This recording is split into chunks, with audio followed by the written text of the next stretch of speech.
Welcome back, everybody, to our final day of coverage here in Shawnee, Oklahoma for the Oklahoma Throwdown. My name's Nick Teixeira. I'll be on the call for this one. We have Ryan Mooneyham joining us later today. And boy, oh boy, did we have some fun covering some great darts yesterday. And we're going to see some even better darts today because we got the main event going on, folks. I'm looking forward to seeing it take place right here, right on the main stage. This is going to be a good one as they're about to realize in 2 seconds the board is set up incorrectly because they are playing on the same team. I don't think that is correct. Hi, everyone. This should be a fun time over here.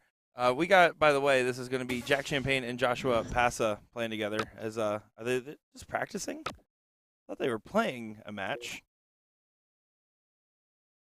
But maybe not. Not exactly sure what's happening over there. I don't know, guys. We're going to figure it out today. It's going to be one of those days where we're just going to get everything dialed in. We're going to get sorted out, and we're going to do everything to the best of our ability. And, yep, there they go. Now they realize that they were playing the same game. That is hilarious. I was wondering. I was like, how do they not realize they're playing the same scoreline right now? That is a new one early on in the stream today. Yeah, it's been a great time out here. The spirits have been high, and the games have been phenomenal. And we've seen some really cool stuff happen on the stream. I do believe Jack Champagne won that first leg, if I'm not mistaken. We are coming partway in. This is going to be that main event for the Oklahoma Throwdown that we're going to be looking at today, folks. I will confirm that scoreline real quick, actually. So just hold on one quick second.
Alrighty, folks, we got confirmation. Jack Champagne did win that first one, and they went ahead and adjusted the game state here to be on the correct score, as they were playing on the same score. They still have it set for 4 players somehow, but at this point, who's drawing the straws? Guys, this is going to be a good one. Jack Champagne, Joshua Passa.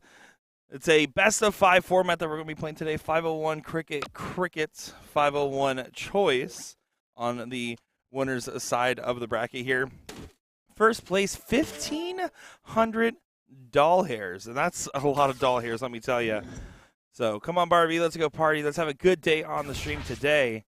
You can see right now, Jack Champagne making a little bit of a comeback as he hits a 3 in the bed there on the 17s. Believe it or not, second 9 mark of the live stream that we've seen this weekend.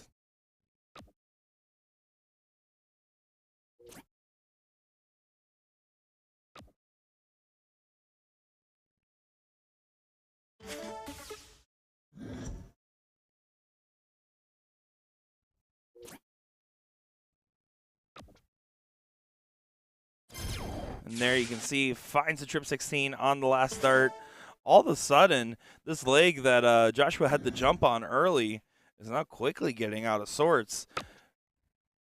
This is a qualified event, so you had to qualify through a couple of different Oklahoma Throwdown qualifying events or by winning some events out here.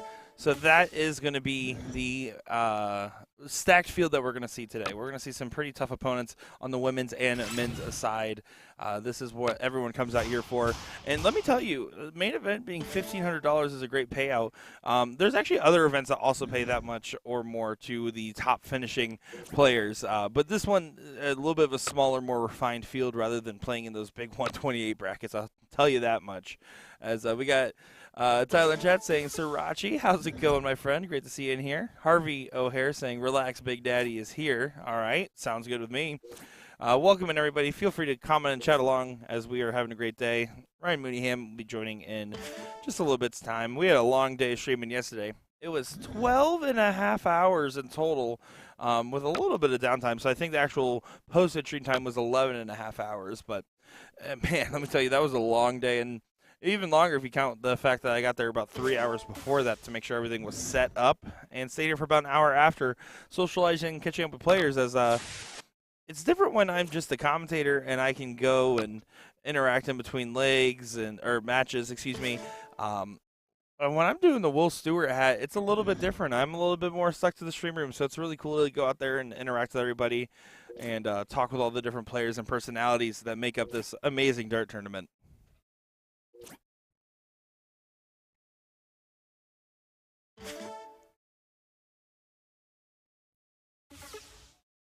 Oh, missing dart syndrome. We got one there. The carpet's being elusive with those darts once again. 3 bulls needed for Jack. One more. And thanks for coming. 2-0 lead. One more leg needed for Jack to get the win. It's going to be cricket for the next leg. And it's diddle every leg, by the way. That is a running theme we've seen the entirety of our time here.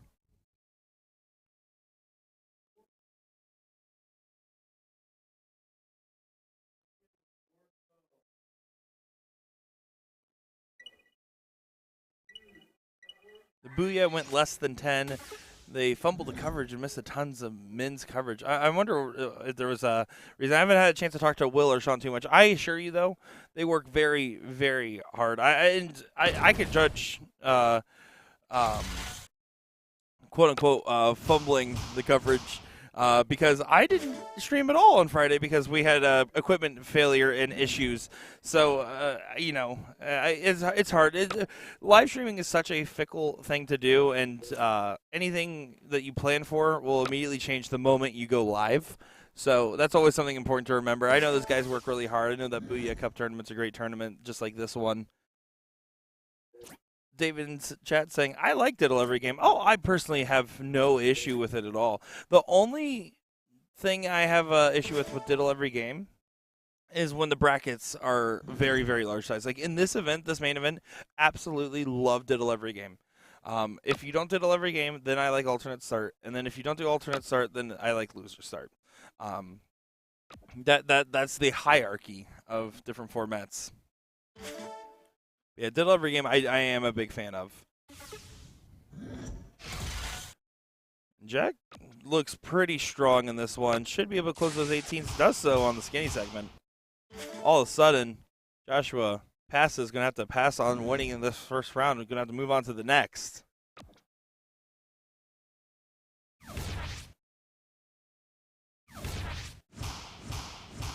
Great 7 marks. Still fighting along. Facing a 2-number deficit. If you're Jack here, the whole point is just to be careful in this very moment. Make sure to not let your opponent have a free shot. And that's a gnarly deflection that thankfully still stays in the 19 for Jack's sake. And still collects on a 5 mark there.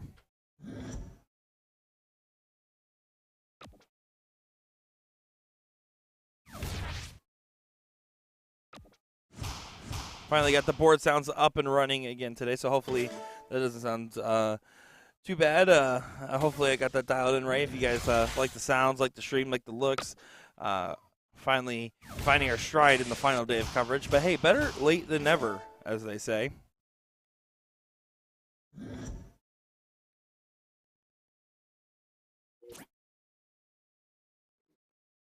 Joshua needs to find a number. Can he sneak one in? He does sneak one into that trip. But it's a coffin shot opportunity for Jack Champagne to pop the cork. No champagne. Probably wasting on himself now verbatim.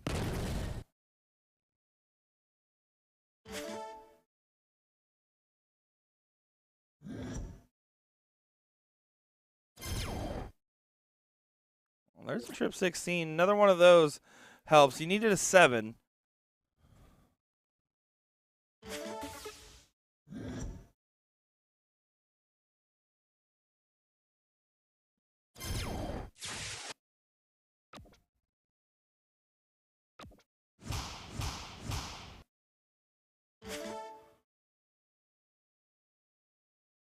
Joshua now push to the corner. Needs to make this final stand on the 15s. Otherwise, it's going to feel like too much work to do to save your match. You want to start this day off right. Getting a loss early on, and especially not grabbing a leg, is a blow to the confidence, and it's hard to shake that off.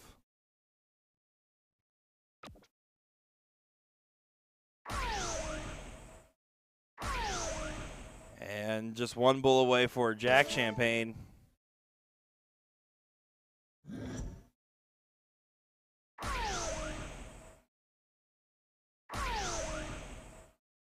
Still fighting, still doing what needs to get done, but just hasn't been able to get it going nice and strong.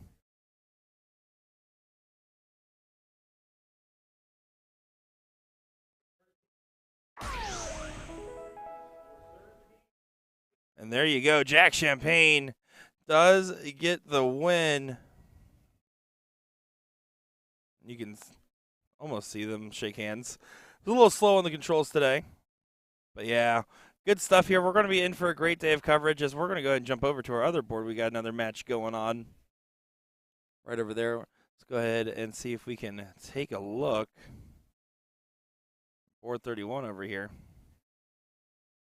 So they are in the other 0-1 game, which means currently it's at least 2-1 right now. As if this game is won, we'll base off the reactions if they're going to a last leg decider or if it is over. This is Kyle Brimson taking on Jacob Brooks in this matchup. This is Kyle Brimson at the line right now. Finds a hat trick. 314 needs to get brought on down. Hat trick will leave the 164, which I do believe we're playing an open out format, so it is eligible to go. We are playing an open out format, it looks like, or at least a master out format. I'm basing it off the dartboard. So, yeah, it is master out, it says. So there we go. Getting all of our clarifications in early today for our main coverage.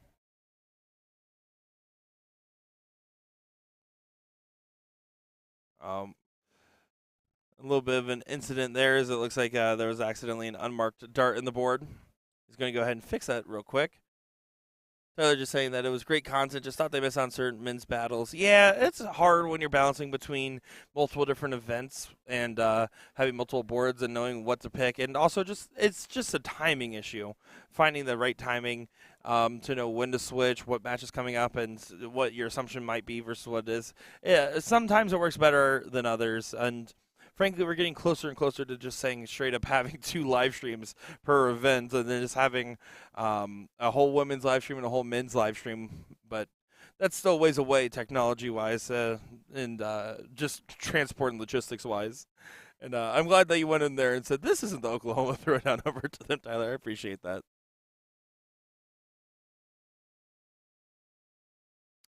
28, double 14 is the look.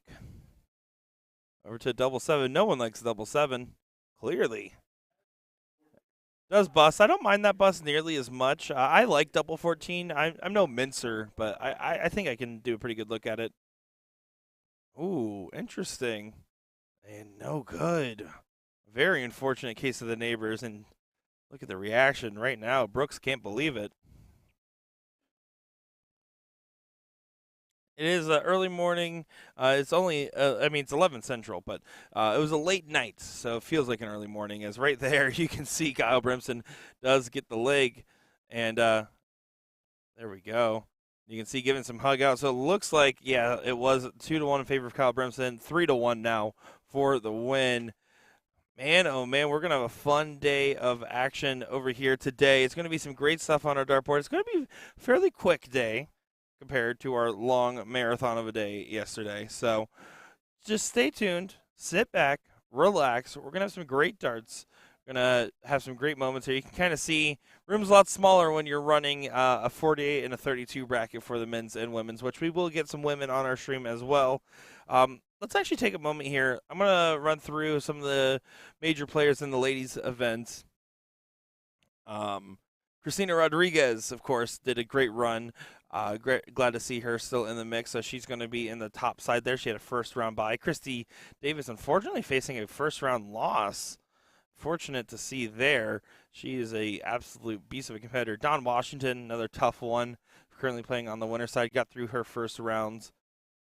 Lane Lysak coming in with a bye. Donna Katie, another one to keep your eye out on. And Virginia Higgins. Oh, man, there's some good ladies still hanging out on the winner side. You got Jen Lysak taking on Christina. Oh, that's going to be a tough matchup right there going on board 30. So that's going to be some of the ladies, and there's a lot more. You can follow along on CompuSport. Looking at the men's bracket here, let's look at some of the ones that have gone through their first rounds. Ram Guevara, one of the men to look out for. Won the trips last night, him and Brandon Kessler, and I'm blanking on the third at the very moment. Good on them. And then who else do we got over here? Braden Evans getting through his first round, taking on Daryl Cortez. And then Jack Champagne moved on to play Kobe Chrisman, by the way. Young gun talent. The other side here, we have a couple more great names in this field. Looks like we already have a gentleman into round 3. That's going to be John Arslanian. I'm going to say that was correct. Brandon Kessler gets through his first round, is playing his second round match. We got Donnie Ram, the sniper, who we have yet to see on the live stream, I believe. Or maybe we saw him just briefly yesterday. I don't know if we've actually got a chance to look at the sniper. But yeah, tough field out here. Looking forward to seeing how this one plays out. We will be back as soon as they give us our next match. I'm listening to the announcements right now as they talk. Next match shouldn't be too far away, folks. So you can see, again, that hall kind of emptied out of here a little bit. It's just the main events today, no side events. I'm telling you, if you saw any of our coverage of our overhead cam, packed house the last 2 nights. Forgot Native America says, hey, Nick, thanks for giving me something to watch. Hey, happy to have you along here. Happy to have each and every one of you along for a great day of coverage. It's been a pleasure to be able to bring you guys this, especially this opportunity to bring you guys solo coverage. I very rarely get to do in-person events solo. Braden Evans, Daryl Cortez, board 32, is going to be our next matchup. Just heard the announcement, so make sure to stay tuned for the Oklahoma Throwdown. My name's Nick Teixeira, Braden Evans, Daryl Cortez in just a moment's time.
Here we go for another great match on our stream board here at the Oklahoma Throwdown.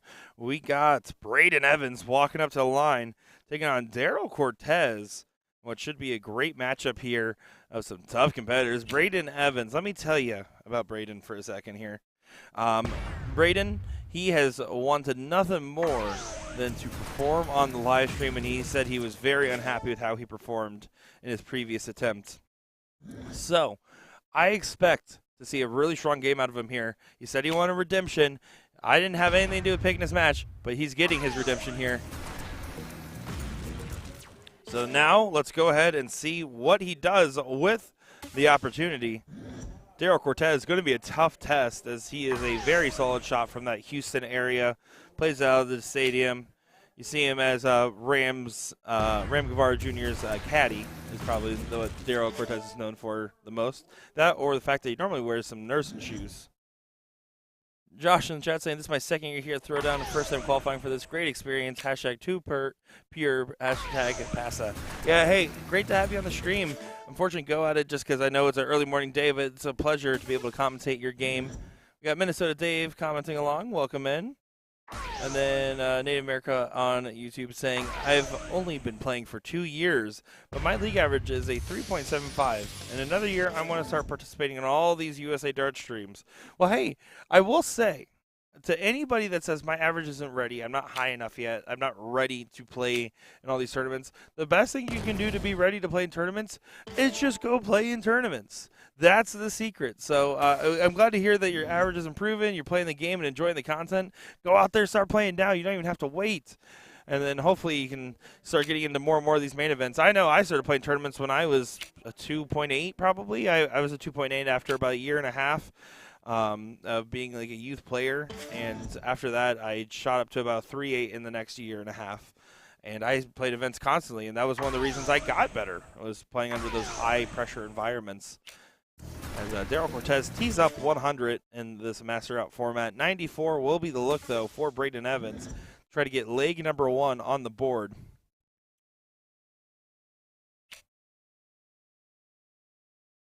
Reagan Windsor in the chat saying hi, friends. Welcome in, Reagan. Oh, that trip 20 was well off the margins.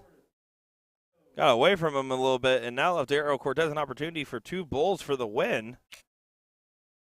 Now it's a harder and doesn't hit the trip.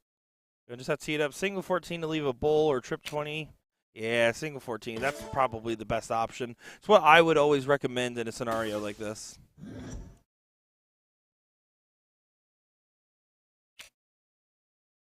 Onto the bull. Does go. Braden Evans gets a leg number 1.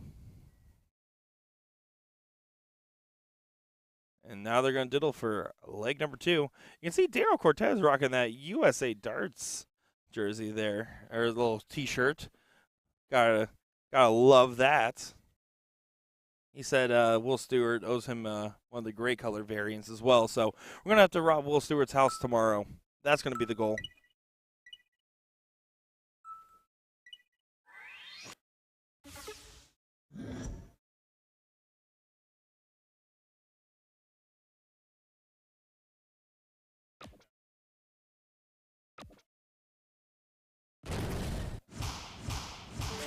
Great 5-bark to get things going. Best worst opening in darts, folks.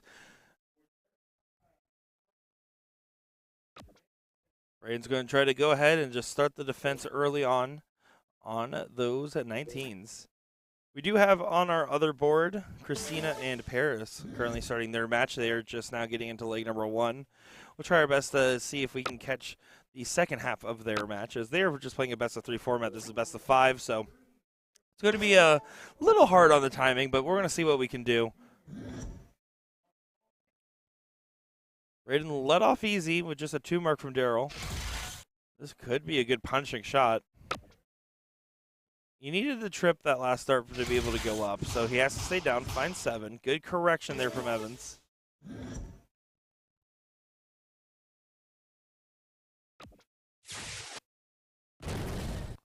And then Daryl snaps right back into it. Another 5 mark. Good correction from the 2 mark from the previous turn.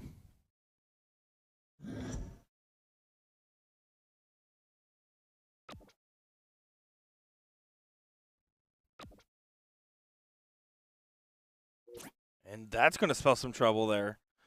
Just a 2 mark on the 18s. Doesn't get the close. Seems like Braden's needed an extra turn to settle in on number. The 19s, he had to wait before he hit the 7. And he's going to get the opportunity as Daryl now has another 2 mark. So it's been good turn, bad turn, good turn, bad turn. That's kind of how they've been playing their own games. I expect a 7 here now out of Braden by that logic. There's 3. There's 6. There's 7. God, I'm so good at my job sometimes. Tim Goodwin in the chat saying, morning, Nick, sounding good. Hey, pleasure to have you here. The one, the only, the legendary Tim Goodwin. Hope you're doing well, buddy. Hope you guys have a good final day of coverage there for the PPD Nationals.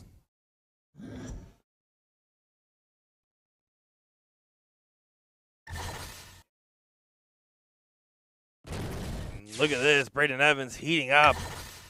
And hits a big 9 mark there. Gives a little bit of a pump with it as well.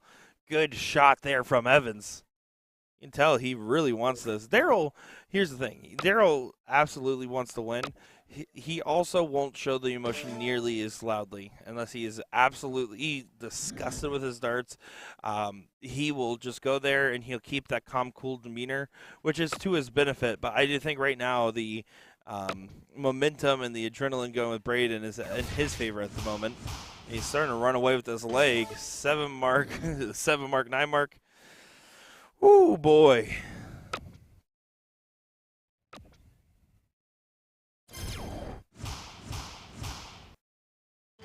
Solid 5 from Daryl on the defense.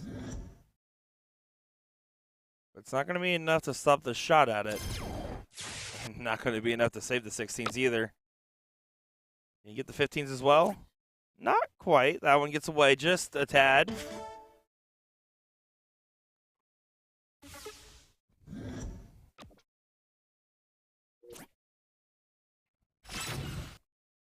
Daryl continues to kind of close that gap just a smidge, but not going to make a difference at this point. It looks like Braden Evans likely to go up 2-0. And what have been legs that have been closely contested, though one was down to the wire and a couple of missed darts towards the tail end of checkouts.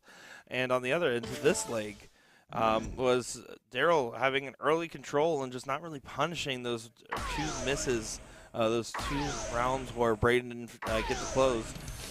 Completely different game if he hits a 3 mark on the 19 to start off his second round there for Daryl.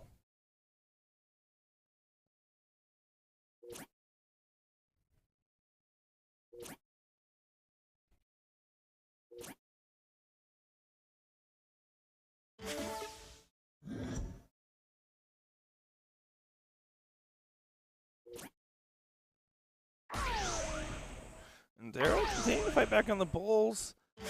Can kind of start to make this interesting.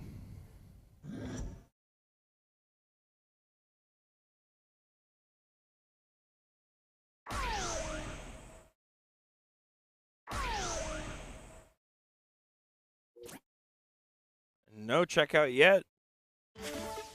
All of a sudden, this is a game shot for Daryl. Single 17, trip 18. Oh, you can't do that though, Daryl. Misses the big number. See how quick Braden got up to that line, knowing that he has this opportunity. He needs to capitalize now. First start off the margins. Finds a single, needs at least one more single, and misses it. This is going to be a heartbreaking loss for the kid if Daryl hits his 4 mark.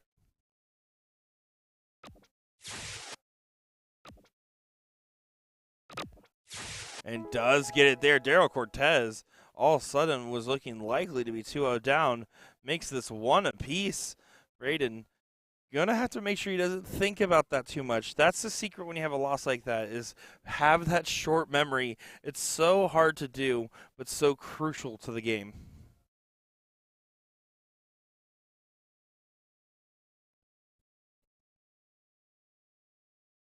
And that's a tie. Good position on those darts to be able to try to get further in the bowl, and that's a good spot there for Daryl. Still left a little bit of room there.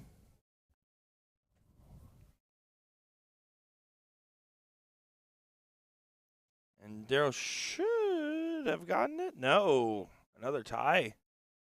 It's on the bottom side, but I thought it was further in than that. Need to get my eyes checked, to be fair.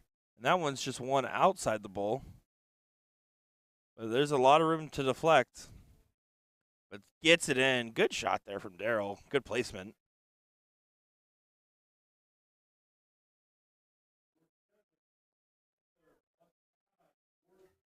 Here we go to another leg of cricket.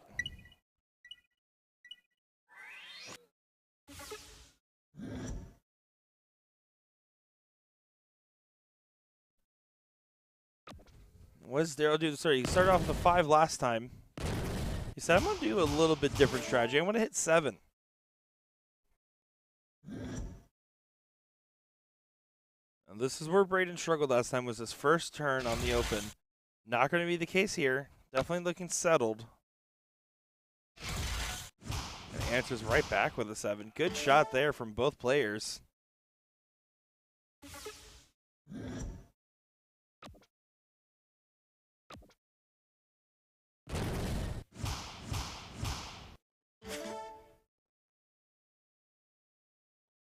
Another 5 from Daryl. Keeping up the consistency. The expected average range, which I don't have like a stats list for these players or anything like that, like sometimes I normally do. But I would expect to see on the men's side, you need to be having a mid to high 30 at least, because it's a fat bowl format. I would expect 35 or higher is the minimum, like day-long average.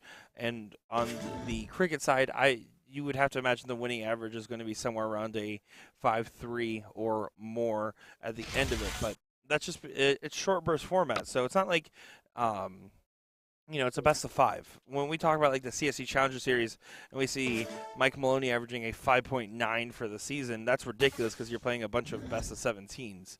When playing a best of 5, anybody could be a 5-3 for 2 legs in a row. Now you might need more than that to get over the hill, but it's at least a good baseline target, and that's kind of what you look for in a situation like this.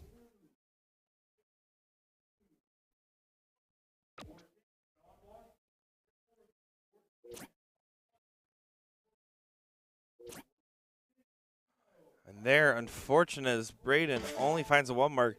This is a big moment for Daryl where he struggled in the last leg. 1, 2, 3 on the 19s. Oh, even better. Trip 20 and gets to close on the 19s. Beautiful shot from Cortez. 112-point difference between these 2 competitors here.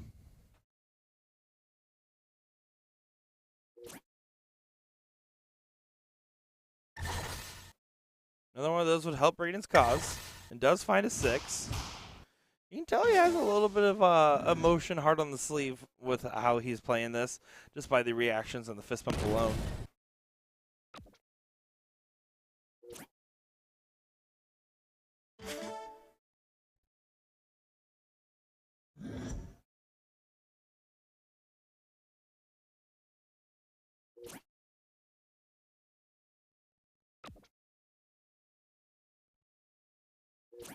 No love found. Braden with just the 1 mark to follow his 6 mark on the 18s. Daryl pops the double, then goes back up. 120 points by grabbing that single 20 on the last.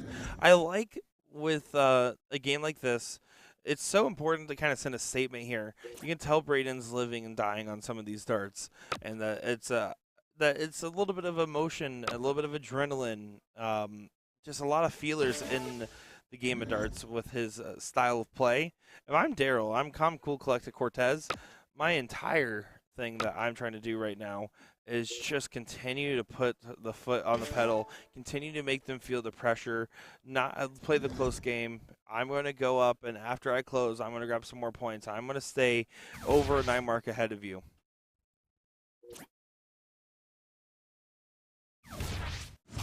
And see right there, when Daryl starts to falter, it gives Braden that confidence. He ends up going and hit that 6. Now, if I'm Daryl, single 17, and then I go up and trip the 20. That's exactly what he's trying to do. Good shot there from Cortez. 115 points. Solid lead to be finding yourself in.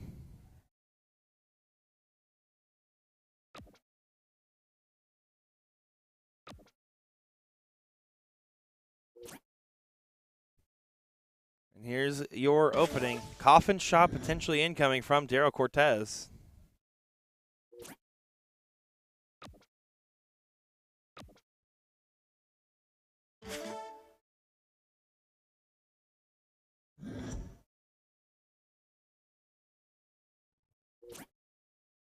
Another 2 mark from Daryl leaves an opportunity for Braden. Braden does take some advantage of it by finding that last start trip, but not as much as he would have liked. 67-point difference is all that separates them. Daryl wisely goes back up to the 20, although those attempts at it were not very tight at all. No shot for the 15s to get closed, point lead to get grabbed, and the 20s to get closed, which is going to be that saving grace for Daryl on this throw. There, finally kicks it through the uprights. Got all around it. Again, another time where this close is so important. Gets it immediately on to the 20s and then to the Bulls. Daryl Cortez making this leg out of reach, 127 points. Now Bulls versus 20s. 3 to close, 6 to get up.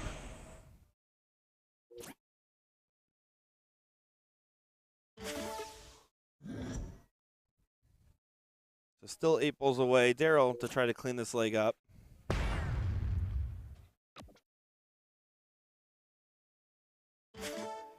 No harm, no foul on that shot. Folks, I hope you guys have been enjoying hanging out with me and Ryan as well this weekend. It's been a lot of fun talking with you guys in chat here and looking at some of these great darts. So I did some very fun and iconic moments. I clipped out that moment with Aurora, the 12 and under player, hitting a bull and having the funniest reaction I think I've ever seen.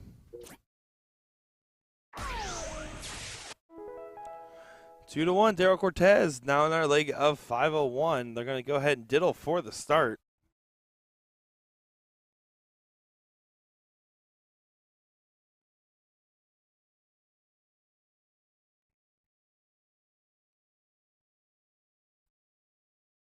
Outside on the bull. This is a big moment because if Daryl gets to start in this 0-1 leg, it's huge. He is going to get to start in this 0-1 leg. That's the one thing about diddle every leg is there's a chance that you can go first quite a few legs in a row, and Daryl getting the cricket leg start this last one and then getting the 0-1 start here at a 2-1 advantage in a match where Braden should rightfully feel like he would have been 2-0 up.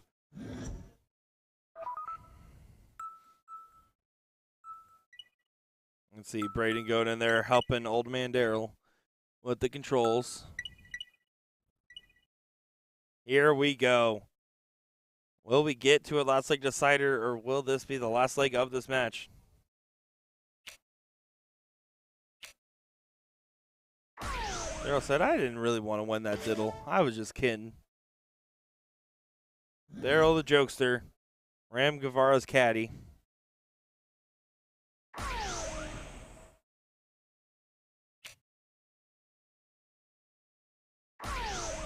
A solid response right there.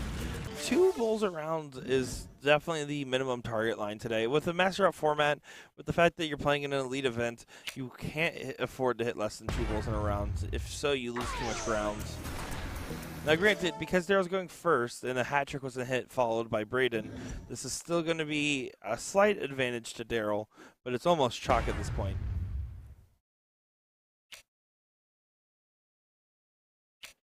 And right there, basically still Daryl's throw, so they're back to even. Slight point spot, but effectively the same difference. And then all of a sudden, Daryl Cortez, he didn't try to set up the 180. He wanted to just go ahead and hit that. Would have left a bogey. I don't mind that because your opponent's at 319, which is very awkward. You're going to expect that they're going to go for the bulls and therefore not leave a finish. And unlucky on darts 2 and 3, in my opinion, there from Braden.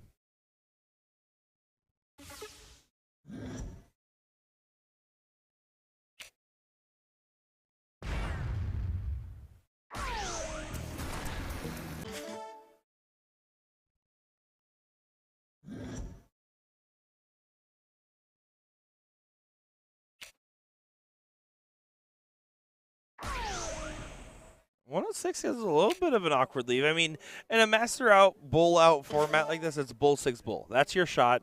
It's pretty simple, but it's just tricky because bull 6 bull just feels weird if you're not typically used to playing a master out fat bull format. Oh, unfortunate though.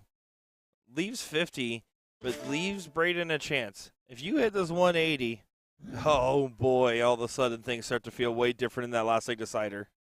But it's a must go, and it won't. So now Braden has to hope for an error for Daryl Cortez.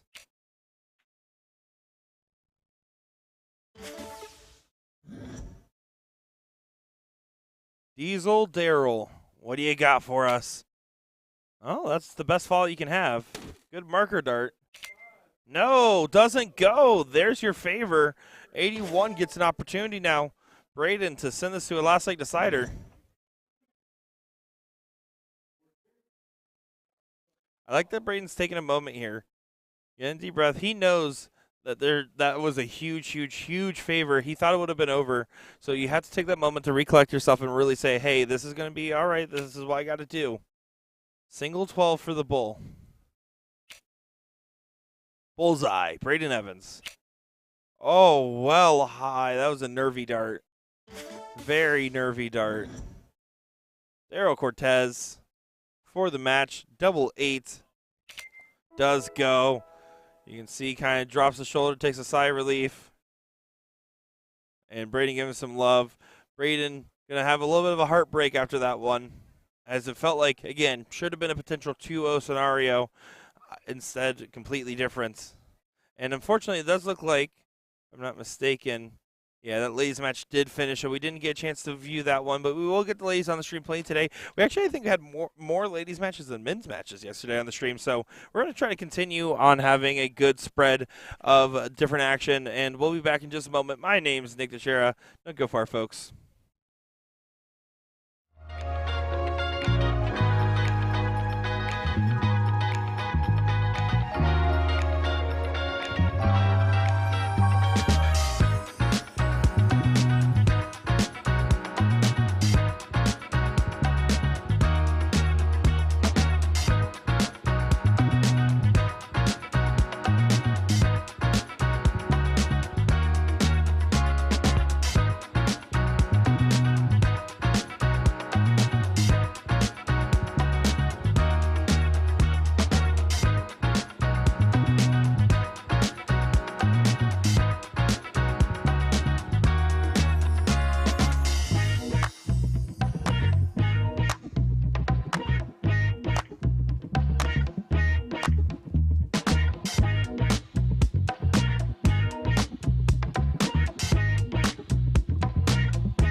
Welcome back, everybody, to our coverage here of the Oklahoma Throwdown. My name is Nick Teixeira, and it's a pleasure to have you all here with us for what is going to be a phenomenal ladies matchup here. Lane Lysak and Virginia Higgins taking the main board on this one, and I'm looking forward to every bit of it, as this should be a lot of fun.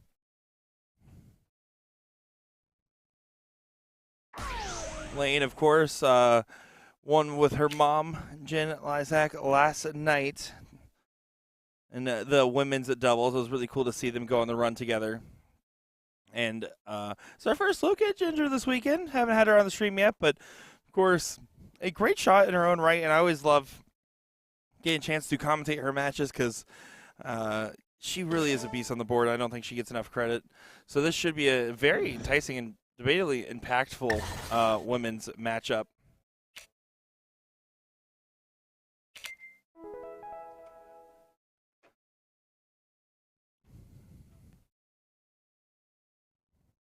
For our women's format, it is important to note, by the way, that we are going to be playing just a best of three. So it's going to be 5-1 cricket choice, and it is going to be open out, it looks like.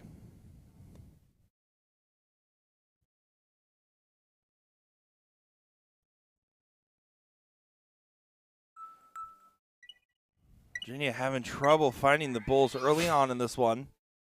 So now Lane is going to be looking for a good redeeming shot.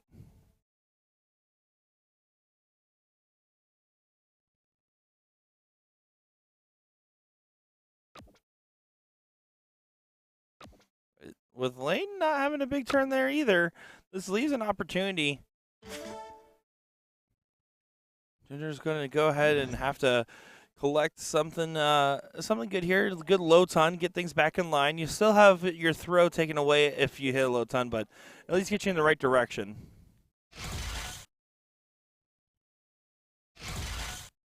No dice yet. So now it's a question of if Lane hits a big shot, she runs away with it. As I think, yep, hit the button one too many times. But if Lane hits a big shot here, she could kind of run away with this, like potentially. Vice versa.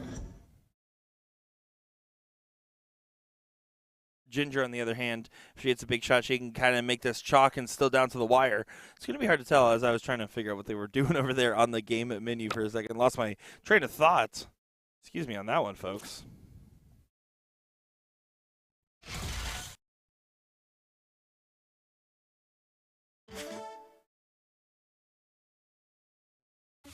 Lane's still having the frustrations. You can see pantomiming that she is not happy with how her dart is following through at the moment. Ginger just one low ton. All of a sudden, you're playing in a very different scenario. Good marker dart can work up into the bull. You see that's exactly what she does. Another one of those.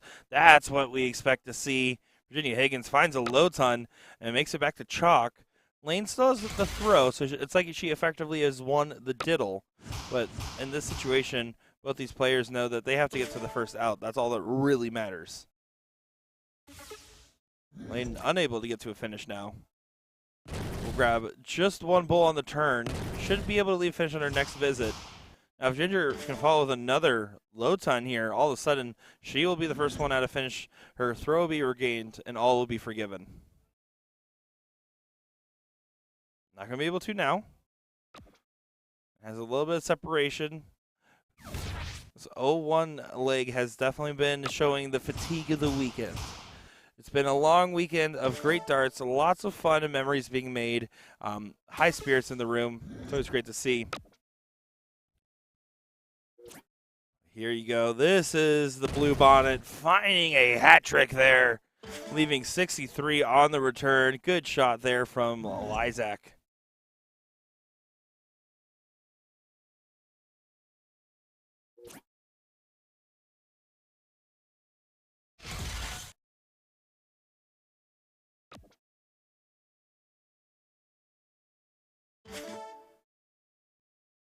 And 166, that's going to be a bogey, so as Ginger's like, oops, my bad.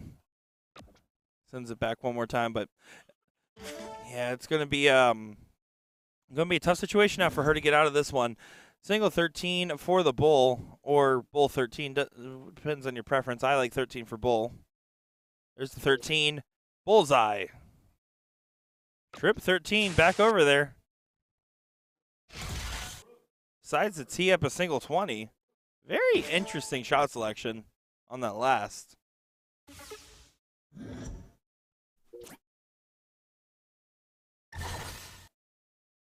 Oh, this could be a big comeback into this leg. That's not a bad fallout. At least 58 on the return if she gets the return. Open out, though. You expect Lane to go ahead and just grab the single 20.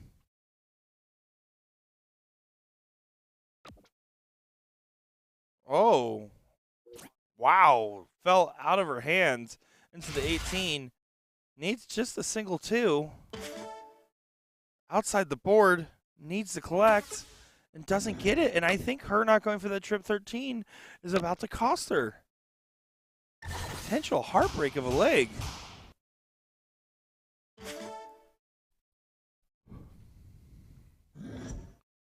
There's the 8 for the bull. Now to the trip 13, and she's not going to split it. She's going to go right at it.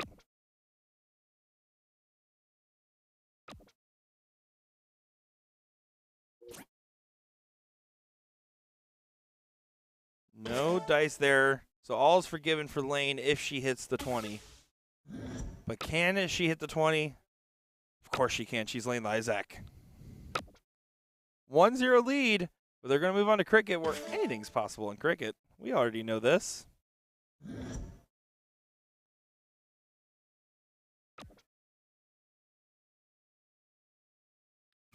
And Ginger had that had that dart slip out of her hand. Guys, I am going to try my best to give you my best commentary, but you're going to get my. I think this is going to be a B- kind of day.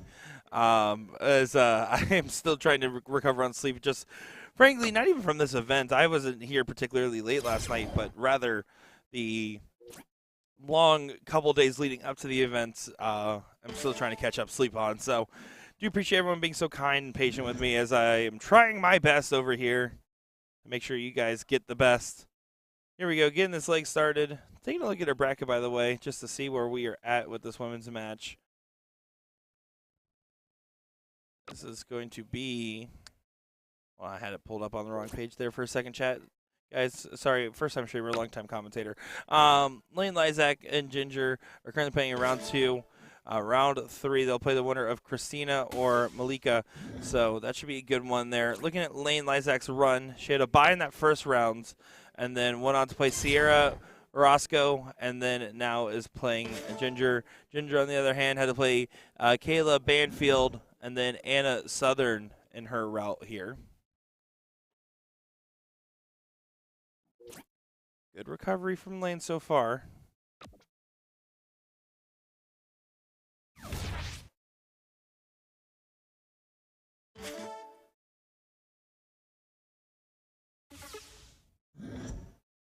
But just 20s versus 19s. Going right at the 18s there? It might have been one of those I missed by 2, and then I'm just going to go ahead and act like I wanted to say that the whole time type of situations.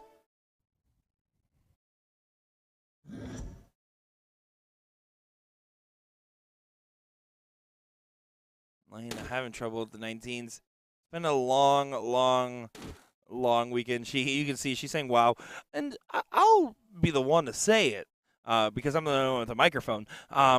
Lane has not had her best darts this weekend. She's gotten wins. She's still got doubles, and that's.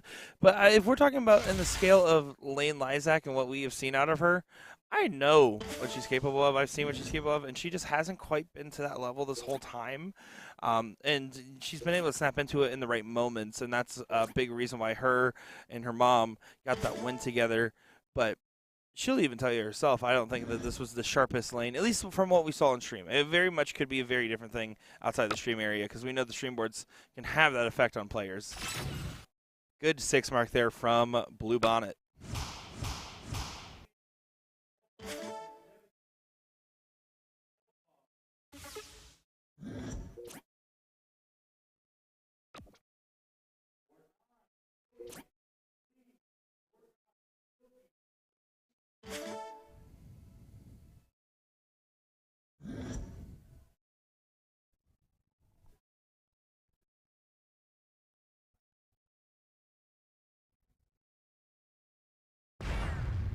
bails out quick on the 20. And that third dart, I think, was thrown particularly quick. Those are the kinds of things that really start to add up in your game over time on a weekend where you're having a little bit of struggles, maybe fatigue. It's hard to stay sharp in those situations. And that's a great trip 20 there from Ginger. She needs to capitalize on this leg. She has the 20. She has a mark on the 18. If Lane doesn't pop a big shot here, if I'm Ginger, I'm starting to either get crazy and move around the board or whatever else may have you. And frankly, I'm not too scared. I always like to do this mentality every now and again.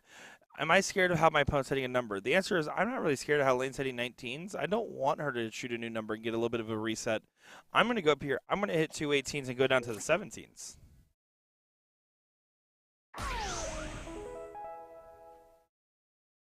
Good switch to the 18s. Does get the close. So now 2-number advantage. 47 points is the difference maker.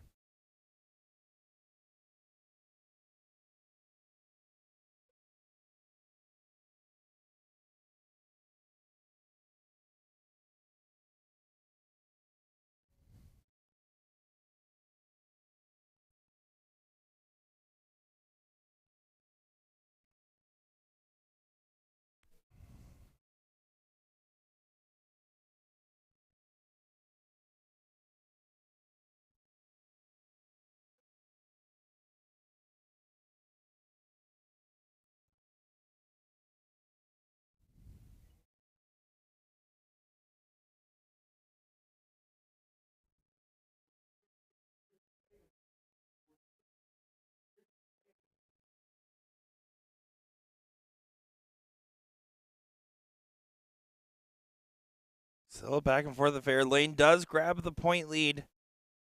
It's marginal, but it's enough to at least put a little bit of defense on your 19s. At least until Ginger goes up and does this. Wait a second. How about that? Beautiful 7 mark from Virginia Higgins.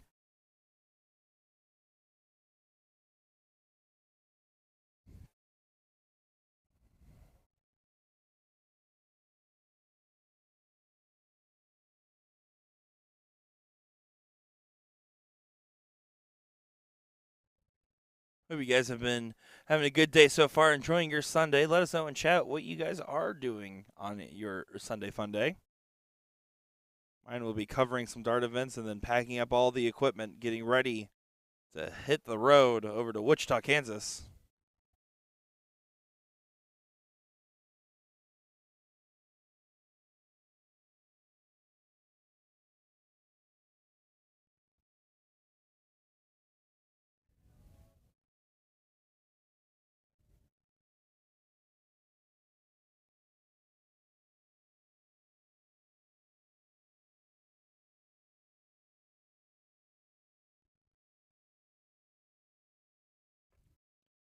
So far, look at this. Virginia doing a great job of controlling the leg, throwing her darts. This is definitely the darts I'm more used to her seeing. She was having a little bit of troubles earlier in the leg and definitely in the 0-1.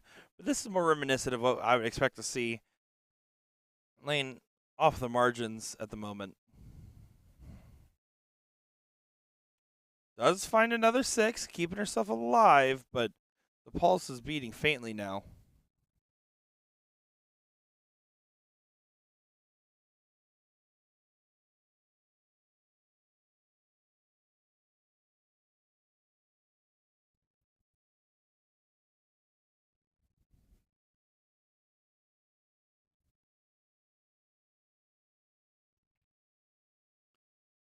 Moment here for Lane.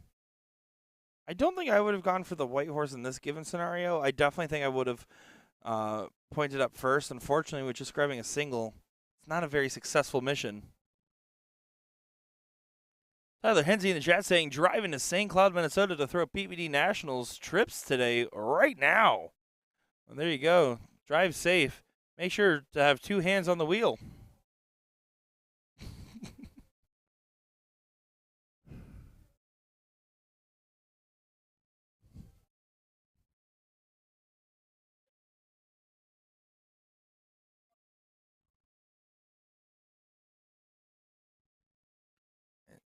Yeah, and you can see Lane's frustrations are continuing to grow. Virginia back to wearing the headphones. Any guess of the song in chat? Let us know.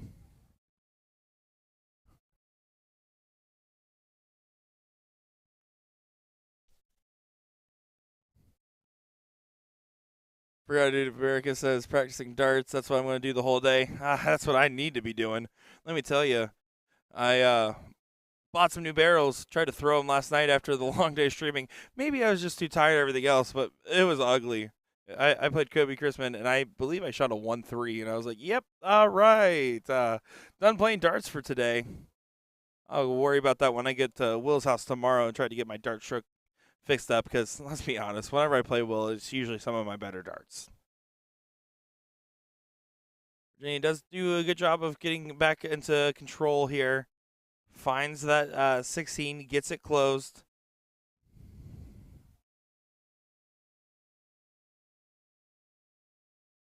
The dart is missing.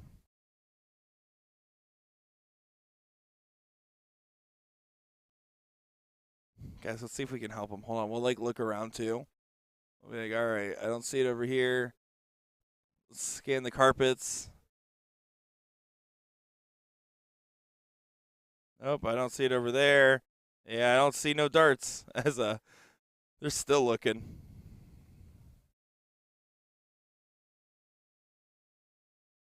Get out of the way. We're looking for darts. Oh, we found it. We're good. Marty Sun saying chilling in Bahrain, trying to catch up with some of my people back home. Oh, that's pretty cool. Cool place to be. Hope you're having a good time.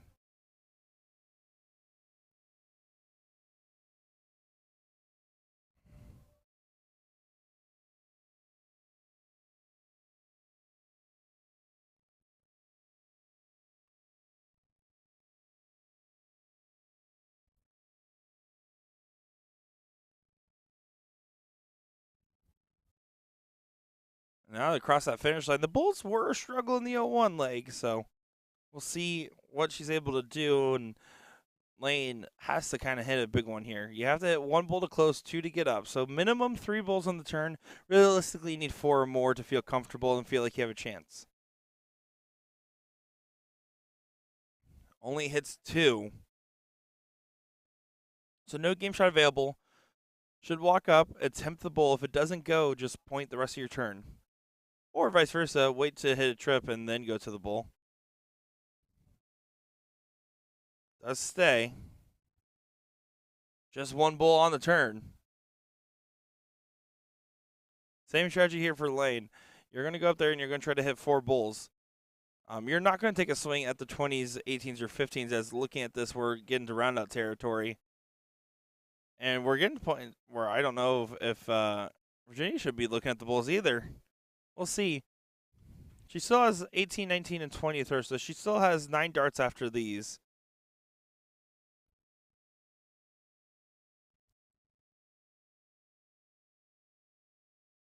And just ends up staying there.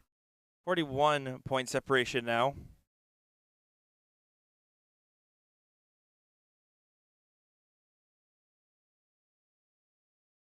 Lane's finding the bulls like crazy right now.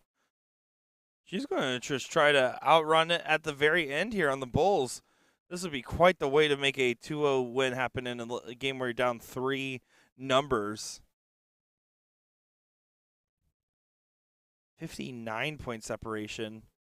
Needs to find a trip. Double for a single works. That's a 1 point lead. We're now in round 19. 6 starts left for each player. This is getting very interesting. Can Lane continue on the bulls? She's been hitting them well. Has to reset. Take a step off.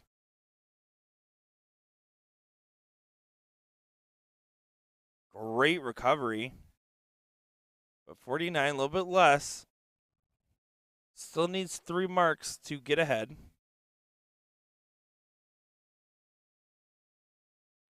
There's the 3 marks. And finds another trip. Massive shot there at the twilight hours of this leg. 4 bulls now is needed. Or excuse me, is it 3? Needs to find at least 1 more. Doesn't do so. So Ginger will win the leg. We are going to be going to a last leg decider.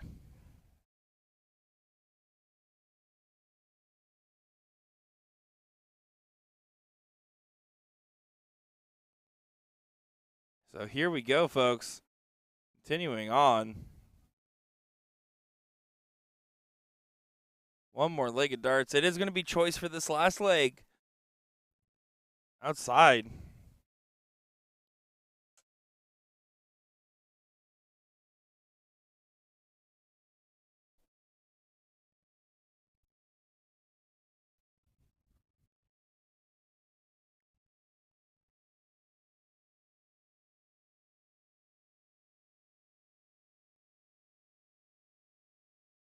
Just confirming on the diddle what the game choice is going to be.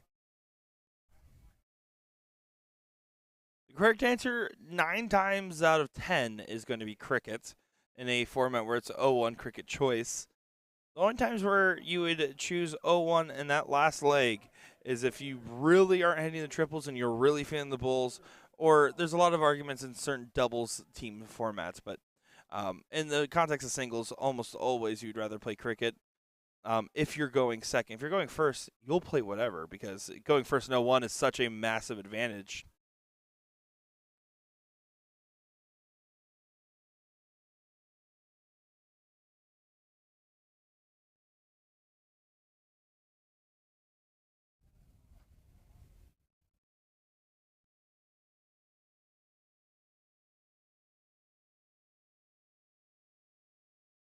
And these brackets are moving pretty quick today, so we should be having a quick day of coverage.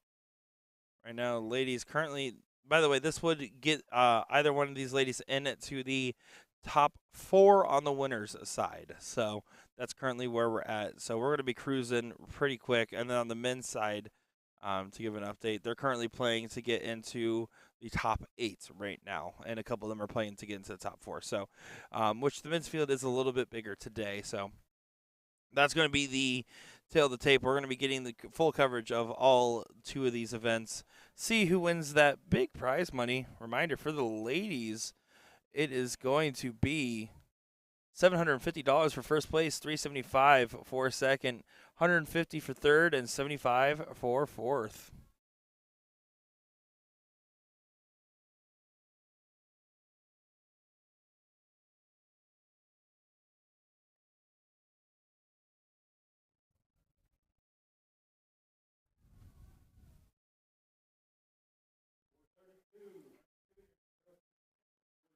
Good 1, 2, 3. Needed 3 marks. Found 2 big single 20s. Kind of played it a little bit high, and then drilled that single 19 on the last.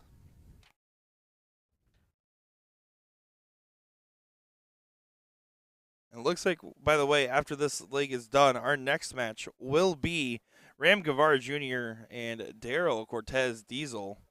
They'll be joining us for that one. I believe we will be having Ryan Mooneyham on here in just a few.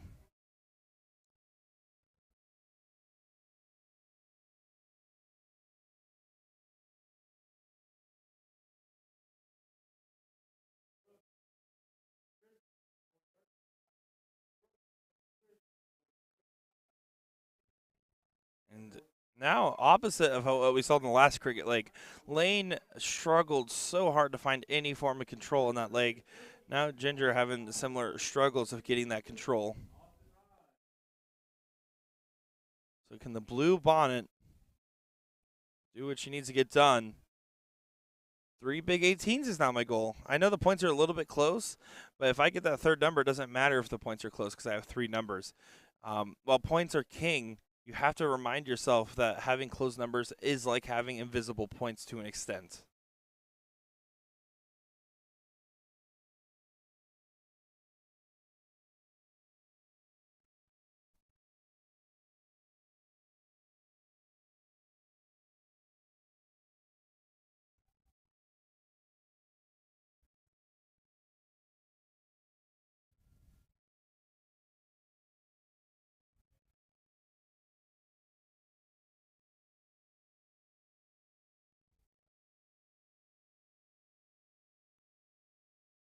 Lane does get that third number, finds the 18s, is in great position, still having the frustrations with her own throw, but still getting the results she needs in this very moment, and that's all that matters. You have to play the situation. Yeah, it doesn't matter. Like, if you're a 5-0 player and you're throwing below, and it might feel frustrating if you're throwing a 3-8, but if that 3-8's enough to win, then you're going to take it, figure out what's going on in between, and hopefully play better in the next match. Because if it's good enough to get the win, then that's all that really matters. The rest is for fanfare anyways. And right now, she definitely looks like she has picked up her game. Starts looking more confident, and that's the stroke we're more used to seeing.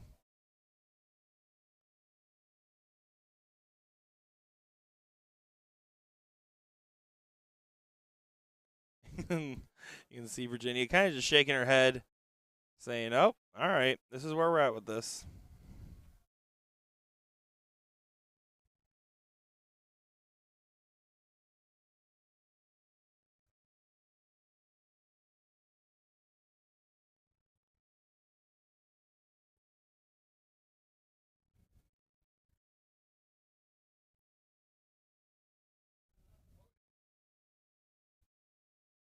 No luck on the Bulls for Lane, but this one is just about done and dusted. So we're going to go ahead. I believe if we have Ryan Mooneyham on with us, we're going to go ahead and get him into the mix because I believe we're about to start getting our coverage here of the Ram Guevara Daryl Cortez match, and then we'll give updates in case something changes here. But this one should be just about over. Ryan, you there? Welcome back. It's a pleasure to have you on, sir. It's a pleasure to have you on. How you doing today?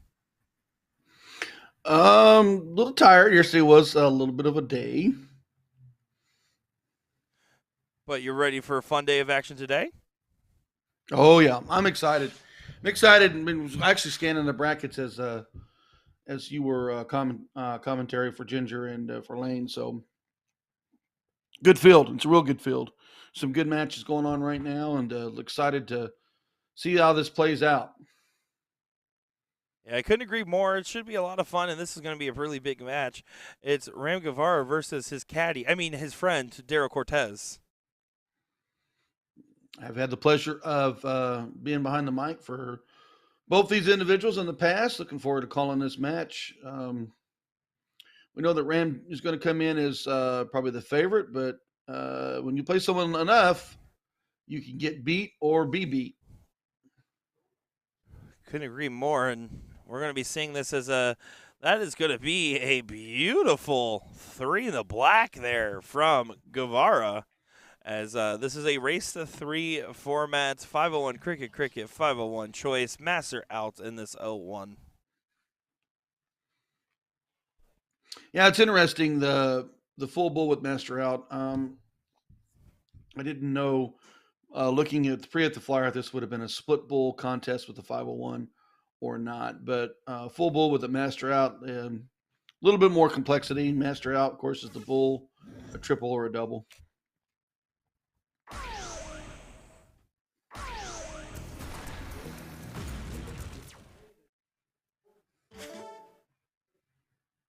Of course, with anything, 01 can be a race, and cricket can be a marathon. Couldn't agree more with that sentiment. 125 now for Ram. Goes for the 15s first, now onto the bull for the trip 20. Thank you for coming, Ram Guevara Jr., screwing the man from Houston, Daryl Cortez. 125 out. Interesting how he opened it with.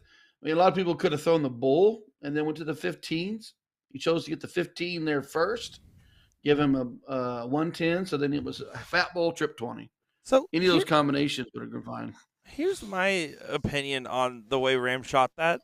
For all 0 people that asked, is if you're going to shoot the 15 first, then I would assume you're shooting the trip 20 second because you want to leave the bull for last. That's the only real reason I see to shoot in that particular order. But hey, it doesn't matter if he hits it. Well, that is also, but I've also learned playing enough master out over the years that sometimes that second dart needs to be the 50-point bull off. Like if you had 86 left in your set and you have 2 darts left, you would hit that bull so you can go after that double 18. But sometimes I've seen where people for a 107. They want the bull for the trip 20 or trip 19 or whatever's left over as a third, because a fat would leave them a double on their return if their opponent missed. Here we go to the cricket leg, where we saw Daryl earlier have some big struggles, which led to a huge comeback against Braden Evans, and then pretty dominant performance in the other cricket leg as well. So good stuff that we've seen from Cortez. Yeah, as the deeper you go into this field, the more testament of probably of your abilities. Timing's on your side. You were talking about someone that can handle like maybe a 5.0 shoot 3.8 but win. That's what's going to happen today. I think they played a little late this morning, if I remember looking at the brackets right. If we'll just be point blank honest about this, Ram Guevara finished his final at around 7:10 in the morning. He has not slept. This will be impressive if he gets the win today. I'd be tired. I got 9 hours of sleep. Oh, that's good. So then why? So then you have no reason to be tired at all today. You were eating brisket. I'm so tired. Oh, why is that? Yeah, that's why I thought. Got up, made pancakes and bacon. Oh, nice. And a big old pot of coffee. And look at that. Diesel out in front. Ram, you got the corners to work with. He needs to punish 16s or 15s to kind of get back in that point lead. Yeah, right now Ram not able to do too much, even with that big 7-mark response. Having the 3 houses down, such a tough position to find yourself in, and one where Daryl wants to make sure he doesn't squander this opportunity.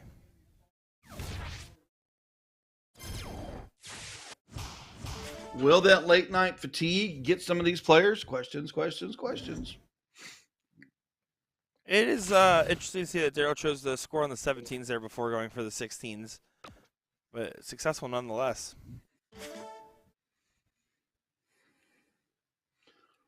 Cortez, 3 wedges and the point lead. Should attack the 15s. He does. Wastes no time to go right to the bull. He's got Ram pushed back. Ram's got the bulls. Needs to fill them up. And then some. He hit a 3 in the black in the 0-1 leg. I think he's probably thinking, man, I should have saved that for now. 4 on the turn. However, Cortez 1 to win. Plenty of fallout opportunities. Leg number 3. Here we go, folks. Yeah, 1-1 in this Houston matchup over here in Oklahoma this time.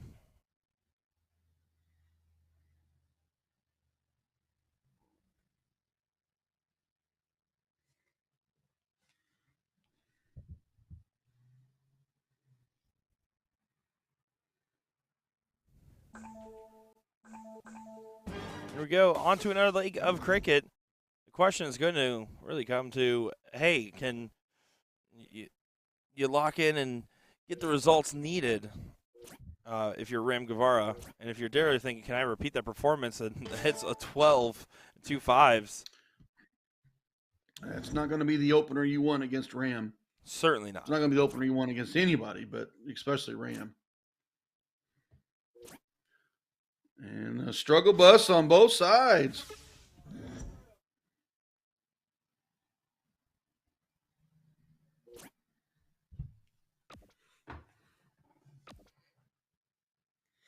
If you told me those two were up and we wouldn't see marks until round 2, it'd surprise me. Yeah, again, it's Sunday darts at its finest, right? I mean, you and I have talked about it, but to describe that to maybe some people in chat that don't necessarily play dart tournaments very often, or maybe don't play multiple events of dart tournaments, stuff like that. What does it feel like right now? If you're Ram, you finish at 7 a.m., you're tired as hell. Yeah, you won late last night and the night before. How are you even trying to get your mind together? Like, what are you feeling right now if you're Ram? What am I feeling? Hungry, tired, ready to get this over with, ready to go lay down, ready to go home. Still is able to collect a beautiful 8 mark despite the struggles. And it's not going to snap Daryl to get right back into the mix as well, hitting a 5 in response. However, if you've done this enough, which I'm sure he's done plenty in his life, sometimes you just need a second win, and that second win will kick in and you just take off. 8 mark followed by 6 mark. Cortez well back to the 18s.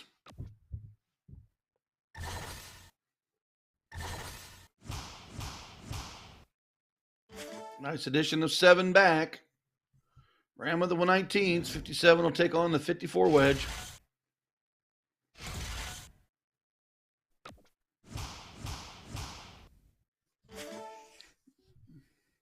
Now we're starting to punch out some numbers. Yeah, this is definitely more akin to what you would expect to see this matchup. Those first couple of turns were just warm-up darts anyways. Especially in cricket, you're moving around the board. 0-1, you're staying heavy to the center, except for your setup and check. This year, you're moving around the board. It just took a leg. Not afraid to put that trip 19 in. Ram pushing Daryl straight to the 17s. And Daryl not having nearly as much success as he did in the last leg where he was looking really good.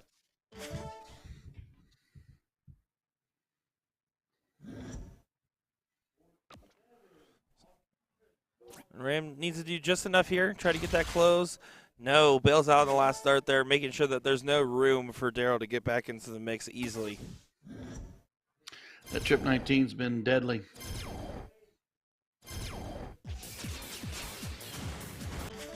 I believe that is 9. Boom goes the dynamite there for Daryl Cortez. We've seen 3 today. We saw only 1 in 12 hours yesterday. Long day. Long day for sure. Interesting spot here for Daryl. Trip 15 could be a massive look over. It's not going to go on dart 1. Still back by 6 points. So Ram's been deadly on the 19s.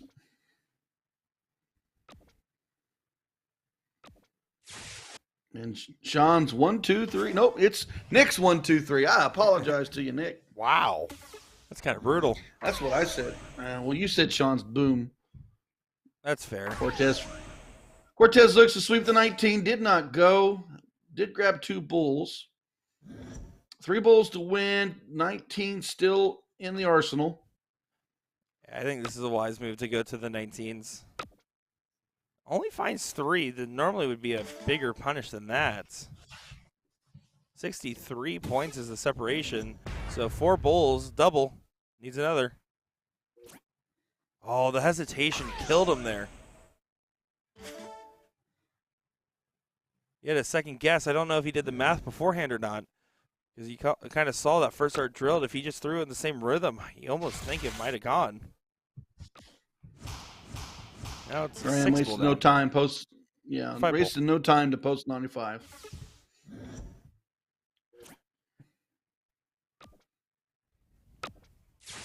Sweep on the 19s. Going to force his hand. Needs 3. We got a red-black here? No, black-red, actually. There you go. Ram Guevara does go up 2-1 in this matchup.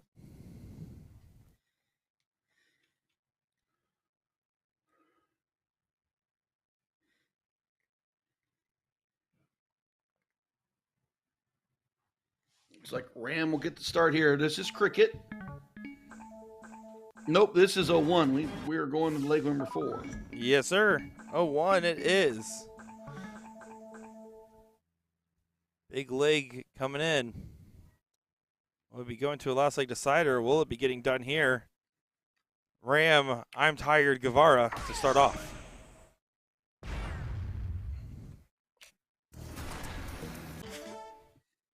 Respectable low ton to open. He does have the lead darts.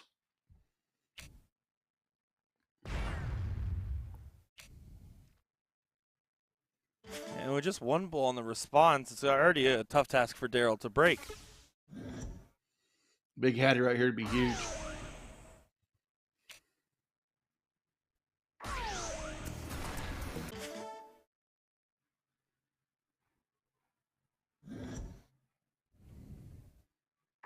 40-38 playing 2-7-3.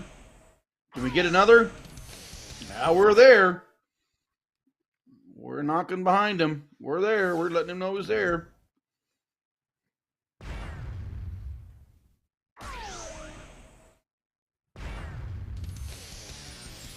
That's a massive strike right there, buddy.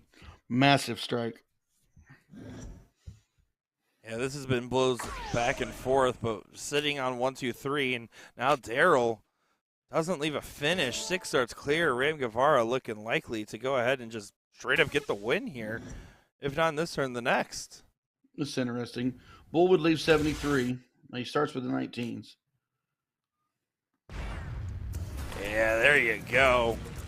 Good stuff there. Wasn't for sure if he would have went Bull 13 Bull or not. Or Bull 13 Trip 20 like previous. But Ram moves on.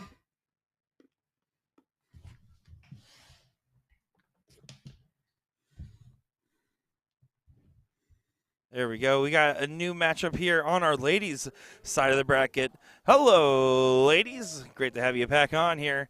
This is going to be Dawn Washington taking on Christina Rodriguez. Christina Rodriguez we saw plenty of on the live stream yesterday. Looking forward to seeing how she performs today. And Dawn Washington, I don't believe we actually got a chance to look at her, so looking forward to seeing it. This is a top 4 to get into the seat match.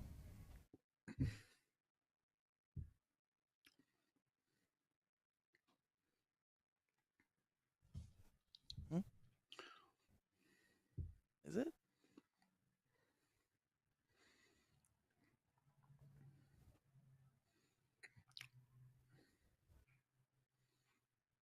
.307 playing 373.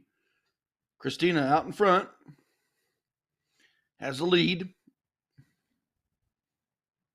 Be 501 cricket choice. First to 2.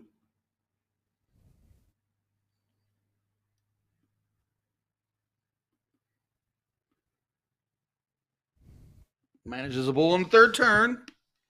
Pressure back on Dawn. Well back. Needs at least a low ton to be tapping on the shoulder. Needs a good turn here. Yeah, this is going to be an interesting moment in this leg because if you don't collect, your opponent's going to more likely be on a finish next turn.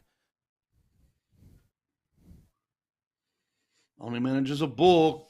Advantage Christina Rodriguez well out front at 218. Low ton here sets the out. Sandra Perez tuning in saying, hello, fellows. Hey, sounding good, my man. Sounds like you and Tim are having some fun this weekend. Great to see you guys having a good time over there for PBD Nationals. How cool is it? Mike Segal, 15K. Crazy. Incredible. I was just sitting there thinking about that, like, wow, $15,000 for a day at my bar. Wow. Yeah, well, I remember when I got to call John Four when he won the 10K by himself as a solo winner a year and a half or so back. And I got to be the one to call him and say, hey, I just want to let you know, this isn't official yet, but from what I can tell, unless something changes, you are the solo 10K winner. And that's something that makes a grown man cry. 15K makes a grown man cry and also have to buy a lot of drinks for his friends at the bar. Yeah, let's sneak out of there, not buy any bars. All right, back to the match. Single bull, leaves 64. She'll leave the bull to finish. I would buy people drinks at the bar. I'm not that guy. Of course, for you, it'd have to be, what is your drink? Back to the match.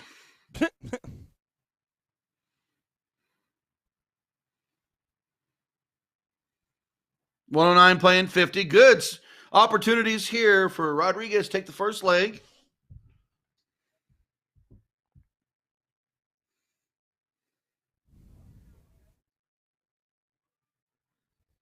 And she hammers it home. Yeah, Rodriguez still continuing her form from yesterday.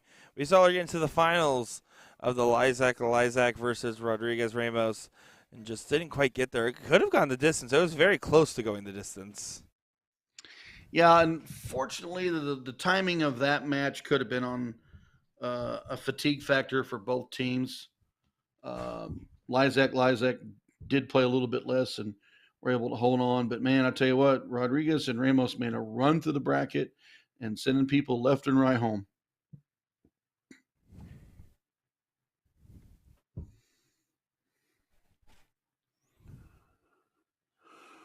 And they're just going to go ahead and get the board set up here and ready to go for that next leg. It's going to be about Dawn setting her own pace here correctly, as making sure the darts is returned. A very important part of the diddle exchange.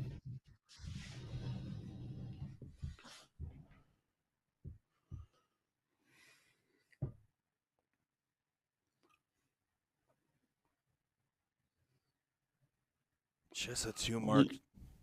I was going to say only manages 2. Rodriguez will look to close that 20 and probably punish it with points.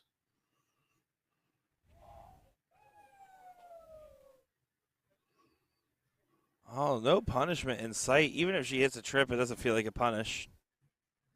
And that's the trippy that she wanted either. Wide open round. Dawn Washington's going to get another shot at this one.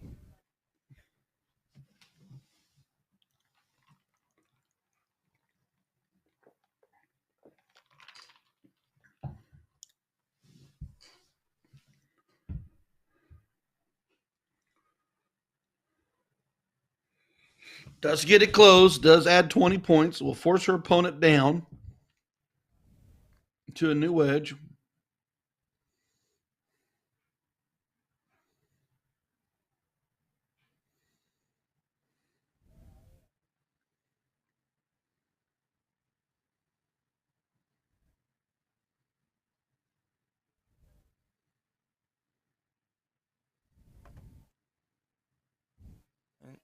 Now, I don't like the start of the 20 on this given shot. Dawn, she collects big 3 singles on the 19s, completely nullifies last turn. The single doesn't help her at all in this given scenario. If she goes down there, hits 3 19s, Christina really starts to feel the heat of what happened by not getting that close successful. Instead, yeah, I like that. I was thinking about that too. It's like you should have went 19s there. If you tripped it, you can move around. If you do, even if you went 1, 2, 3, you're forcing her to the 18. She has 2 already on it. If her first start would have been a triple, and then she fattened it right behind it, she can take a look at your 20. And the same thing with this shot. I do think now with the situation, if you went down there before you have 1 mark on the 19, your goal is to close the 19, so you need to make sure to start there. In this case, though, it was good on her transition up and down. Great shot there from Dawn Washington. Big 6 mark right there. Forcing Rodriguez to a different wedge. She's got 18s, 17s to look at.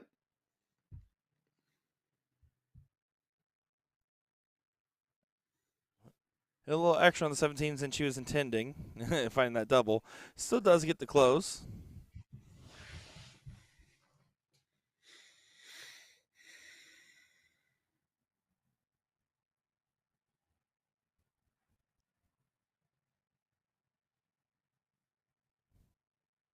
Ryan, what do you got coming up this week? What's next in the world of Ryan Mooneyham?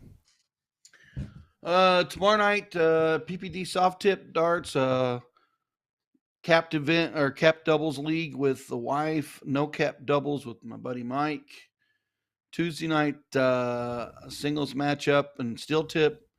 Wednesday night, doubles matchup in steel tip. And then I'll have Dart Players St. Louis online league to put in Thursday or Sunday, depending on what day my opponent can play. And then Saturday, we have a special event for one of our darters, raising money for her. She's battling cancer. Oh, wow. Sounds like a busy week of dart throwing for you. You got a lot going on there.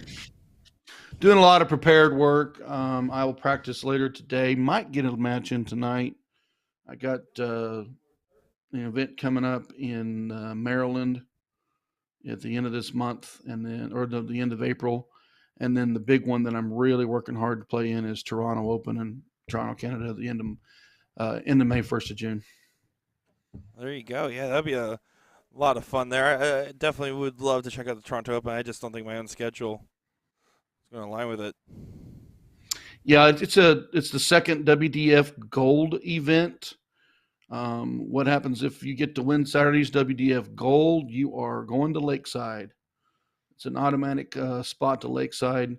top 4 in that gold event would get to go to World Masters.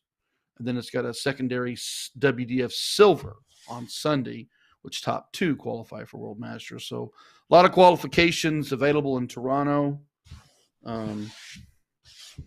So good stuff coming up. And then we got some Dart Madness, which is the tour through Missouri. I got 3 of those events available or coming up soon that I'll be competing in.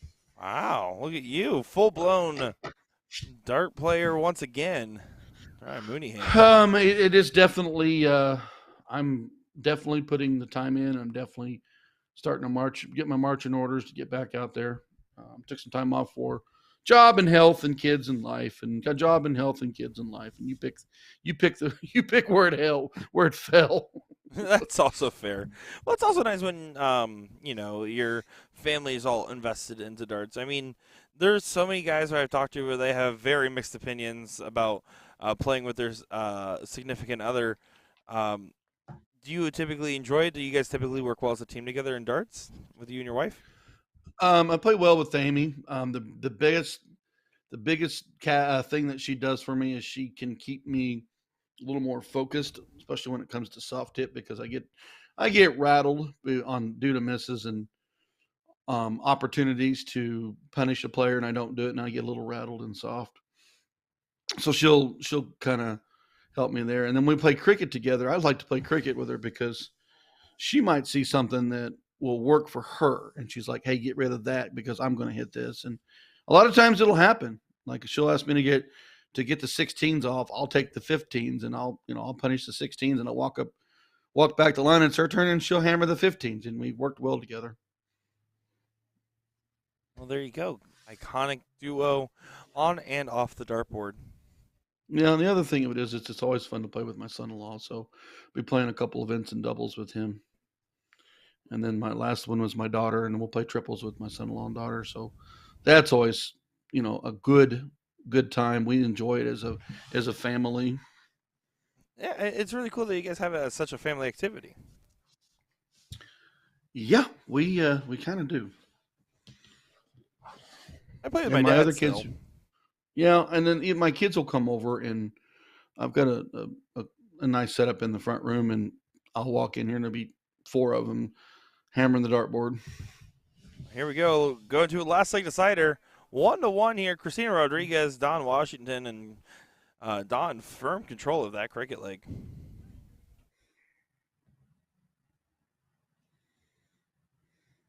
Do you think there's an argument here for picking the 0-1 if considering how Christina just played in cricket? Is this is this a pick to go first or pick the game? What's their choice? Yeah, you get to choose first or game.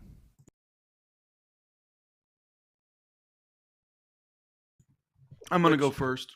Oh, I mean, don't be wrong. Yeah, if I'm Christina and I won the diddle, I'm going first no matter what. But if assuming Don won the diddle, would you have chosen cricket or 0-1? I'm scared to give a start in a open bowl format.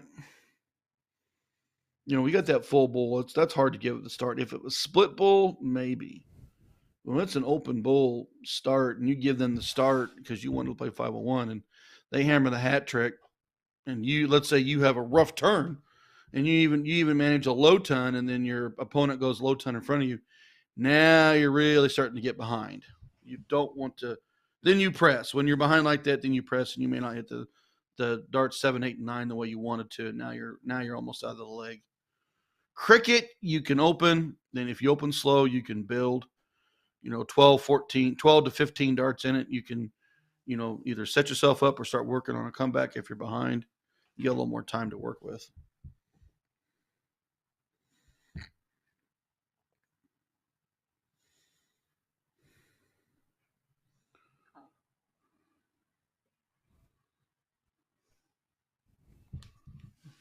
Don Washington, proving that cricket's been her game.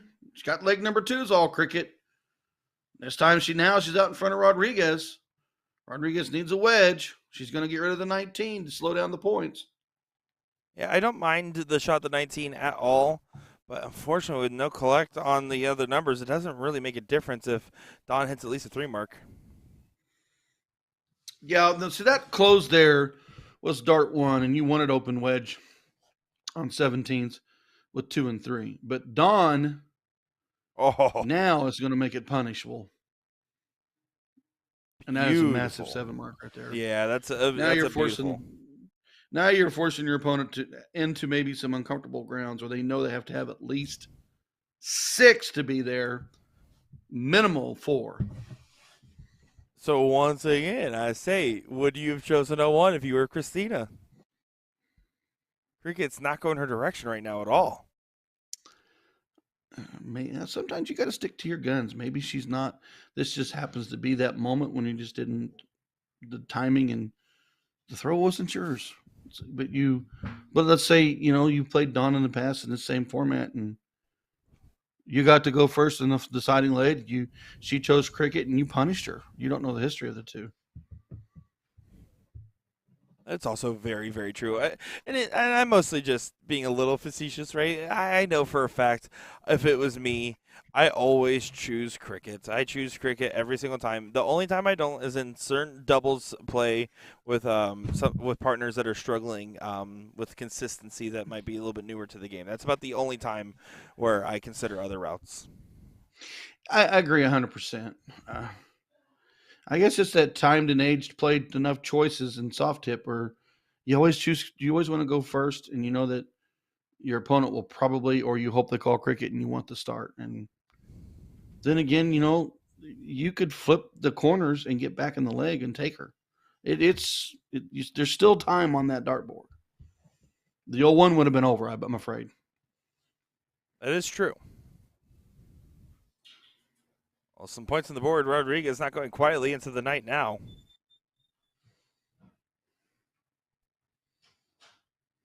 Now, I'm sure there's a lot of people that beg to differ, but I don't know.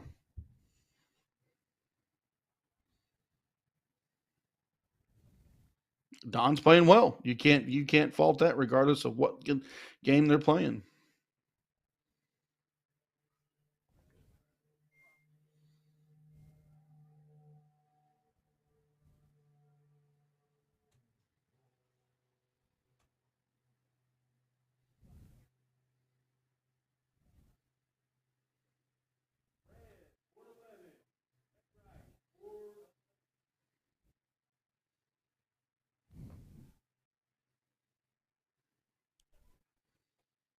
Washington 2 on the last turn.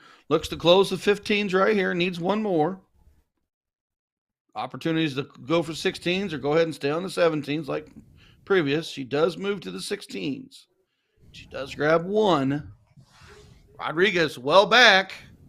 Needs this wedge to close and needs to point this wedge.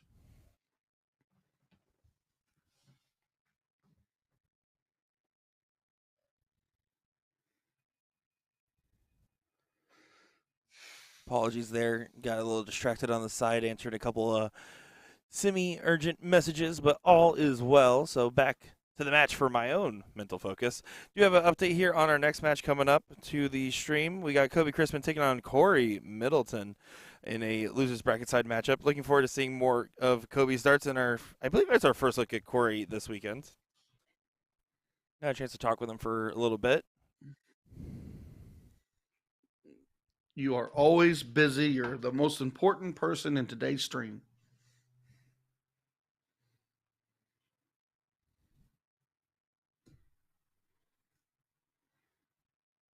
Big moment in this leg. This is kind of where you can make your last real stand.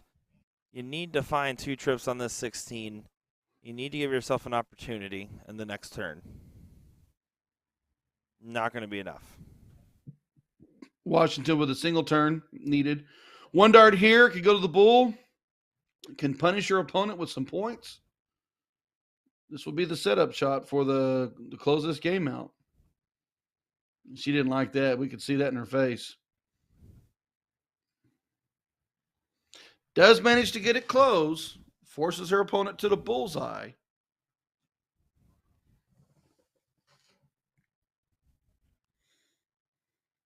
And the Bulls need to somehow go. You want to win this match, right? You want to get to that queen seat match, especially with how much payouts are and how it only goes to top 4. It's such an important match to win right here. You win this match, you're guaranteed to get some money on the day. You win 2 matches in a row, you're guaranteed to get some real good money on the day. Yeah, it's quite a drop pretty quick. This one is just about done and dusted. So, fortunately, unfortunately for Christina Rodriguez, excuse me, it's going to be, since it loses to the bracket, Dawn Washington, opposite of unfortunate, she's going to be happy about the results here. Rodriguez on the bull. Needed that second one to mark. Only going to get the single bull out of it. Washington, one is all that's needed.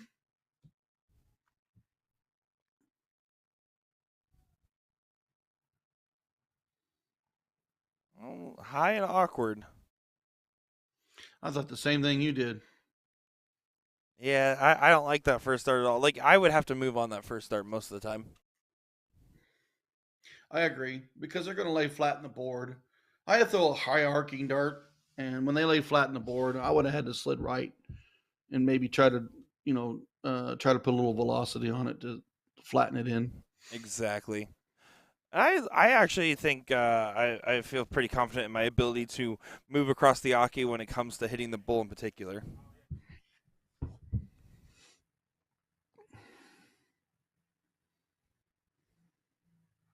That's a good thing to have. Now, if I can only hit them when I'm going right at it. Yeah, well, it could be an awkward spot again. It is. She pulls over the top. She pulled over the top of it. You gotta be careful. This is a double bull single game shot available. Yeah. With you on that one. This would be a massive steal out of left field. You have to drill this first start. There's no reason to go for the closest first with the X on the bull. You have to just drill this double in the first start.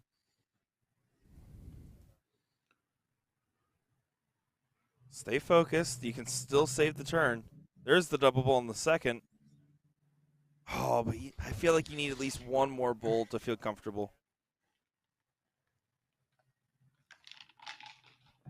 Single shot win now turns into two darts needed. Oh, she's going to stay for points. And then bailed on the stay. If you're going to stay, you're going to stay. I mean, a single doesn't push the bull in that last start, so I get it. But no, it does push the bull. Yeah, I don't know. That was questionable. Very, very questionable. 3 solid darts right here.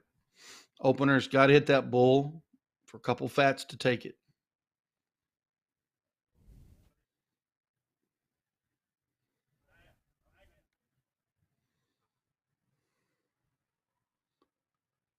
Got the double in the second again. And a single. I love the stay. You're setting it up so that way you can just hit 2 big singles. If you don't have a game shot available, you want to approach the turn where you can have a potential lead. If Christina Rodriguez pulls this leg out of nowhere, this would be insane. Wow. What such a turn of events. Apologize for Ryan dying into the microphone there for a second. You gonna make it there? Yeah. A little choked up. Oh. 102 on the points. Push back.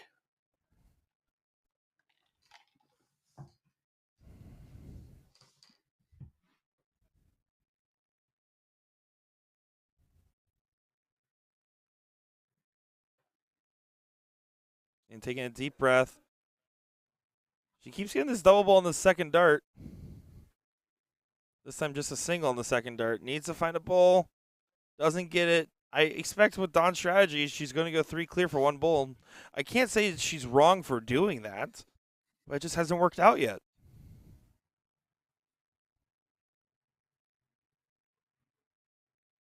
Oh, she's going 17s again. I don't understand that in this situation. You have 3 darts for that 1 bull. 117 created a bull. Right, but I think you bail for the 117. You don't start with the 117. I don't know. Dart still in hand. Double bull's got to be on dart 1. This is such a scrappy end to this leg.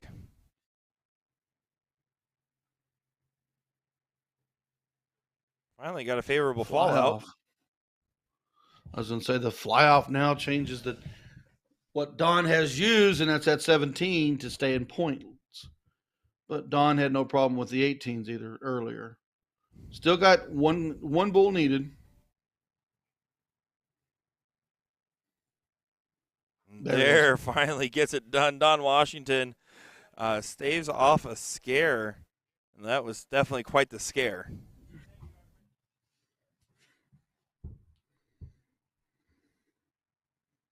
And that will do it for that one.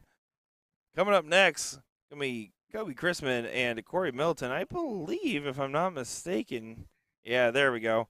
I think that they were just waiting on that one to finish. They're about to get right into this. They're not going to waste too much time at all. You can see Kobe getting the warm up there. Kobe, too young Chrisman. Young, talented, world traveling dart shot. Race to 2. Yeah, going to be a shorter format on the loser side here.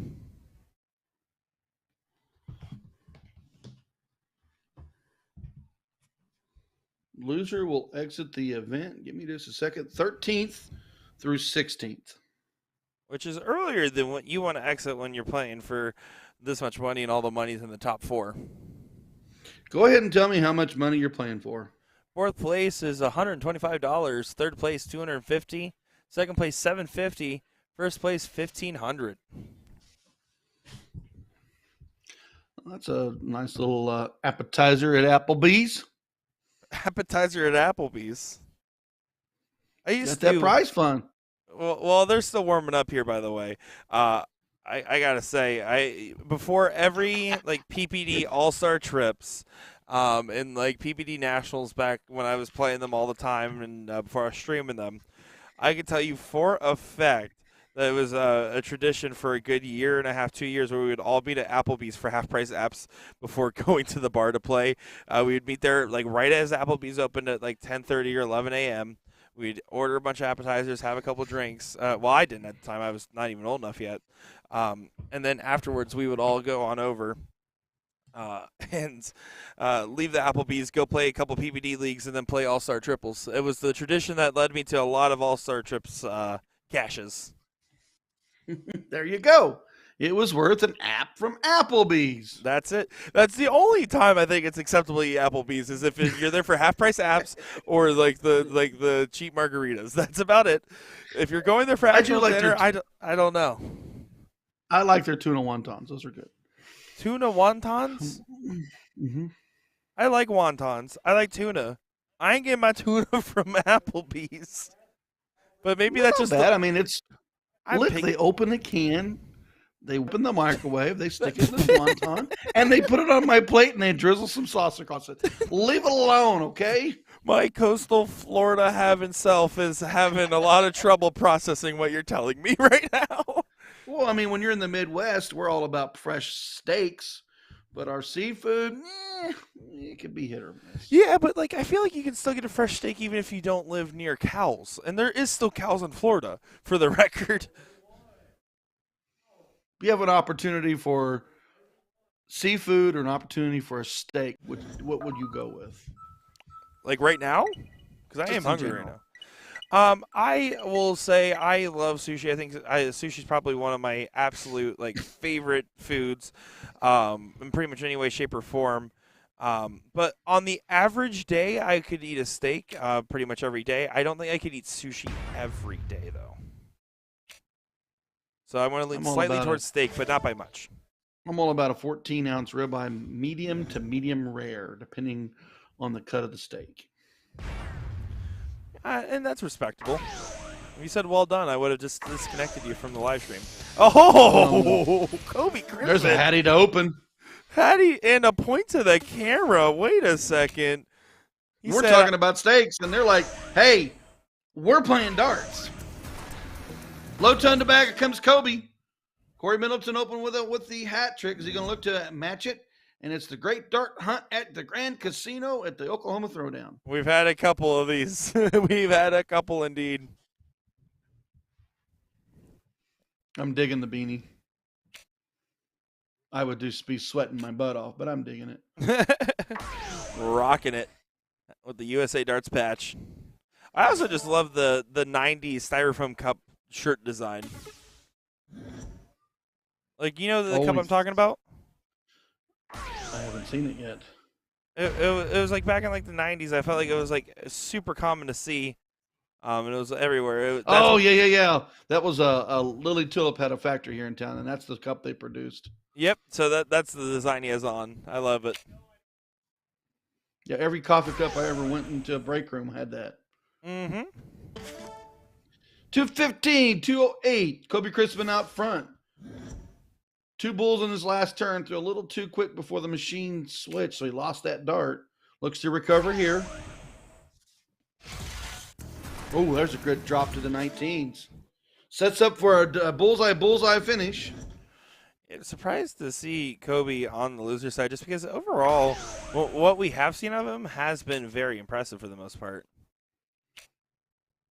And when you look at the field and you read the names in there, you know, you're probably even with he's probably even with a lot of the guys, and it could have been just a timing shot on something. 33 could have been a timing shot that beat him or a missed start. It's you just don't know. Yeah, and he did play Derek Cortez, who has been in pretty solid form today from what we saw. 135 won't go. Didn't get it to go there. He could have swept the 15s to leave in 40. Could have hit the bull to leave a 35 with a 3 and a double. But in the meantime, 22.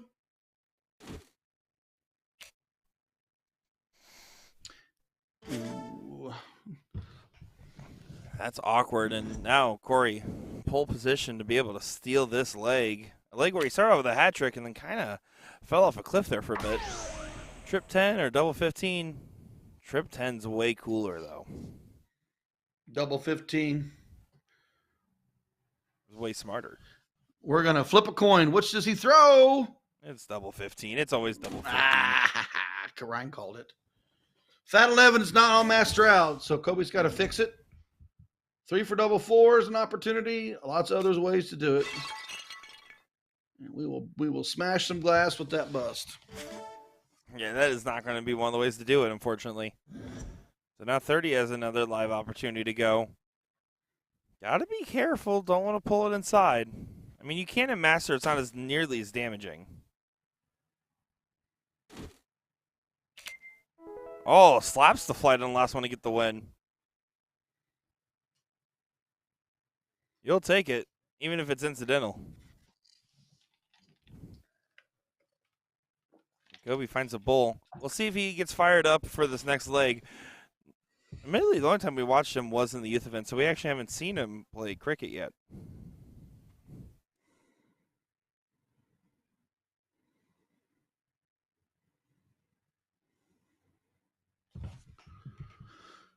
Looking at the bracket here.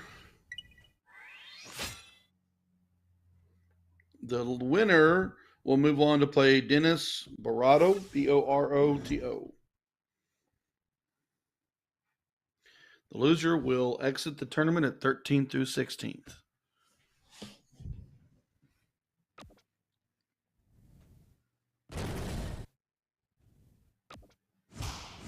Nice 5 on the open. Crispin down to the 19s. Might move the 18s to start.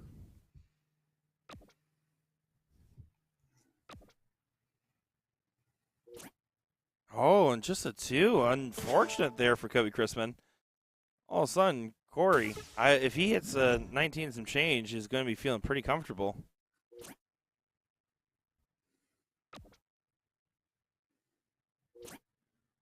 Oh. No punishment in sight. Again, one of those moments where getting a calculated big close, maybe aiming bottom side of that tripwire for that first start, try to place a marker, might be more fortuitous. As now the punishment is in suit. Does grab 6.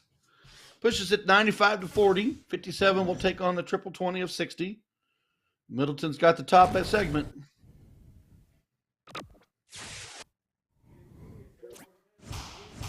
Oh, you wanted that 18.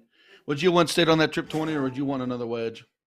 I I mean, I'm of a split mind on it. I think I'm a big believer of having multiple wedges, but I think 20 is of the utmost importance to defend.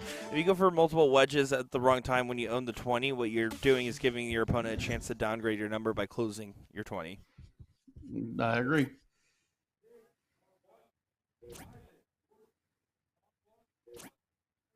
And not going to happen with 3 single ones. 2 young Crispin can close out that 20. He's got the 18s. Do you know the origin for the 2 young nickname by chance? I was curious. No clue. I met Kobe first year Shark Tank. Of course, and then I traveled down for some steel events in the Oak City area, and then got to him and his mom quite a bit, and then traveled down into Lawton when I was an ADO area 6 manager and talked to them about WDF youth and stuff like that, which is where he has excelled and went overseas with. Yeah, definitely a very promising young player, right? I mean, there's so much potential with his game, his ability, and his demeanor, which is one of those factors that you don't really factor in enough. Oh, yeah. Oh, yeah.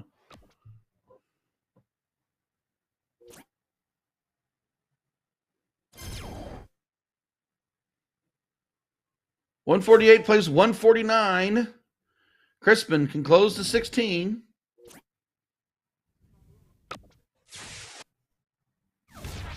It's good strategy there. You probably would have liked to have led with the 17, then close to 16, then move back.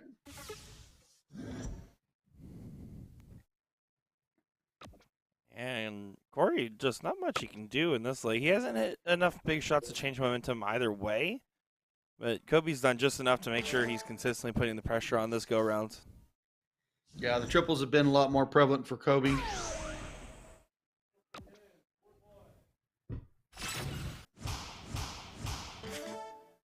Good move on the bull. Closed 15s, added 15s. Lots of pressure on Middleton. But he does own the 1-0 lead. We will go to 3 if Kobe cleans this up.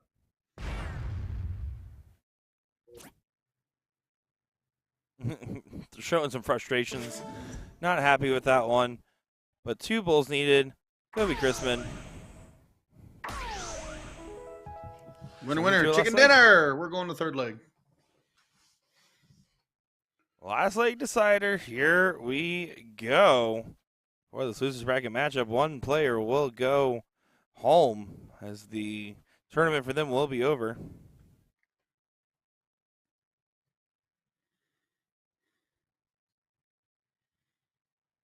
What will Corey choose?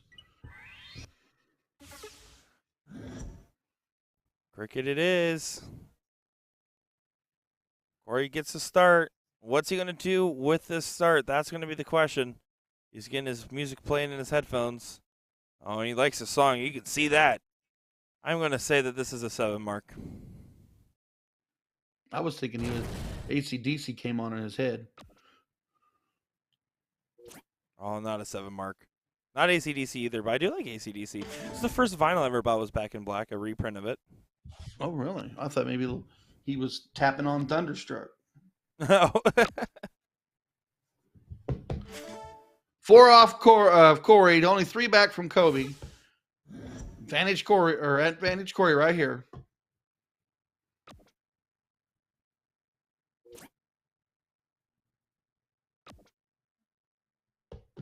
Are you a headphones player? No, very rarely. I mean, nowadays I occasionally do, but that's just because it's a way to compensate for the lack of me being comfortable playing in person again. I've lost a little bit of that comfortability over time. I think just because I don't play enough and I have higher expectations than ever by being someone that commentates starts now. So therefore, I feel more pressure when I play, and I've done it a handful of times. Never in doubles, never in triples, never in anything with partners. Only in singles, and I will only ever consider doing it. Let me rephrase: if it's remote triples or remote singles, I don't mind nearly as much, and I will occasionally wear it depending on what bar or venue I'm at. But most of the time, I will every in-person tournament. I never wear headphones. It would only be like blind draws and remote tournaments. never been a headphones player. I also grown my game over the years to deal with bar distractions and drunk distractions and player distractions. Or if I don't have that noise from the bar or the irritation factors that for others, I probably won't play as well. Playing well as Kobe. He's out in front of Corey. Corey's going to have to hurt this 18. Otherwise, he's going to leave it open for Crispin to close it down. I constantly I ask that question because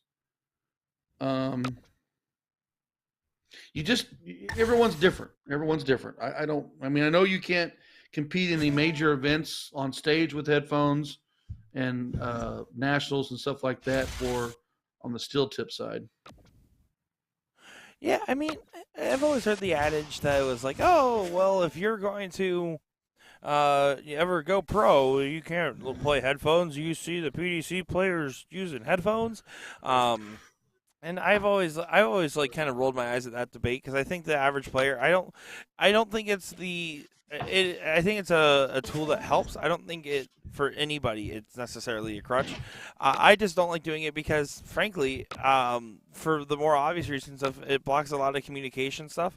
I think that a lot of in-match communication is important, especially if like I'm shooting the wrong shot and my partner wants to tell me or a friend wants to tell me if I'm playing singles, something like that. Like frankly, I like to stay engaged with my match for the most part, and I don't want to get too distracted too far away from it.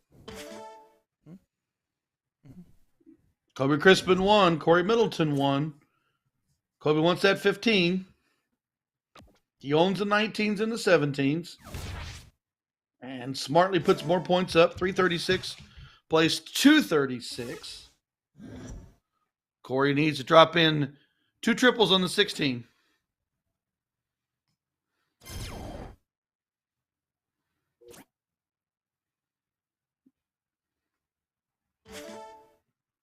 I also, just one other thing is I also don't mind to play partners with a partner that's wearing headphones.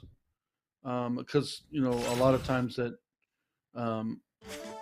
if they have a question, they'll ask, or sometimes I'll just let them play their game in their direction, and then I'll try to wrap my game around it. Maybe if I see they're red hot, maybe I'll just put up points and let them close it down because they're comfortable. It's each their own. Yeah, I mean, I don't want to yuck anybody's yum, but it's just not my forte.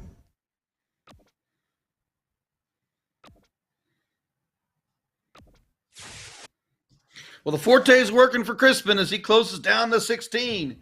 He commands the lead. He commands the points. He's got the wedges. Middleton's only got to work with the middle.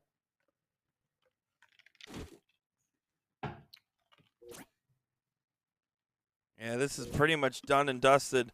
Corey, who had some great moments early on in this, unfortunately just not able to get it together towards the tail end to get the results he really wants to see. And Kobe Crispin gets it done. Winner, winner, chicken dinner. The kid that is too young moves on. He's going to get old one of these days, folks. We're going to say, hey, that's Kobe Crispin, too old. I mean, what is it? Braden Evans is like 25, and he still has the name of the kid. Yeah, I know. I'm good with it. It's cool. I just know him as too young. I mean, I always had the nickname The Boy. Was my darts nickname because my dad would always yell boy, hey, boy, very loudly. So now I'm trying to work on adjusting that nickname a little bit, but I have to be given a new one as a player, and I haven't gotten a new one yet. So, all right, folks. Well, we can see we're starting to thin out here. We're getting to the tail end. We're getting nitty-gritty with all these different matches. So coming up next will be some good matches coming our way. I already see Brain Kessler warming up over there, so I'm going to imagine is this going to be no, they didn't. Oh, it looks like okay, this is going to be Eric Holmes, Brain Kessler. So it's going to be a top 4 matchup. So just going to get them up in just a moment. We're going to take a quick break here, quick intermission, as that was like 3 or 4 matches back to back to back. We'll be back in just a moment.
Welcome back, everybody, to our coverage here of the Oklahoma Throwdown. My name's Nick Show, joined by Ryan Mooneyham.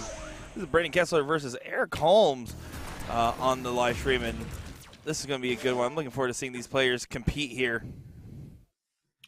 Is this a race to 3? This is going to be a race to 3. Thank you for saying that, because I actually think the scoreboard says race to 2, because we were covering a loser's bracket match before. Kessler with another low ton, leads 132. Holmes well back at 256. Gonna have to have a low ton to set an out. Needs a hat trick to put pressure.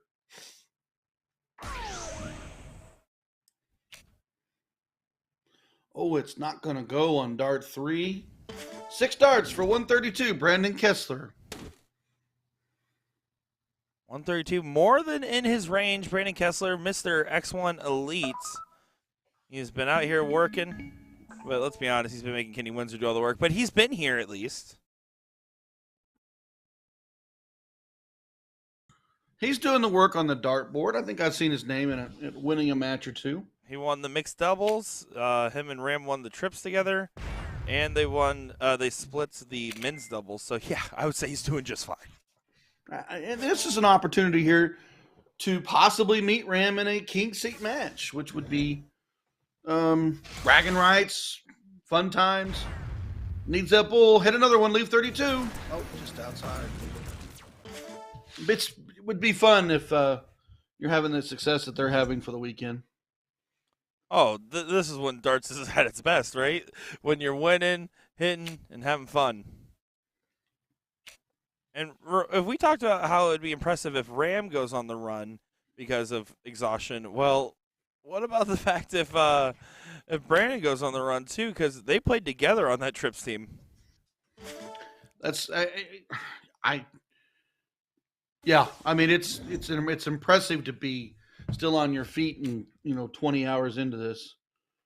Trip 20, not gonna go. Not happy. Needs to throw the 9 to leave the bull. 45 is doable. Should Brandon not hit this 32? Yeah, you felt that dart made an audible womp womp when it hit the single one there. As now Brandon Kessler does go ahead and take leg number 1 in this matchup to try to get to that seat match. And we deal for next leg. Eric Holmes. You know his dart nickname? Because I do. No. Sherlock? Big Dummy. Big Dummy. Okay. Yeah, that's what it says on his dart jersey. It always cracks me up, which is fair because yesterday when we were calling a match, I went out there and I asked him for the scoreline of a match, and he told me it was last league decider. He told me it was 1-1, and then you and I were calling it, and then it turns out he lied to us. Okay. So he is a big dummy. Okay. We play cricket. First one to win 3. Winner will go to the king seat match.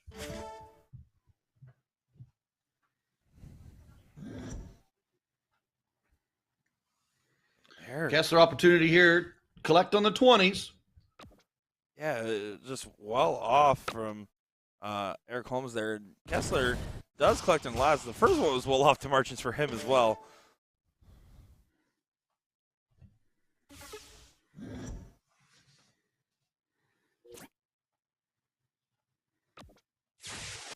That's close.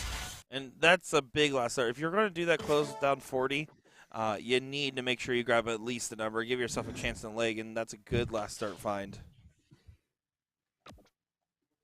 Kessler wants a wedge. Goes 18s. I think he looked at the 19 to attack, but it's like, nah, need another one of these.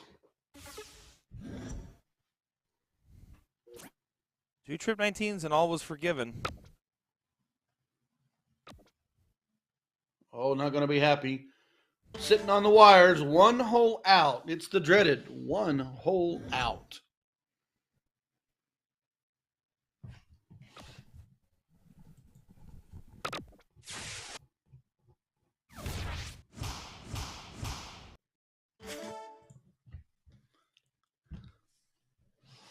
.112 playing 38. Kessler owns the 18s and the 19s. Holmes got to work the corners. Does get 6. Kessler can go on the attack. He may play a little defense with the points to open.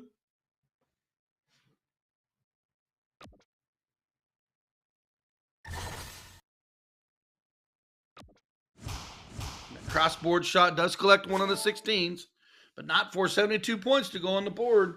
Push Brandon Kessler 98 out in front.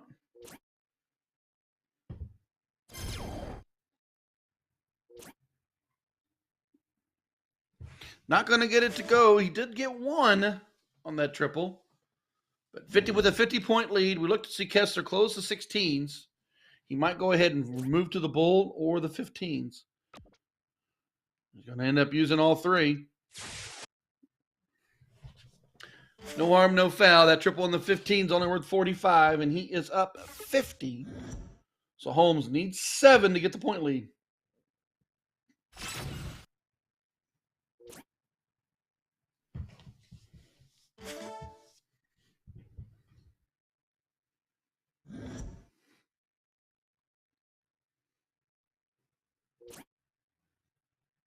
Kessler on the attack. Stays true, goes outside of the 18, but actually adds 54 there at the end. With his wedge of 54 taking on a wedge of 45, he can take some advantage shots at the 15. We can also stay back and wait. Oh, there comes a sweep. That is a big 9 mark on the sweep.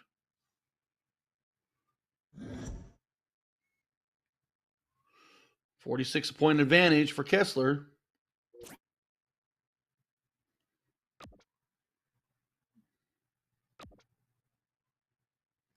Only gets 2. So now the momentum has shifted to Holmes in this leg. He's got that wedge of 15s, that 9-mark sweep of the board, put the pressure on Kessler. And he's only got a 1-point lead.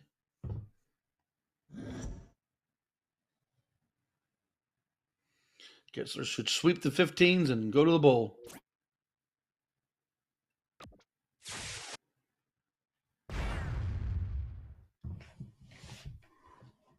Three to 2.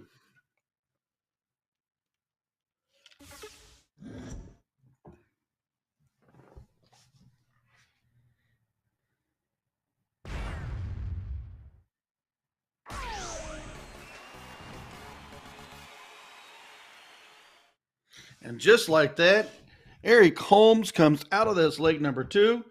Big advantage right there was to sweep that 9 mark through the board, put Kessler back, and then turn right around and was able to capitalize with only two misses or 2 marks on the 15s from Kessler, and then single bowl, double bowl to finish. Here we go, leg number 3. It's cricket, 1-1 scoreline.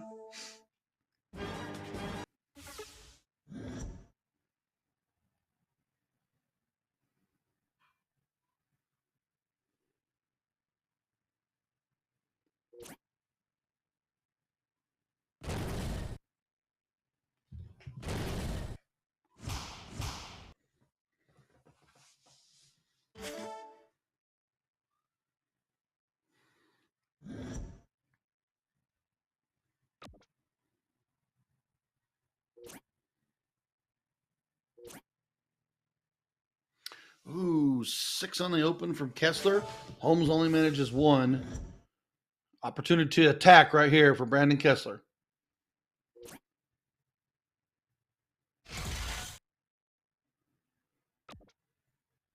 An attack he does. 19's goodbye.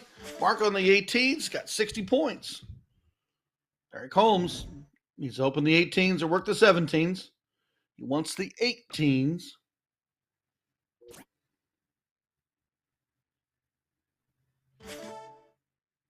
And a straight struggle in 6 darts. Kessler on the attack.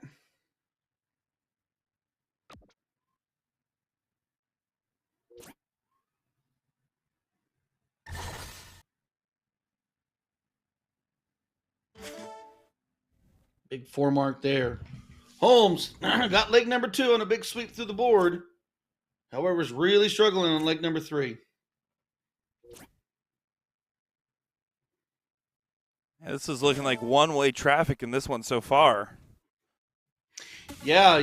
Eric Holmes, Kessler was commanding leg number 2, but Holmes did a big white horse sweep through the numbers and changed the momentum of the leg. Was able to capitalize there at the end. But Kessler on the attack in this leg is well out in front. Ram Guevara in the chat saying, "Hi, babe." I hope that was to Val. Maybe it was to be. I don't know. Maybe it is to be. I needed the win.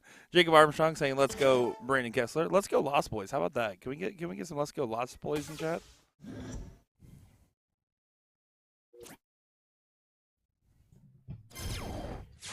I'm gonna start calling you babe now. Okay.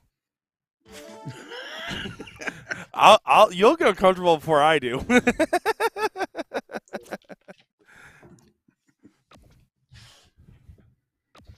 No 15s found. Holmes just not.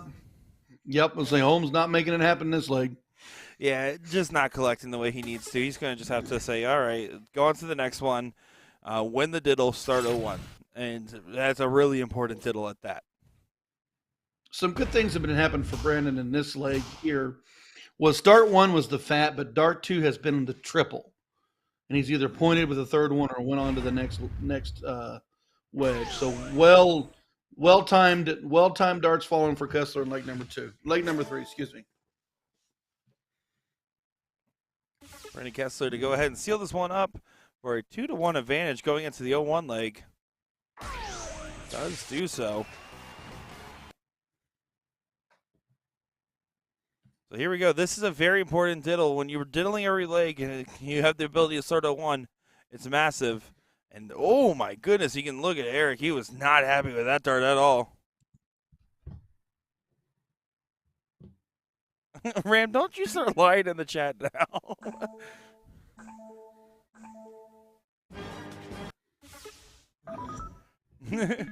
Val says, "Hi, my love," and then says he was talking to me because he sees me watching.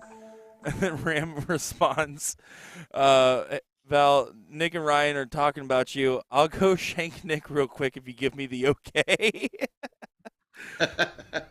Joke's on you. I'm oddly quick for a big guy. I got boosters for legs. Here we go. Back to the match. Yeah, go. Oh, you did that to me on purpose. You can tell him to come after me. It's only a 4.5-hour drive. Low time to start. That's a good way to take advantage of the diddle and the win. I was going to say, key for that was Kessler's diddle win. Now, that's a good start to the breaking of the throw. I think that there's a strong argument, depending. If Kessler hits 3 bowls here, I think Eric has to consider going for the 9-dart leg. I agree with you on that one. We've had that conversation multiple times in this. Yeah, this is. Yeah, frankly, I just don't think getting a 201 helps, but it seems like that's what he's doing. Yeah, exactly where he's going.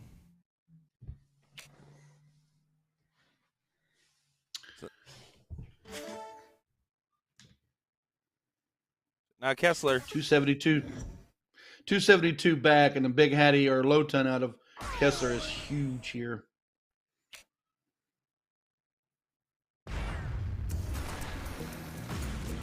Solid low ton. Does enough. Doesn't pressure as much as he probably would have wanted. Eric needs to try to go ahead and make up for the lost grounds. 1 bowl here to lead the 170. Oh my gosh, that's a risky switch. 160, 170, however, they're big outs, but 141 is going to go get a look in front of it.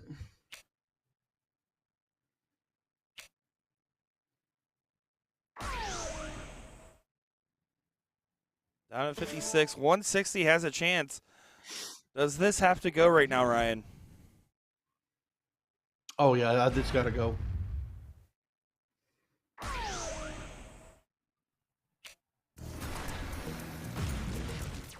I don't think he'll return. That's up to Kessler to decide. 6 for bull should be the swing.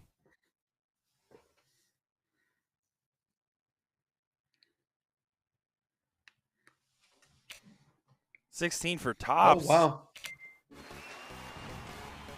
Doesn't matter. It works. Absolutely. Can't really fault that at all. So we'll begin our next match here in just a moment's time, folks. Don't go far. My name is Nick Teixeira, joined by Ryan Mooneyham on the mic. We'll be right back.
It's the King Seat match. It's the Oklahoma Throwdown.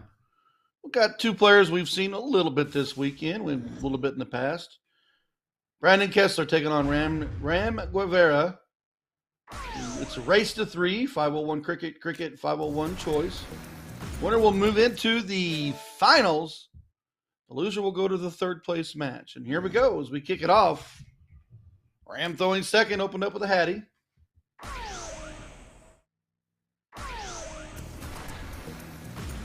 Backs it with the low ton. Kessler needs a turn right here to get way out in front. Minimal low ton needed to stay out in front of Ram by a little bit. Hattie would be ideal.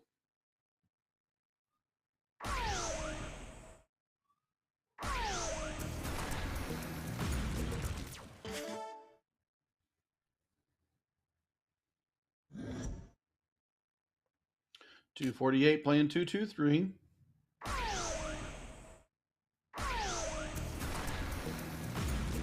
And Ram will return with the first look at the out. Kessler here, though, can set up a much better out. The low ton or better.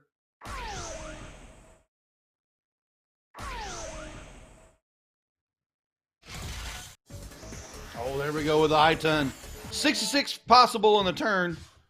Ram will take the first look. 131.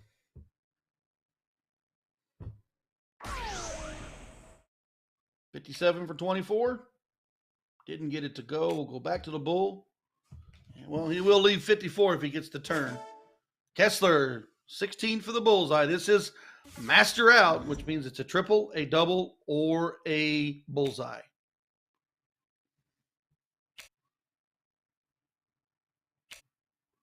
And just like that, a little bit of a jerk of the wrist, and it drops out and leaves him 29. Ram Jr., 54 to finish. And he shuts him down. We'll go on to leg number 2. They cork every leg to see who goes first. This is cricket.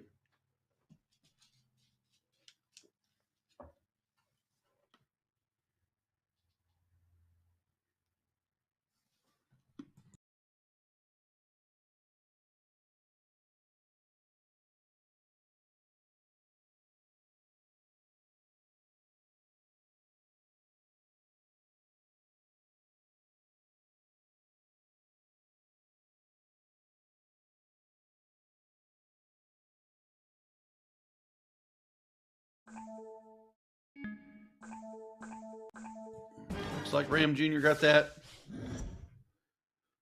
Here we go. Leg number 2.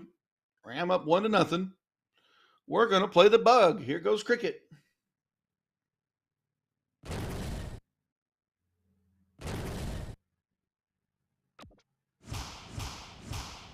Big 7 on the open. Kessler will need to back it on the 19s.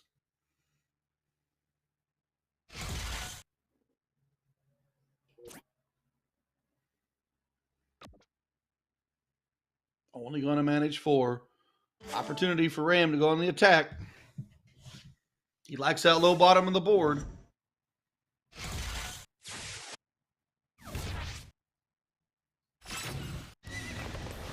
And And that sweep across the bottom gets another horse on the board. And Ram well out in front in leg number 2.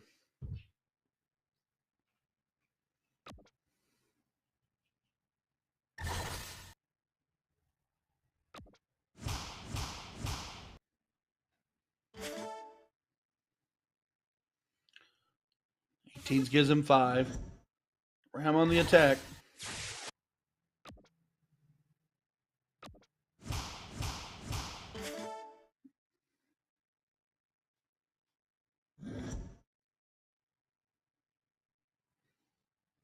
Kessler is caught in the corner. Needs the 16s to fall. Only going to manage 4. Ram with 2 to close. Can attack the bull. Opportunity to lay in some more points.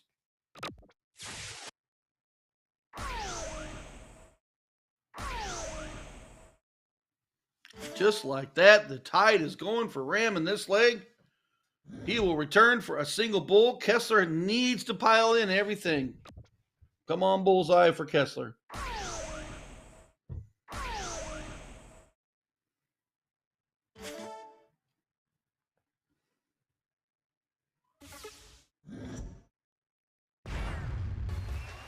Game shot.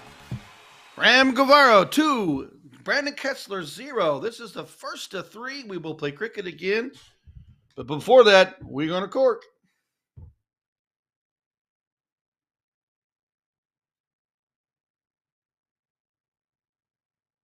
And looks like Ram will get the start.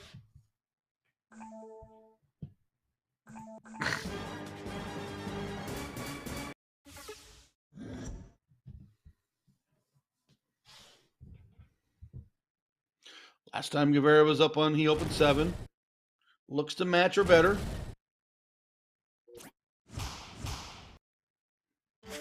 Went ahead and made the adjustment. Wanted to grab the 19s. Didn't get it to go, but did damage the 20s for 6 marks.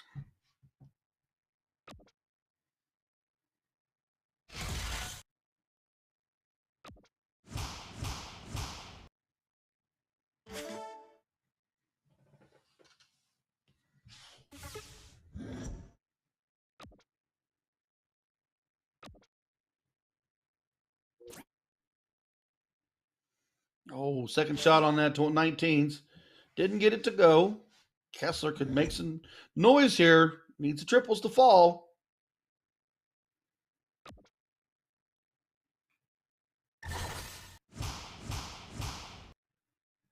Not a bad move. Grab the 18s. Give myself another house. Down 24. Marks are right now in my favor, but Ram has been hammering that 20.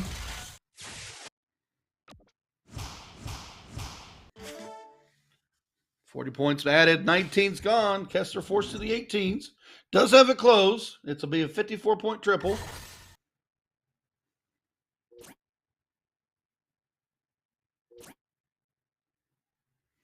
Oh, and that was an aggressive move to try to get rid of the 20. However, Junior still up 10. Has the bigger of the 2 wedges.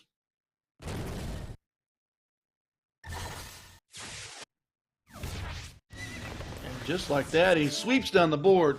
20s for points, 18s goodbye, 17s is opened.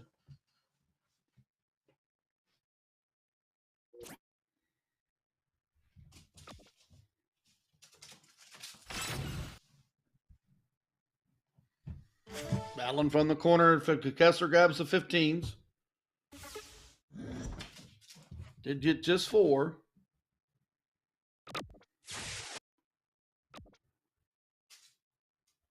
Ram wanted to get rid of it, added 17 points. He knows he's got the big wedges. Kessler needs to work with the 16s. It's a 48-point wedge. He needs to score it. And just like that, we got 9.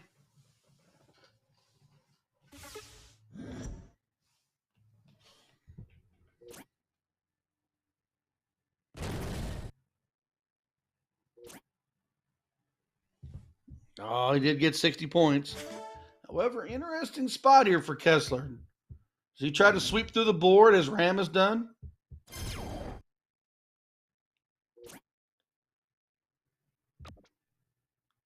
Made his move, didn't get it to go, but put 64 back up.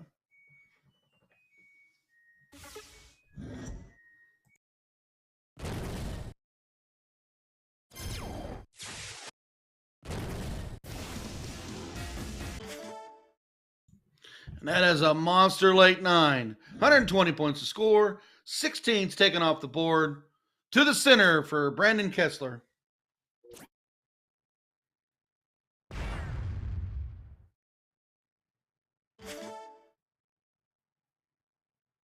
It only takes 3 marks here on the bull, and Ram will collect the king seat. And he will be the one to beat, folks. And the Oklahoma Throwdown, the main event. Ram Guevara moves on. Brandon Kessler will move to the third place match. Both the gentlemen are in the money. They've had a great weekend together. Does Kessler have what it takes to get back to face Ram in the finals?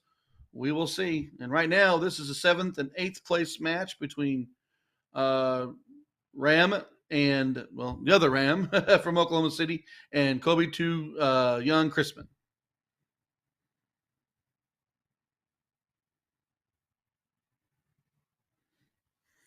Crispin on the tack on the 17s. Looks at that 20. This is a race to 2.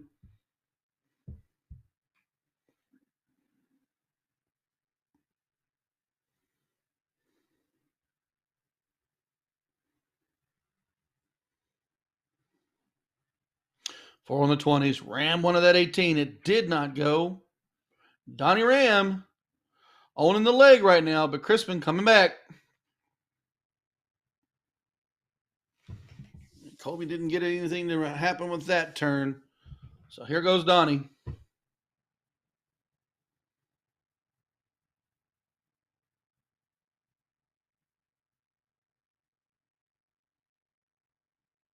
Another 5 mark. He's put 4 on there. One of the 20. Grabbed the 18s. Started working on Kobe's 17. 377 playing 440. Kobe on the defense.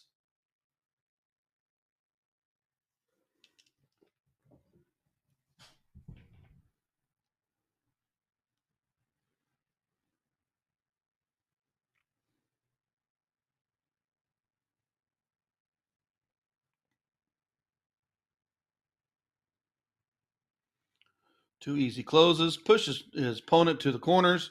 15-16s for Bulls is all Kobe's got to work with. He moves to the corner pocket shot of 16. Only manages 3, but Donnie owns the 20s. He owns the 18s and the point lead.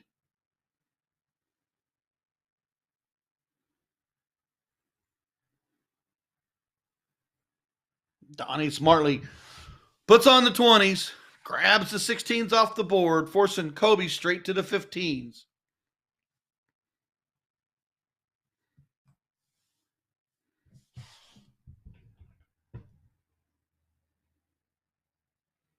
And there's a nice 6 marks, but it's only 473. Donnie commands the points at 480. Donnie's got the 20s and the 18s. He looks to point early.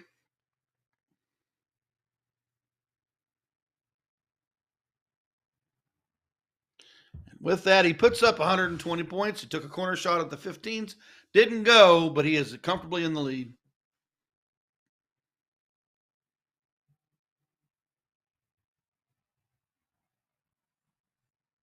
Kobe Crispin, give it to the 20. Swept it, grabbed 45 more points, but Ram still has 18s.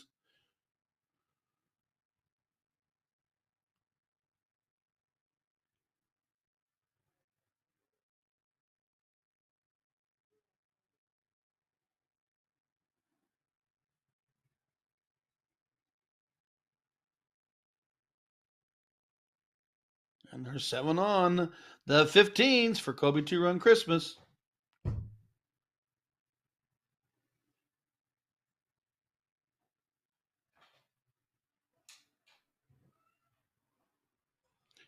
Good move down the board.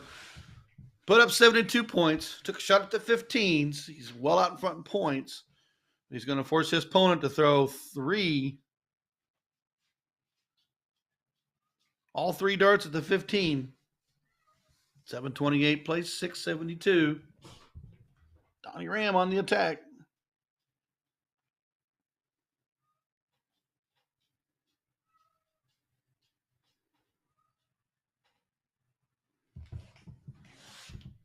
Not going to get it to go. Opportunity to go to the 18s here for Kobe.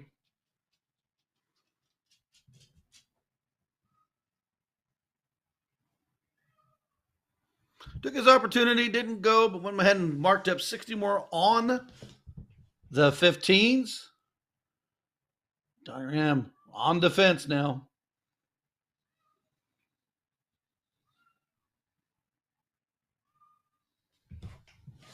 Does get it up there for 5, but is still down 8 points.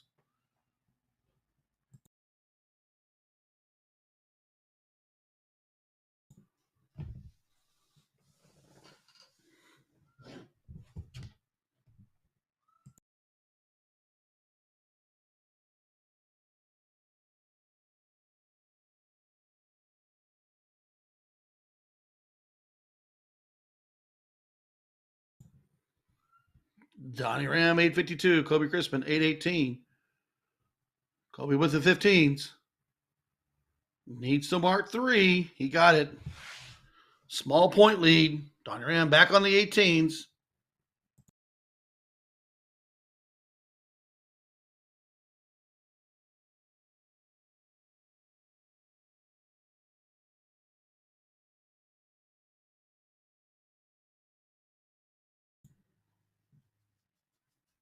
And they were trundling through on this leg.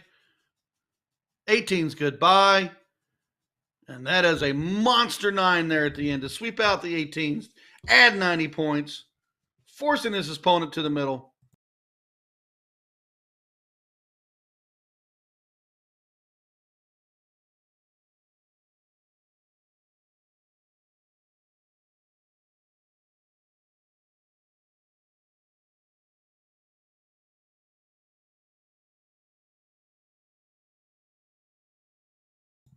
And Kobe, 2-run Crispin. 2 young Crispin gets that leg.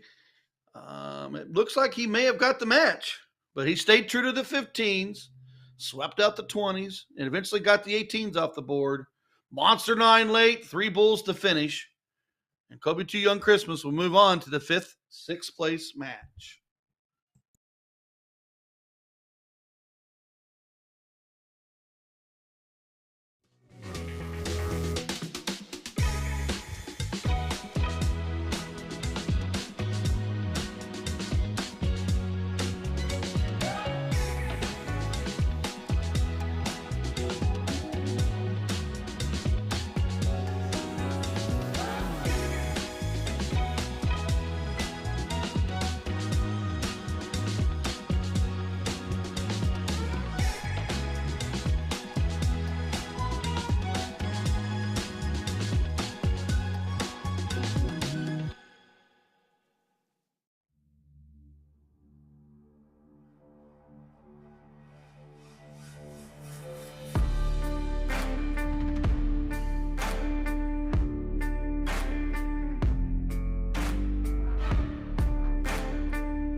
Welcome back, everybody, to the Oklahoma Throwdown here in Shawnee, Oklahoma. My name is Nick Char, joined by Ryan Mooneyham on the call for this great match deep into the bracket here for the main event here at the Throwdown. This is Kobe Chrisman at the line taking on Jim Stevens in this one, Ryan. And we just saw Kobe do a great comeback against Donnie Ram, didn't we? Yeah, I stayed true to the 15s. He kept making good shots and good selections and choice, able to sweep out with a big nine, and then took three darts to close out the game. So kudos to Kobe. This is a sixth place match, so this is one out of the money. This is the dreaded one out of the money. Yeah, a tough spot to find yourself in, fiscally speaking, but you're happy to be this deep into this hotly contested bracket. Yeah, that's been a lot of good names in this bracket.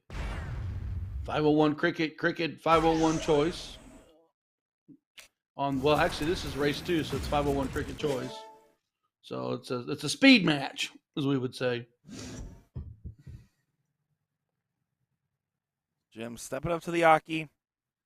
Going to be trying to get himself in range to set up, knowing that Kobe is full control early on with this leg. I can tell you. I'm gonna get.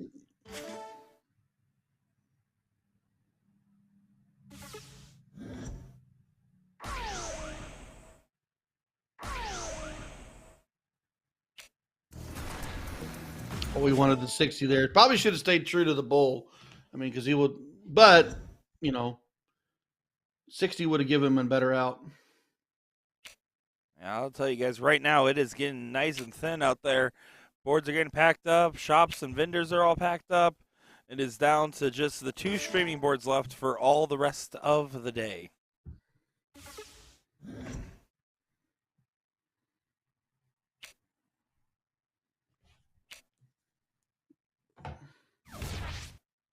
Oh, chooses 51 to leave 22. He did that earlier in a previous match, so pretty comfortable with that side of the board for a double out. I was going to say, with your opponent on 315, that must be an intentional choice.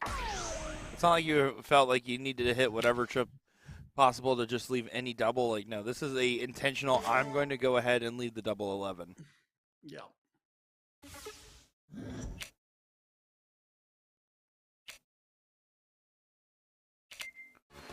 Gets there. Winner.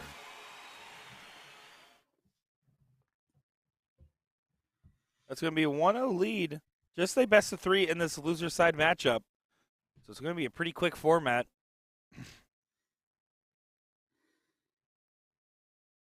The ladies are in their 5th, 6th place matches. So we are one round away from our final 4 in both the men and women's main event. Yeah, just a couple more matches, couple more moments here. And since the party has died down and the only people still here are the ones supporting these players, it's gotten to the point where these matches also are going to be moving quick, as you saw Kobe and Jim waste no time. Yeah, it's time to get up there. It's time to play. It's time to win some money. Kobe, of course, known as too young, because he was always told he was too young to do this, too young to do that, too young to throw darts, and he wanted to prove everyone else wrong. Well, sitting in the 5th, 6th position for this field, he's not too young to show his talent. Absolutely. It was a handy win in leg number 1 for Kobe. Jim's going to need to get firmer footing in this matchup.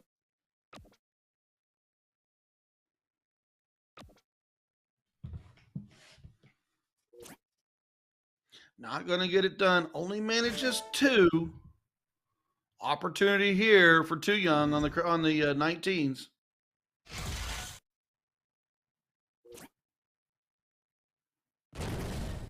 Oh, good shot. That was a massive switch on the last dart.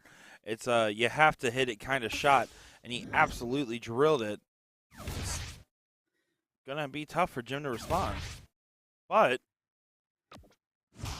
does answer pretty well. Finds a 7, but doesn't hit the last dart close.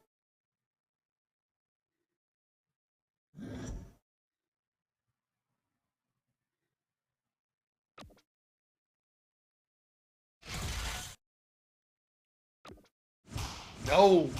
4 on the 19s. Look to sweep the 17s. Only managed 1. Trip 17 gives a clear look at the 19s. Oh, finds it. Those 17s have been very friendly towards him, but doesn't take the look, doesn't get the close. The last start, that's gonna potentially hurt.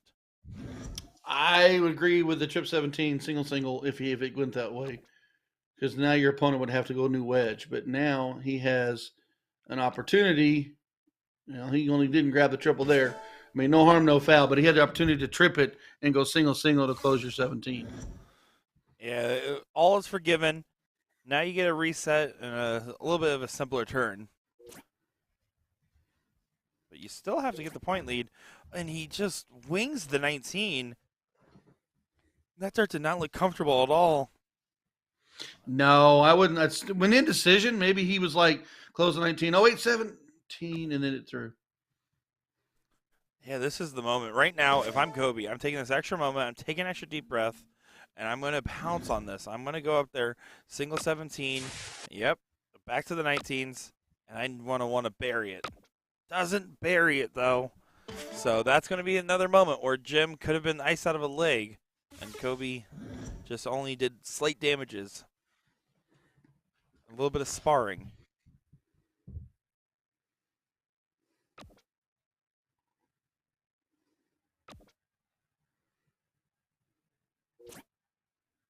Oh, just underneath on the 18. Kobe, opportunity here. Should go straight at the 18s right now. And he is. Contest them, grab the number, make your opponent's last turn nullified. But doesn't do it. And again, that last start, you want a trip. The point total difference is close. But if you hit a big single, it does so much. Oh, here, a big 54-point shot right here would get him close to the point lead. It'd be right under it. This is quite the wacky scenario right now. Gets it closed. Actually, I looked at the scores wrong. It does get the point lead. Yeah, but here we go. Now a 5 mark needed for Kobe. Grabs the close first. Needs to find a 4 on one of these numbers. There's the trip. It goes high. That was a well thrown dart. Unfortunate placement.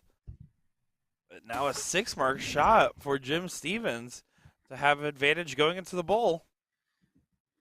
You start 15 here. If you trip the 15, you go to the 16, in my opinion.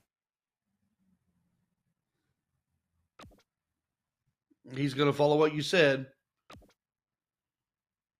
Needs the wedge closed.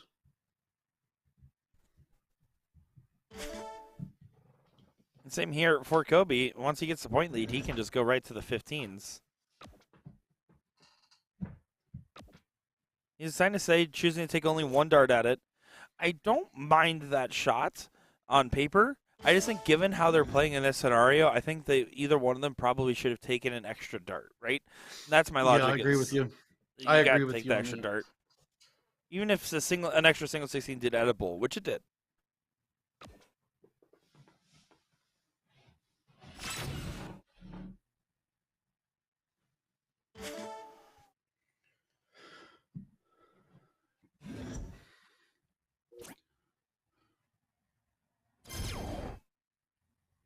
Does he swing over? Nope, he's going to stay true to his 16. It's a tough call to do. It's a 50-50 on the percentage shot.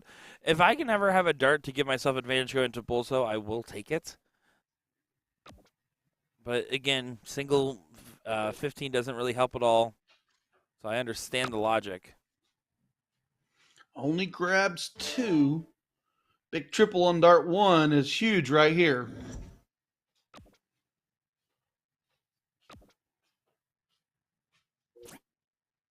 He went for the swing, but pulled under the 2.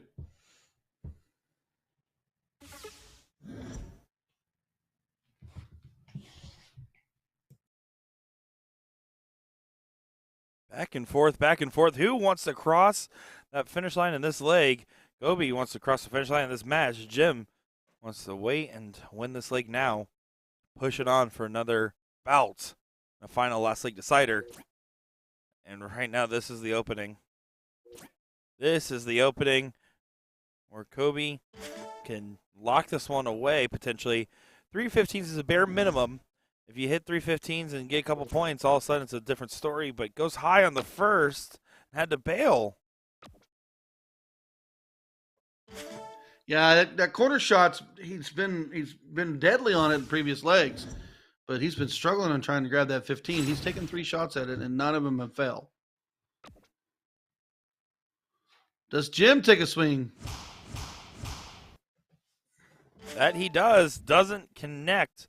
And that last start only hits a single. Gobi needs to snap back into it. Both of these guys, frankly, need to snap back into it, is what they're thinking. Like, here, take your one dart. Just take your one dart and swing it. The only argument not to is that, okay, well, then they can hit single 15 to 16s. But at some point, you're not hitting these 16s. I would rather be shooting bowls right now anyways. 388 plays 382. We got a battle in the corners.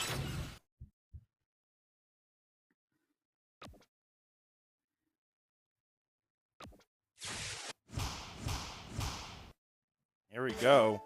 Gobi now push to the bowls. 39-point separation.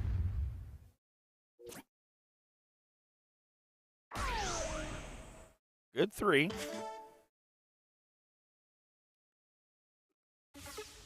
Single 15 pushes the bowl. I still throw that first start up bowl. If it sticks, I stay.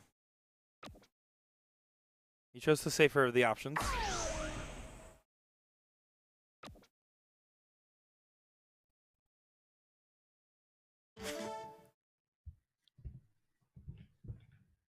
Gobi with the Bulls.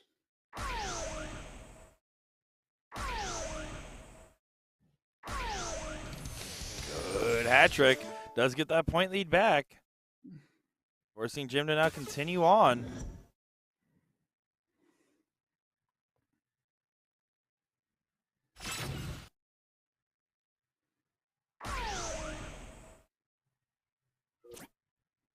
Oh, but doesn't get the winner. And all of a sudden, 2 bowls and a trip 15 is the shot. This would Clutch be a right heck of here, a double hucklebuck. bowl.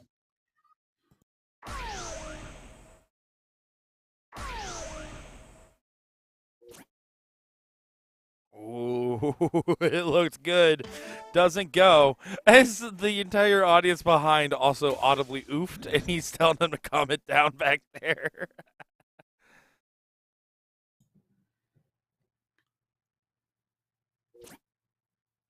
Oh, he opened with the bull or open. Back to it. Wow. Oh, wow. Single shot on the bull. Grabs the point lead. 1 trip 15. Needs to drill it. Doesn't hit it. Last start looked like it had a good chance. Forces 315s, though, with that double bull collection. 315 seem hard to come by at the moment.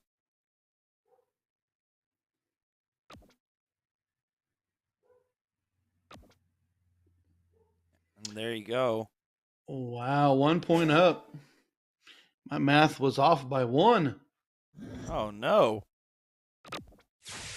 Game, set, and match. Kobe Chrisman making it feel like Christmas with that present. I was going to say, good job, gentlemen. Good leg. Way to battle there at the end. Yeah, good stuff indeed. As now Kobe will go on to play Vernon Farquhar in that next round. And then on that we are Final Four in both events, folks. Yeah, next up, Christina Rodriguez taking on Tabitha Brimson is going to be our next matchup on the stream. We'll get that over here in just a moment. Looks like we already see Christina over there. I'm Nick Sherry, joined by Ryan Mooneyham. Don't go far, folks. We're rounding out our coverage here in just a little bit. All right, I'll be back in 1 second. Go ahead.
Welcome back, everybody, to the Oklahoma Throwdown. My name is Nick Sher, joined by Ryan Mooneyham on the call. And we got a good match here for you. We were going to try to get those ladies going. Fortunately, they just haven't started yet. So we're just going to go ahead and rock it with Kobe Chrisman taking on Vernon Farquhar. So we're going to get going. Leg number one, best of 3 format. It's the 4th place match, folks. We're at the tail end of our coverage today. We got a 4th place match here. We're going to get the 3rd place and finals and try our best to get as many of the matches between the men and women as possible. But of course, we wanted to make sure, at the very least, to get something going. Since the ladies weren't ready, the boys will get the spotlight for now.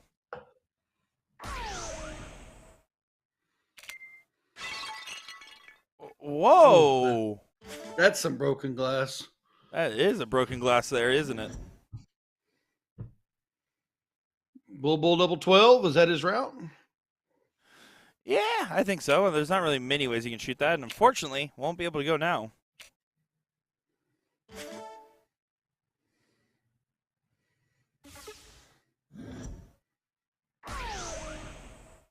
Back to the bull. This time does go for Kobe.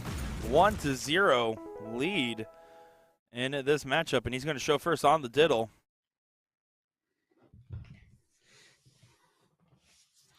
The winner of this will play Brandon Kessler. The winner of the ladies will play Don Washington. Yeah, it's going to be good. We're having some familiar faces and some new ones. This is actually our first time, or second time seeing Vernon on the live stream. I think we did see him once yesterday, if I recall. Yeah, we had a match with him earlier. Here we go. Leg number 2. Kobe gets the start.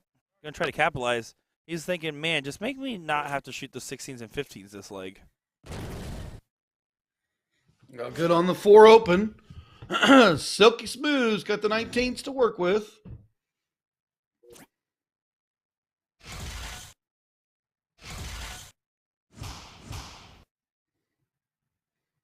Smacking 6 back. Back to the 20s goes Crispin. And Crispin finds the 20s immediately and then some. Goes ahead and loads up a 7. Good shot there from Kobe. A little back and forth action to begin with. Vern's going to have that 19 go. He took a swing, got 1.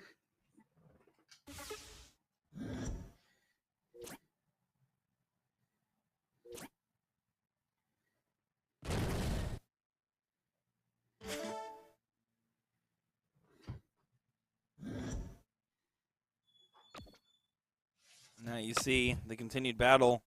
I don't like the look up there at this point of that throw, nor do I like the fact that it was rushed on the third dart to the point where it didn't collect. But, no punishment at all from Kobe. He's all over the 3s. Yeah, back and forth on his 20s and 19s battles. Some shots have been taken. They didn't go. And then some opportunities that have came your way have not gone. So once again, Crispin with the opportunity to get rid of the 19s here. Still has a wedge on the 20s.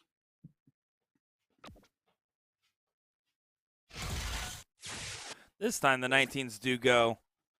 And again, I think it's a little bit of fatigue. You got to give some points to Kobe because you won't have to worry about fatigue as much if you are a young shot that doesn't have to worry about some of the other reasons why days can feel really long at dart tournaments. Extracurricular stuff, if you will, like alcohol. The older age kind of gets you on these long tournaments. That too. 20s are still open. 18s are open for Crispin. Silky down on the 17s. He wants that 20 gone. And he's going to force Kobe's hand to the bottom. Does he take a swing at the 17s or does he like the corners again? I think you have to start 17s with this much of a point lead. You can afford to. This is the opportunity that Vernon wanted, though. You only had the bare minimum. 3 closes from your opponent, or 3 mark close for your opponent. Now you can go ahead and hit a big shot to recover the distance. But it doesn't work if you don't get the point lead back on that shot. And now Kobe can just go for the classic patented Ryan Mooneyham coffin shot. He's got one of them. Oh, I missed on dart 2. Stay there to close it.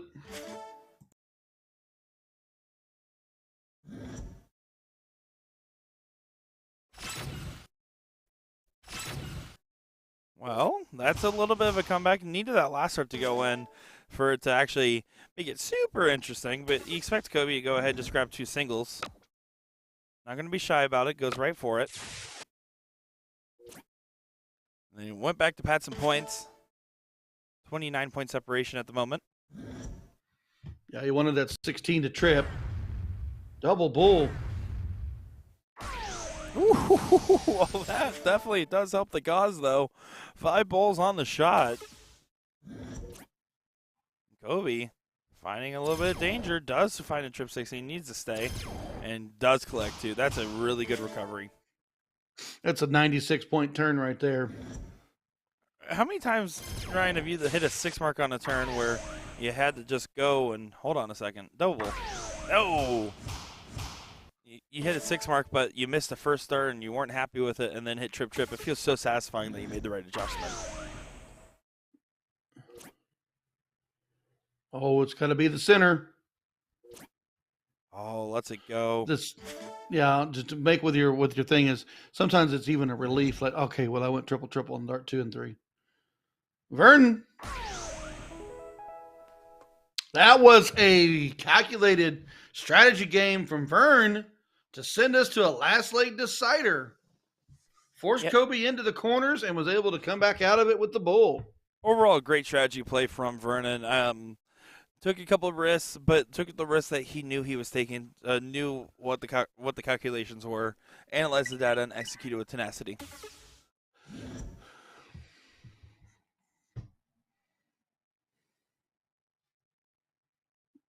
Here we go. We're playing the last leg of cricket.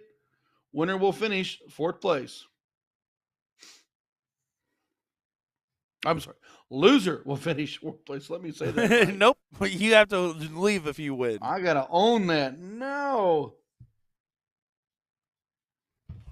Now, I never like to make this assumption, but I'm still going to ask you the question anyways, Ryan. Kobe is well known for some of his steel tip escapades, and he identifies as a steel tip player. Do you think that that's part of the reason why we see such a strong performance from him in the 0-1 legs, but a little bit shakier performance in these cricket legs? Well, you are battling, 0-1 is your game in steel tip, and because that's what's played internationally. So we're playing it heavy here, so when we go overseas, we feel more competitive. But when you play soft tip, man, it's cricket. And if you're playing soft tip consistently or your main game, you're going to be a dominant cricket player. You're going to play cricket a lot better. So I concur for what you were saying on that.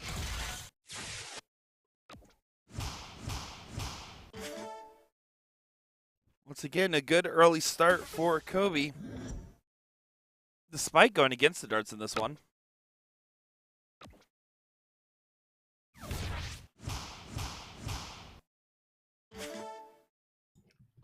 Five on the 17s.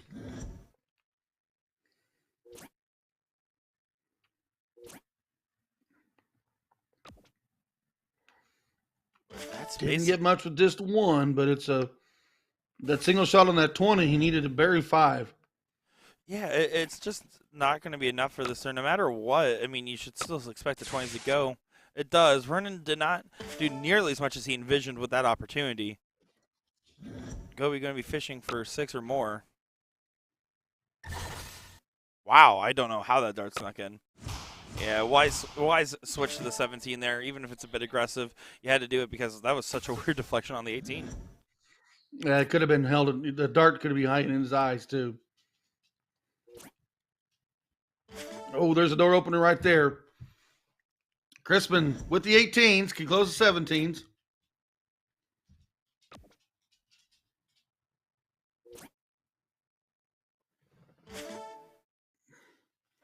See, the pace of this game is moving quick. Oh, they absolutely have some pretty good rhythm. Vernon a little bit slower than Kobe for sure.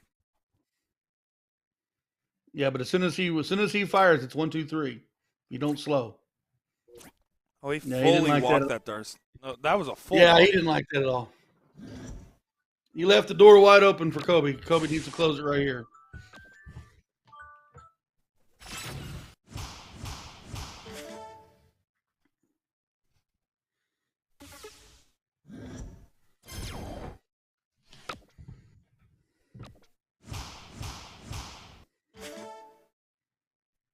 $131 plays 119.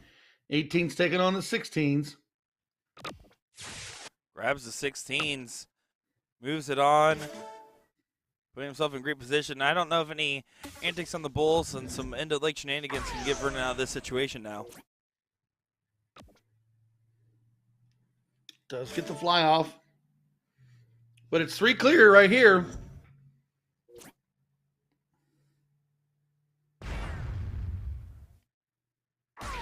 Gets it done. And just like that, Kobe Crispin will take on Brandon Kessler in the third place match, with the winner moving on to play Ram Guevara. And here we go. We're going to go ahead and take a look at our ladies' fourth place match. Christina Rodriguez on the main board, taking on her opponent. Excuse me, I just totally had a brain for Tabitha Brimson. I knew that. So it's Tabby. I knew that. I just completely lost my train of thought. So, well, we'll get that Kobe and Kessler leg next, just because it's a further bracket match. So we'll watch that third place and that final, and then we'll go back for the women's third and final. It's more than likely going to be our game plan. But while they're setting up in the meantime, we're going to go ahead and put this one on. I'm going to figure out the score of this one real quick, Ryan. I'll be right back.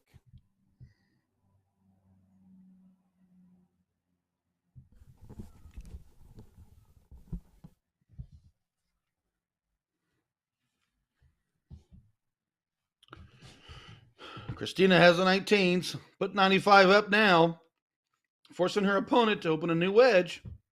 20s are gone for both of them.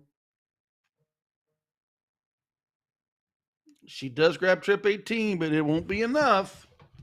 Rodriguez on the attack.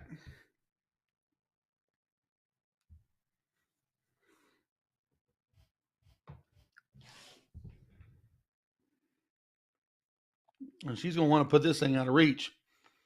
Grabs the 19 times 2. 114 points on the scoreboard. Brimson well back on the 18s. Gonna have to mark a bunch. And not gonna go there. She's gonna leave the door wide open for Rodriguez. Rodriguez can sweep down the board here.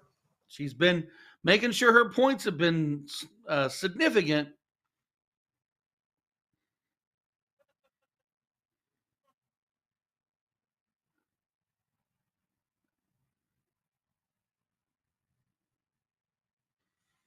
And like that, she just didn't get it to go. Brimson on the attack. Has the 18s. Gonna mark a bunch. I just got confirmation. Tabby is up 1-0 in this matchup. Rodriguez controlling the game still. Has the 19s. Tabby's with the 18, but 209 playing 38. Rodriguez last turn unable to collect on any 18s. Should stay there to try to get rid of the 18.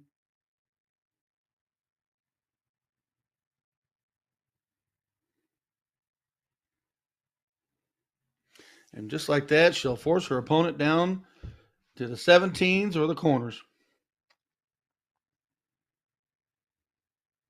Yeah, this is looking pretty one-way traffic in this leg so far.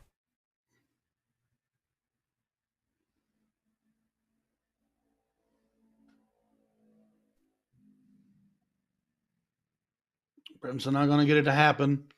Struggling in her last 9. Rodriguez. 3 on the last turn. Opportunity here to collect the 17s.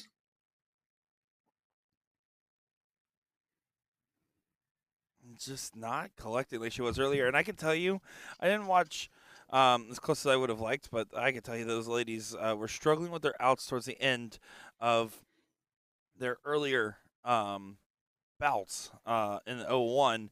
I saw multiple busts going on. So, again, it's one of those things where you have to just question, like, hey, is it just one of those, like, you're struggling, so I'm going to struggle? Who's going to lock in first? That's really what the question comes down to.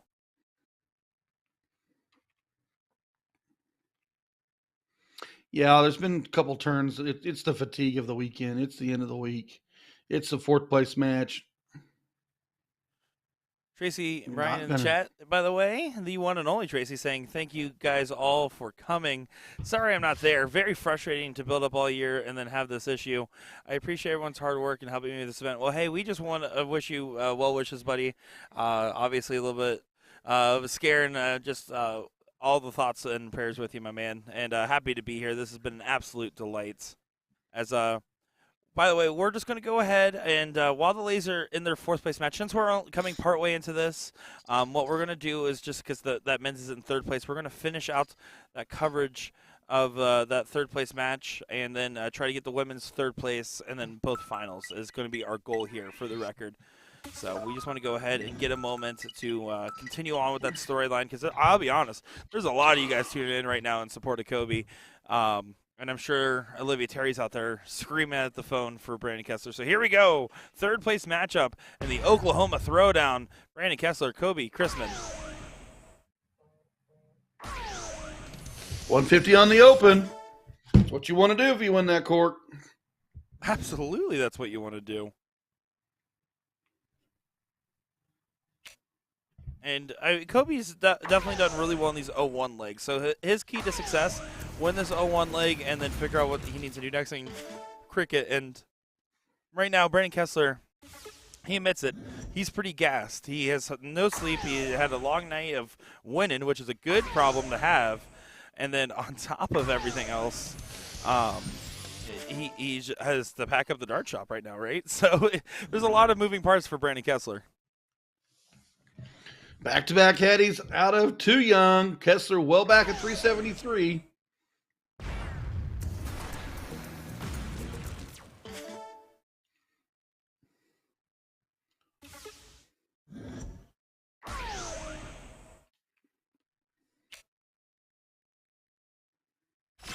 Good setup dart on the last from Kobe. I love that. Yep. Good pull of the trip 15.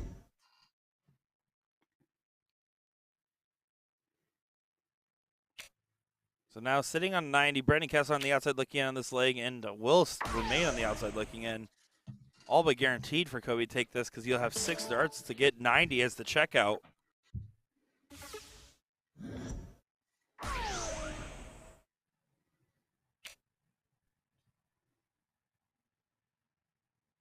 Oh, he will return though. Just a bit outside on the Luke Littler special. Man, I cannot hit the 20s the way Littler can. I tried on that double 10 so many times. I don't know if anybody in the world, Ryan, can hit the 20 the way Littler can. That double 10 and me just do not get along.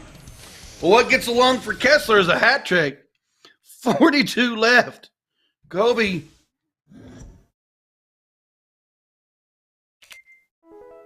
Does get it. Kobe Chrisman up 1-0. He's one leg away from making it to a final against Ram Guevara Jr.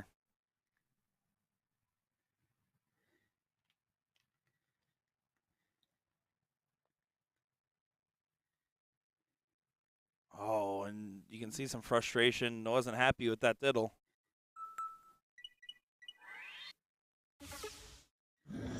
Cricket has been a mixed bag for Kobe Chrisman. Brandon Kessler, who has done well in his cricket legs, except for that seat match against Ram, where it seemed like he kind of fell off the wagon there for a bit. Gonna open with 4. Kobe has been good and strong on the 19s.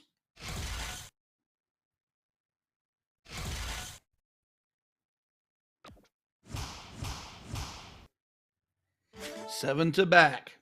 Kessler will return to the 20s. Might take a look if he can mark it twice. You guys are curious. The Devil Went Down to Georgia is the song that's playing, and that's the perfect song to be playing to get hyped up in a third place match, except both these guys are wearing headphones.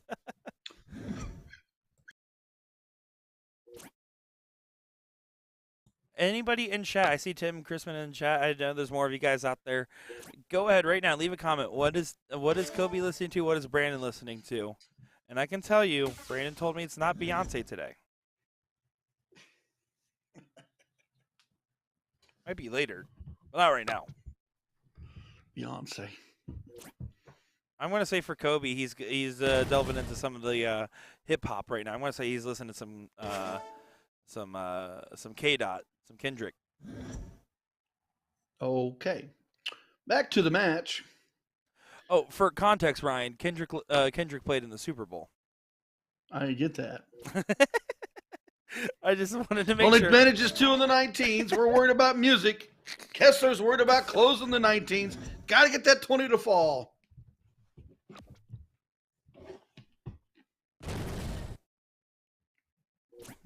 Yeah. Am I?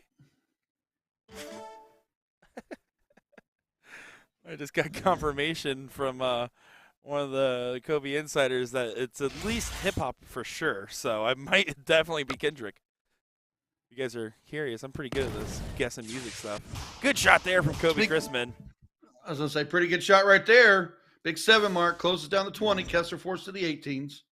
Loser will go home third and a payday.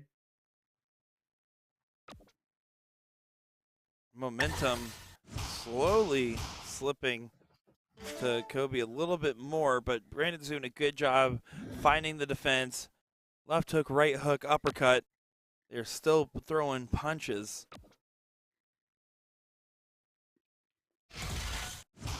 There you go, another big shot, but no one's really drawn a significant amount of blood in this leg. This could be survival of the fittest in this one.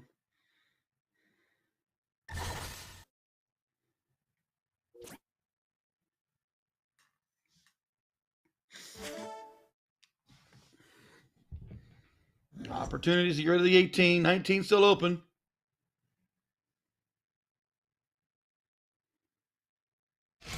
Oh, good second dart. Hand finds the trip 18. Brandon Kessler now facing a dangerous situation, and that's definitely going to show some blood. When there's no scrapes anymore, that's a full-on stab wound.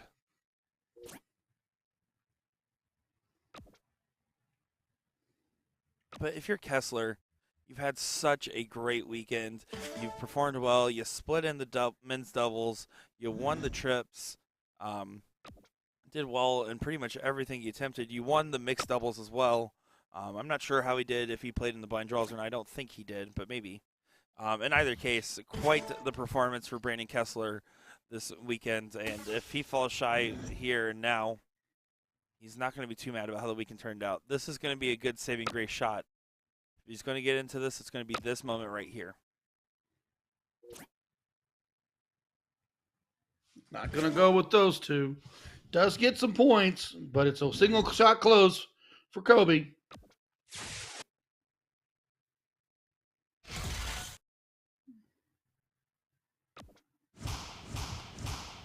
Calculated. Grabs the 19s. Yeah, good shot there.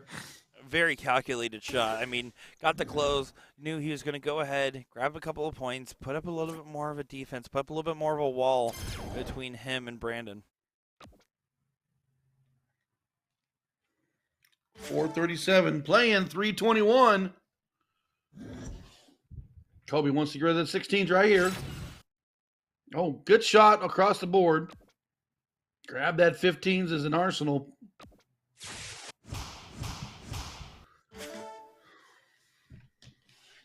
And Chrisman just doing what he needs to get done.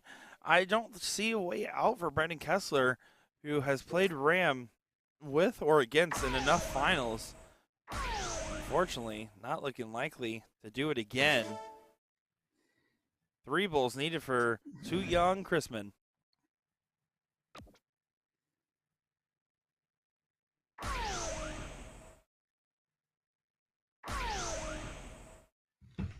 Grab the 19 on the fly off. Mark 2. Lots got to be done.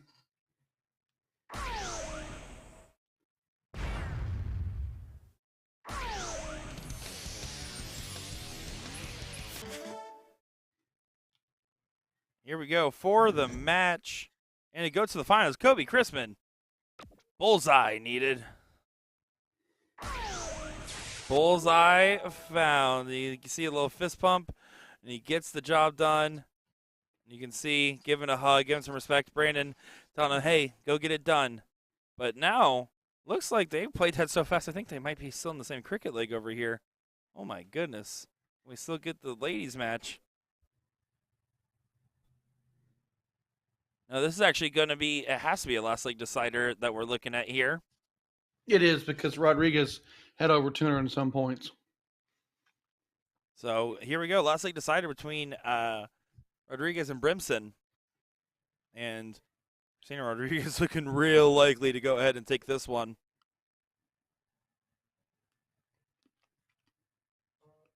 She's definitely out in front.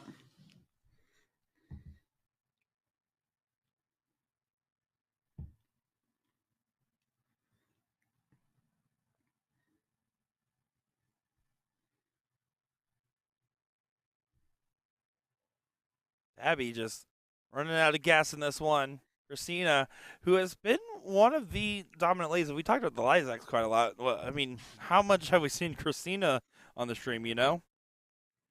She definitely has played quite a bit of darts this weekend. Just needs one to close, and she didn't get it. A lot of fatigue probably happened. When I was told about this match, Christina, or when I was like by one of the tournament stuff, they handed me a sheet to let me know who was coming up next. They literally said, "I don't know if you know her, but Christina Rodriguez is going to be playing next on your stream," and I just laughed. It's a good thing to know when you have a player that's just consistently performing. And I was already aware of her before this event, to be fair. But now, we covered her at TOC. Exactly. Well, TSC, it's just Jen and I locked in a room. Nowadays. No, you called with me once or twice.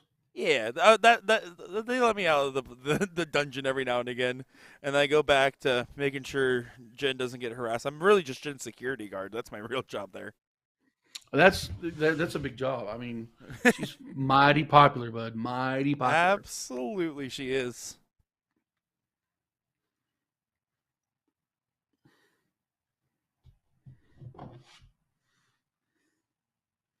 To the bull.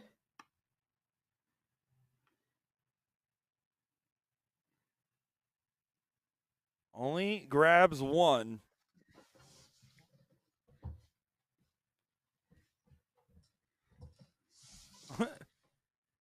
They're having some form of a conversation there.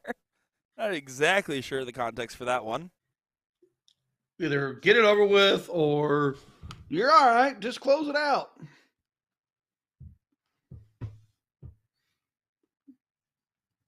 I think she was looking at the round limit. She's saying, hey, go ahead. Put me out of my misery. This one's out of the running. Happens to the best of us. One more of those. And just like that, Don Washington, Christina Rodriguez. They will be playing in the third place match with the winner wanting to have the opportunity to take down Lane Lizak in the finals of the Oklahoma Throwdown women's main event. Alrighty, folks. Well, we're just going to be back in one quick second here. We're going to just make sure we have our next couple of matches set up in the right order, and we'll be back in just a second.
Alrighty, folks, it is time for the finals here in the Oklahoma Throwdown. This is going to be an absolute banging match. My name is Nick Teixeira, joined by Ryan Mooneyham, and we got Ram Guevara Jr. taking on Kobe Chrisman in what should be an exciting final. It's going to be race to 3 format, best of 5, 501 master out, cricket, 501 choice. Ryan, this is going to be exciting. These are some exciting players to see in the finals, isn't it? Yeah, I mean, we kind of, when we looked at the bracket on paper, kind of picked Ram to be here. However, Kobe has played phenomenal, has gone through the field, has taken out some well-known players, some named players, well deserved to be here as well. So let's sit back and relax and let this thing unfold. Exactly. This is going to be the last match of the men's. Then we're going to get that third place and a final of the women's. We decided to go ahead and just put them on a quick little hold here just so that way we can make sure to highlight that ladies' third place in finals. And now looking forward to this. You expected Kobe, like I said earlier, I was surprised when I saw him in the loser side of the bracket. Not to say anything against Daryl Cortez, I just expect quite a lot of the too young player, and to see him go on the comeback and end up going on the run is impressive and a testament to why I thought that earlier. Good pull down to the 15 there, leaves him 130. He can go up there and go bull, double 15 on his next turn. He will take a look at the first out. Ram back at 202. Fortunately, the last Pressure's put on that 130 with 85 left. Yeah, but 85 is a little bit more awkward. Don't be wrong. You go for a trip 15, and then you can still hit a single 20 for bull in a master out format. But it's not as ideal as it could be for a number below 100. And it might not even matter if Kobe takes this. He does. Checks out a 130 for leg number 1 here in this final. Excellent 12 darter there. We'll go on to leg number 2. They'll play cricket.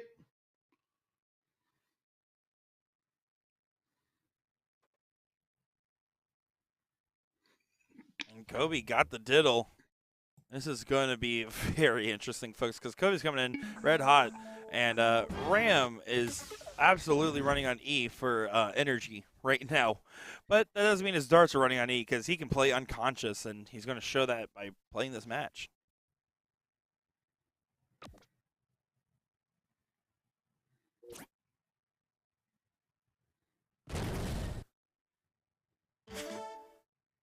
Four on the open. We know how deadly Ram is on the bottom of the board. Should look to mark 2 triples.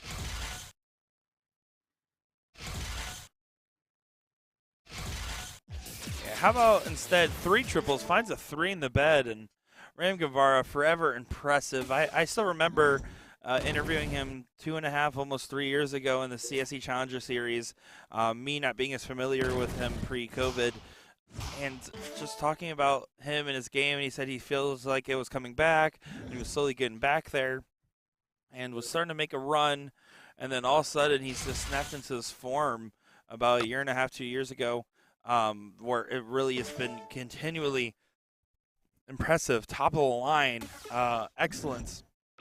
And now he's not only back to his old form, but better than ever. And debatably one of the best rebound stories of a North American dart player, in my opinion, just from how good he was, to how much he struggled, to how good he is now. Yeah, that's testament of life, family, support, and how it can be there for a player as they get their marching orders later on, and they come straight back, and then they start pressing again. I'm excited to watch it because I've seen him in the old. Played against him in the old. So when I see him come back and I see him on brackets, I'm like, yeah, don't look this guy over. I know you haven't heard of him in a while, but don't look too far. And now they're like, oh, well, this is your favorite. Well, he's proved to us why he was good then, and now he's even better now. Yeah, I mean, consistently been a favorite in most events he's played in ever since. He put on some fantastic matches for us in the past. We're sitting back, and hopefully we got a fantastic match right here.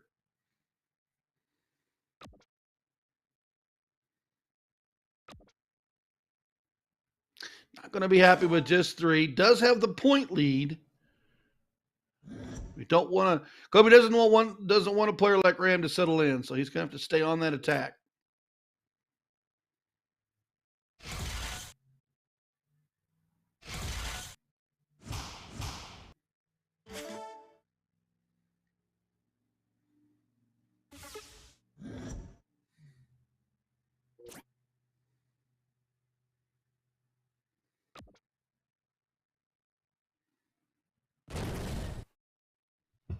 Does manage 4, but opportunity here for Ram. Up 16 points.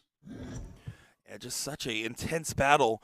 You can tell that at this point, Ram's like, I'm here, I'm invested, I want to get the win. And finds a beautiful white horse on that one. Crispin to the corners. Has struggled on the 16s. Needs those trips to start following.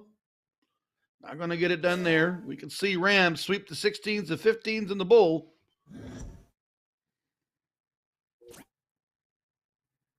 But elects to go 19 first.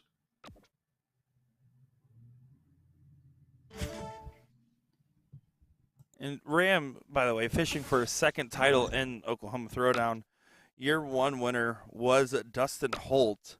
Year 2 winner, Ram Guevara, 2022. In 2023, Preston Weidman. And 2024, Chris Swift, a man I haven't seen in quite some time. So trying to become the first 2-time champion of this event.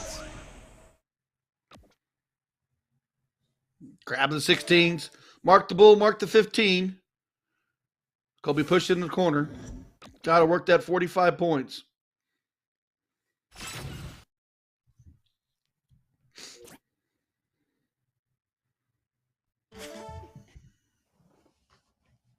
Ram should be able to go ahead and just do clamp duty. Might get the leg done here, but at the very least, we'll get ready to get the leg done in the next.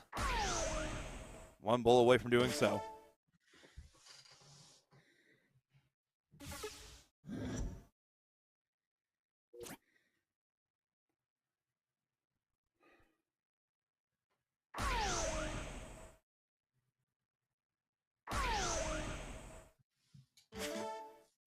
Does mark 2.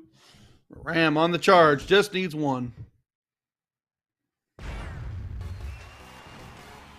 He still has to double for fun because that's just Ram Guevara. Cork to go first. Leg number 3 will be cricket.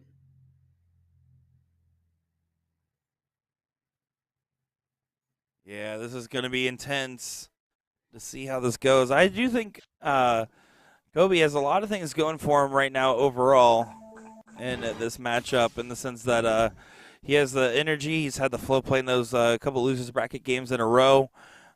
I still don't want to count anything out. And right now he's going second against Ram in the league of cricket, which is good because that means Ram can't throw 19s first.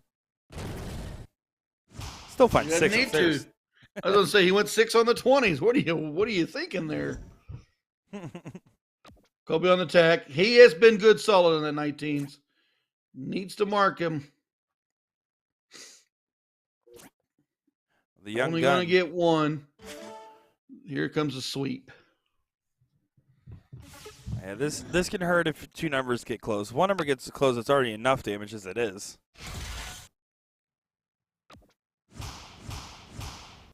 Doesn't grab his pappet at 17, but he's got 2 houses and the point lead. And not much Kobe can do in this situation, and frankly, not much he can do in this leg from this point, as he does get no close on the 18. 6 darts thrown, 2 marks hit. This is the type of situation where Ram Guevara is going to be able to run away with every time.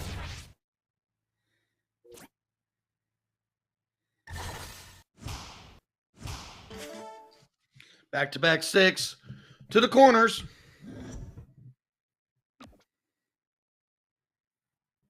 He elects to go 15. He was 16's last leg, but it didn't work for him as well. Does get 3. He's pretty happy with closing a number. Sometimes the leg just gets out of hand. You just want to get through it. Yeah, I mean, they will go to leg number 4. Yeah, they will go to leg number 4. It's got the first one to win 3. This might be a skunking of a leg 3, by the way. Needs to find 4 bulls just to prevent that fact. Not going to happen. Ram Guevara will have a shot for 3 bowls to get that 2-1 advantage. If Ram wins this match, it is over. Kobe has to win this and another set.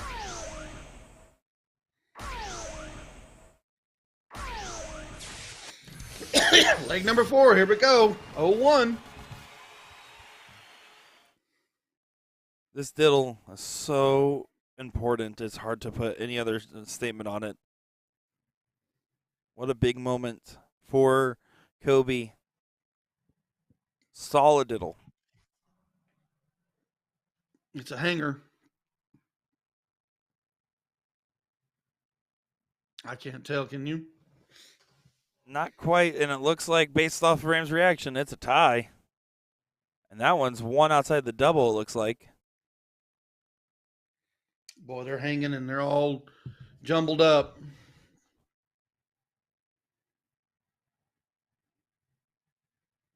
It's not gonna get it to happen. Yep, you were right. One outside of the double for Ram.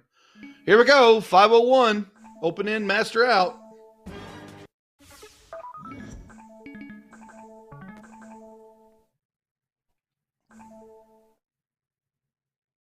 So with Ram getting the start, it is now his match to lose and his title to earn. He knows if he just plays one solid 0-1 leg, it is done and dusted, and he can go ahead and go take a siesta. I think he might be tired.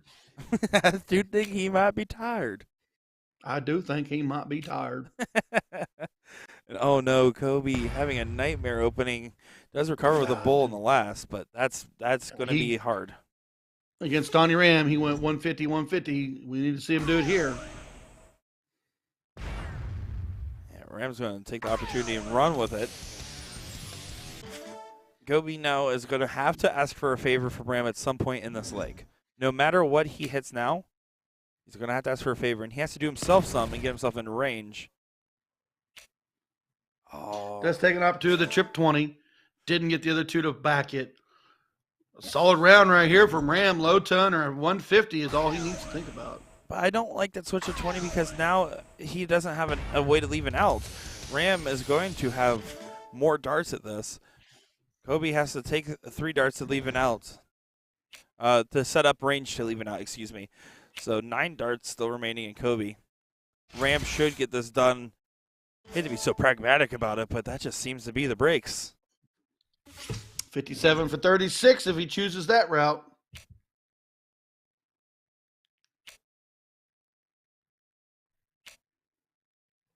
He'll return for 50. Now Kobe gonna have to hit a big one. 180 would leave 76. 150 would leave 106. But leave yourself an out. You have to. And he doesn't, so this should be game, set, and match. Unfortunate heartbreak end for Kobe Chrisman, who has played so well to get to this final, but Ram Guevara, a task too tall to try to best. You can hear the crowd clapping out there. Well, you might not be able to hear it. I certainly can hear it. Everybody that's left in the building was there supporting those guys, and I loved every bit of it. So coming up next, going to be that women's third-place match, Don Washington, Christina Rodriguez, and congratulations to Ram Guevara, $1,500 on his big win today. Kobe Chrisman goes with a very nice $750 still, so very good on them. We'll be back in just one moment with that women's third-place match.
Welcome back, everybody, to the third place match here in Oklahoma for the Oklahoma Throwdown. Wow, that's a great sign on. My name's Nick Teixeira, joined by Ryan Mooneyham, and this is going to be Christina Rodriguez up at the hockey, taking on Don Washington. Best of 3 format, 501 cricket choice.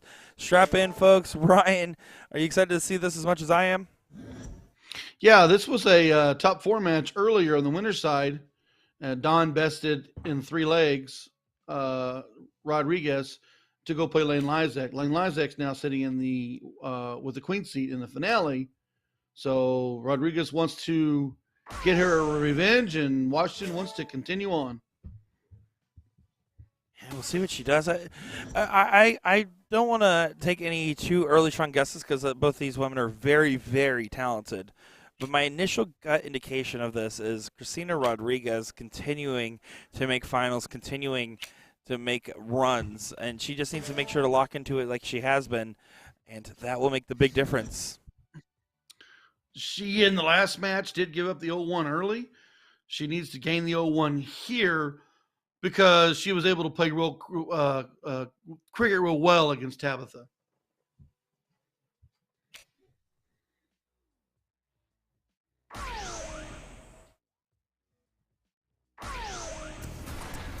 Washington says, no, I'm going to low 10 for you.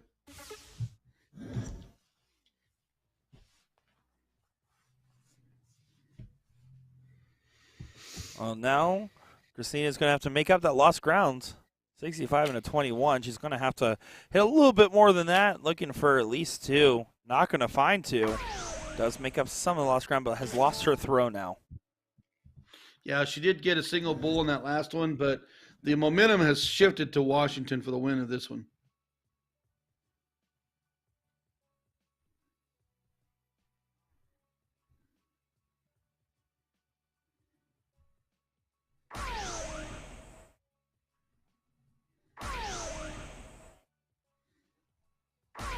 Well, how about that? Finds a hat trick there for Don Washington. Absolutely a great shot.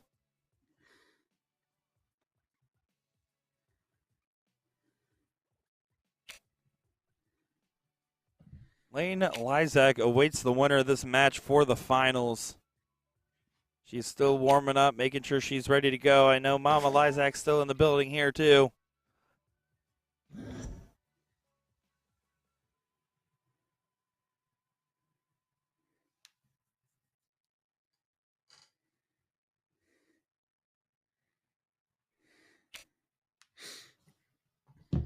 Needs a bull.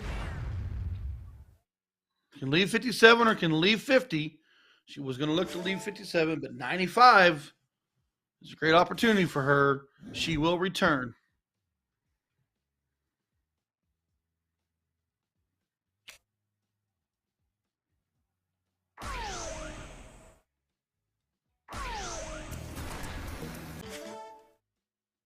It's a good low ton. However, Washington has 6 for 95. Yeah, and she should have plenty of time to be able to take this, but we've seen some wackier things happen at some of the end of these 0-1 legs, although going to be able to find the bull immediately. Not going to be able to take it now, so it's just on setup duty. There. Oh. She'll have to set up again. Rodriguez back at 186. And that's a favor for Rodriguez. This would be more motivation than ever. Bull, bull, trip 12, bull, bull, bull, bull, bull, double 18, something along those lines. You need to find a good high-pressure shot. One more bull will at least help with that cause. Does do so for Rodriguez. 81 plays 29. A lot of different ways you can take out 29. Remember, it is open out for the ladies. 17 for 12 is perfectly fine. Hard to bust the 12, too, so a lot of benefits. And gets it there.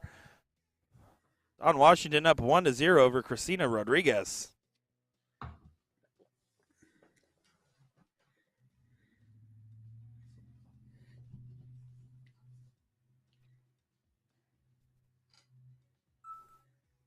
On to leg number 2. It is the cricket leg. Now, based off what we saw in that 4th place match, Christina had a rough go in that cricket leg, but then in that third leg where she played cricket, she was absolutely dominating. As they're having a little bit of a laugh about the board setup, they're just reminding her that, hey, we still got a diddle, girlfriend. And this will be interesting to see which version of Rodriguez we're going to get and which version of Washington we're going to get as well.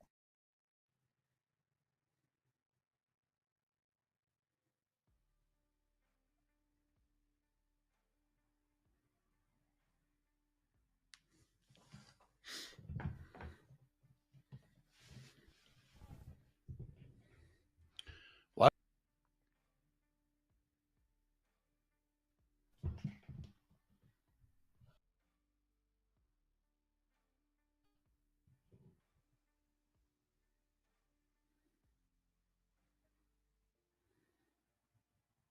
Oh, having a laugh. I'm pretty sure she said, you won the diddle. You have to hit the button. And they just had a little bit of a laugh about it.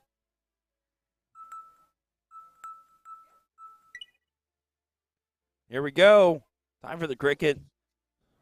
What are your predictions for this one, Ryan? Well, the way Rodriguez played her last two crickets, I think she's going to send it to a last leg decider.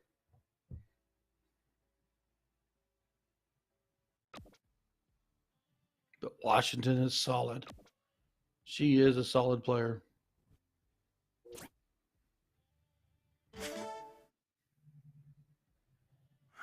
Two marks there for Washington. It's going to feel frustrating. Rodriguez has struggled to capitalize in moments like this.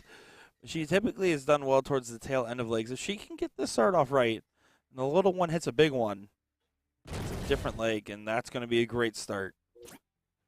One more 20 to help. Not quite, but at least stops the 20 from being basically in play this leg. Washington wants to open the wedge. We'll look to close the 20.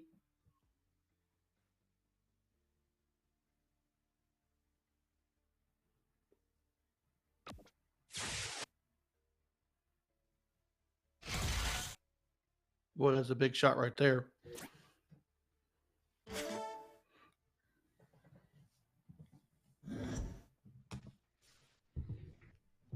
Yeah, and it's still neck and neck. Let's say Rodriguez may look 18s or 17s. I think she was on the 17s in the past. She's looking at that dart disappointed. Not a bad close. You didn't get it to go, but you went close. Now Washington has to open a new wedge. Will she open the 18s, or will she start on 17s like Christina?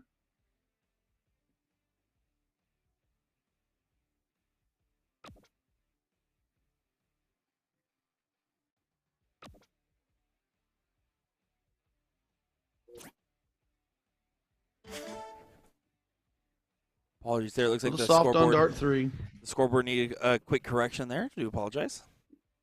Here we go. Christina, great opportunity on these 18s. Needs to find at least 3. She's choosing the 17s. It's a comfort number for her, so I understand that. But at the same time, well, she ended up finding 5, so it's a lot better of a decision now. But if she found 3 18s to help block them from the X being used, definitely does a lot of favors for herself.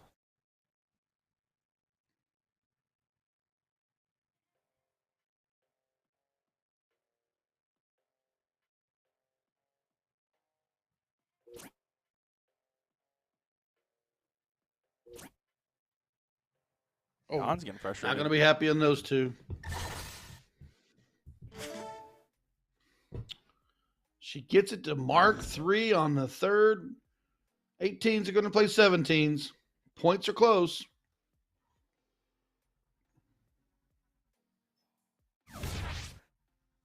And it just shows how tough the women are out here, that we're seeing these games be so gritty, so on the tooth and nail. Is just look at all the different ladies we've seen on the stream. Look at how talented they all are. And look what they have done as the women's game continues to get bigger and better. Ever since that Queen of the Palace Fallon Sherrick run back in 2018, 2019, the women's dart game has grown exponentially, and some of the talents we see in the women's game and have seen in the past and continue to see in the future, it's exciting.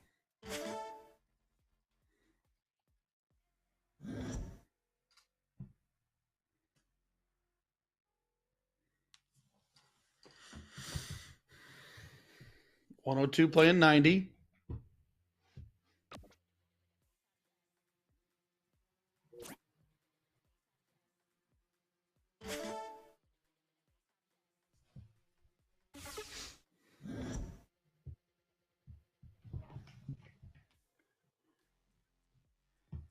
Big moment here for Dawn. She can really start to turn the needle. She wants to get this 2-0 and move on to that final. But if that's going to be the goal, she needs to convert on a pretty decent-sized turn. Try to get a stab, get Christina off her comfort number.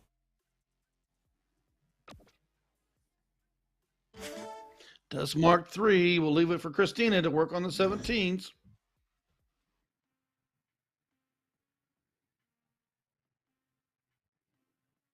With her being so comfortable on the 17s, you expect her to convert. But if whether a comfort number or not, if I'm struggling to get big results on the number I normally like, I'm moving around. I'm gonna say, all right, I'm having trouble with the 17s. Maybe I'll take a play on the 15s since it's nearby. That way I can alternate my shots a little bit, give myself a little bit more fluidity in my throw.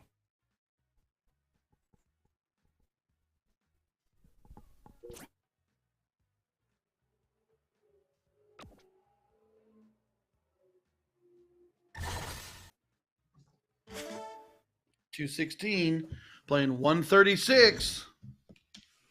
17s are going to take on the 18s. So we're a close match.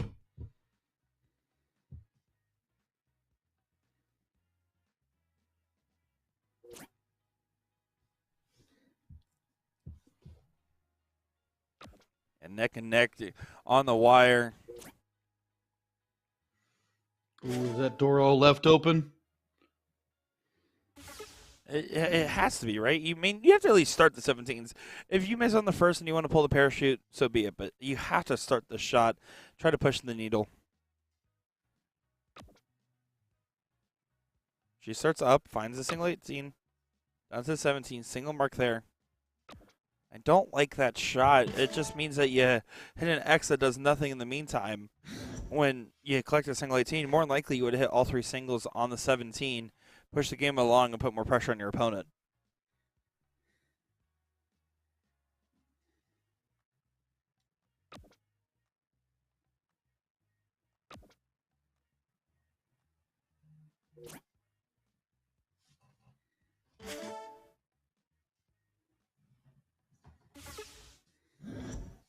Washington should look to close the 17 here. Will she do it on the first start, or will she stay on the 18s as she has been? First start.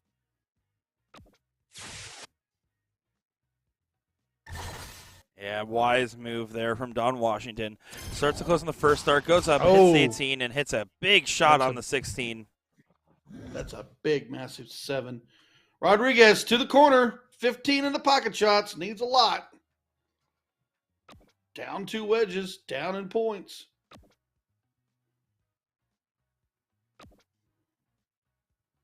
Only going to get 2. Door wide open right here for Washington to crash through.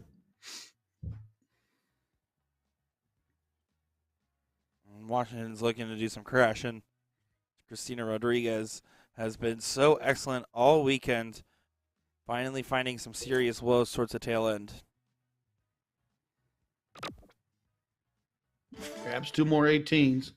There's pulling that parachute. Make my opponent work.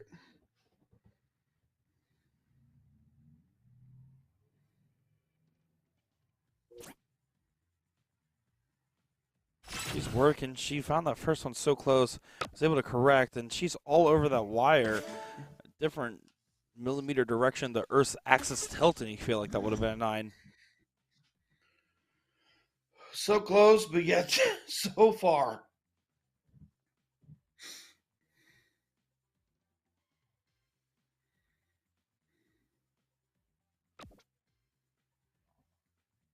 One, two, three on the 15s. There's 1 and 2. Collecting on 3, coming in hot. Finds it with extra credit. Dawn Washington is just 3 balls away from making a final against Elaine Lysak.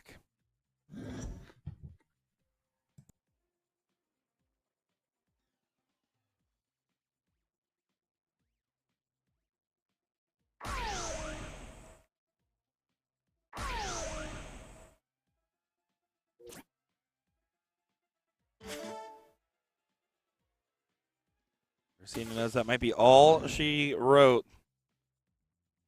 Dawn Washington, 3 bulls. Can she get it done? The go play. Girl from Houston, Texas. One more bull needed. And Dawn hits it. Beautiful shot there and a beautiful finish.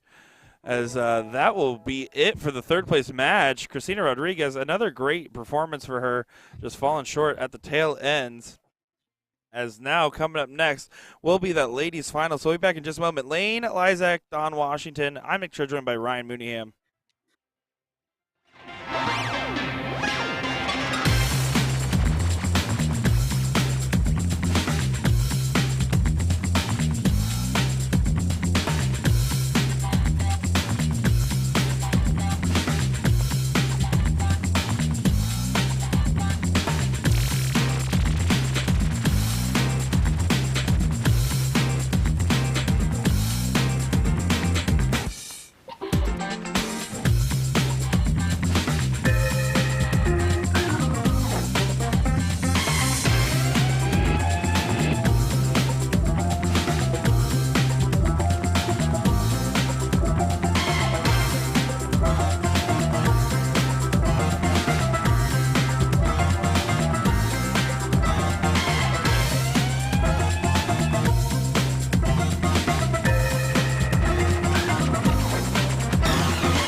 It's final time here in Shawnee, Oklahoma for the Oklahoma Throwdown, and it's time for the ladies to make it onto the live stream here. I'm looking forward to seeing Dawn Washington and Lane Lysak, a rematch of the Queen Seat on our live feed. This is going to be a fun one. I'm Nick Scher, joined by Ryan Money Mooneyham on the call. Ryan, what are your thoughts about this going into the final?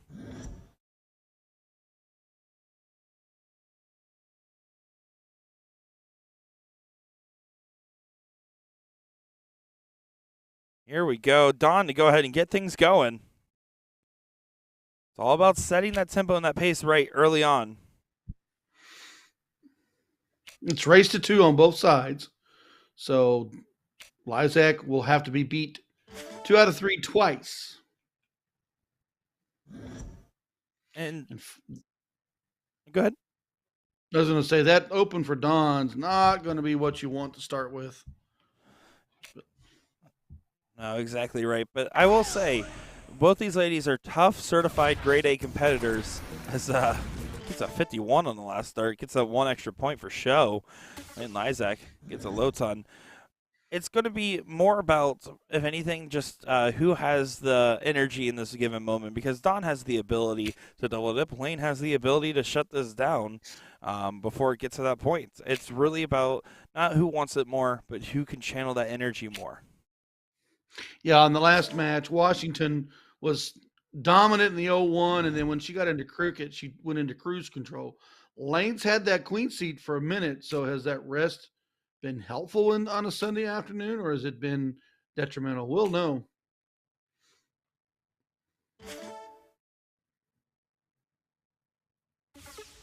Kind of a slow start for Dawn Washington. Only the low ton from Lane as we go into round darts number 7, 8, and 9 from the ladies. Yeah, with race at 2, it's so tough with the 0-1 being in the mix because it really can be blink and you miss it. So if you struggle out of the gate a little bit, which, to be fair, I mean, you would expect the person in the seat to struggle more than the person that came from the loser side early on. But regardless, if you have some struggles, it can feel like all of a sudden you're treading deep water if you lose the first leg, knowing that your opponent's a match point for the final to be the second ever women's Oklahoma Throwdown champion. As last year, Cheyenne Richards had the honorific of holding that title, and the years before that, it was a combined bracket. 2 darts 7, 8, and 9 did not go good for Lane. Washington, who won the cork, can now jump right out in front of her. He's a low ton or better. Yeah, just to try to regain control of her own throw.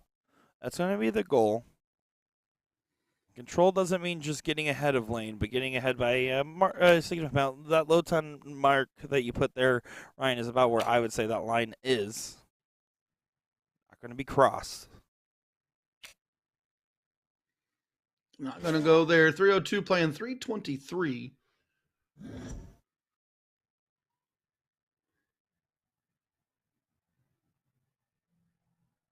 Lane taking that moment of composure. She got, I believe, a 9th through 12th finish last night in that Trips event. She won doubles with Mama Lysak. Yeah, they got that thing done about 1 in the morning, I think, if I remember right. 12:30. For the trips or for the doubles? For the doubles. They probably got done about 3 or 4 in the trips if they were 9th through 12th. Yeah, they finished doubles, give or take, around, let's see, we finished our stream, and that was, yeah, I want to say that was right around 12.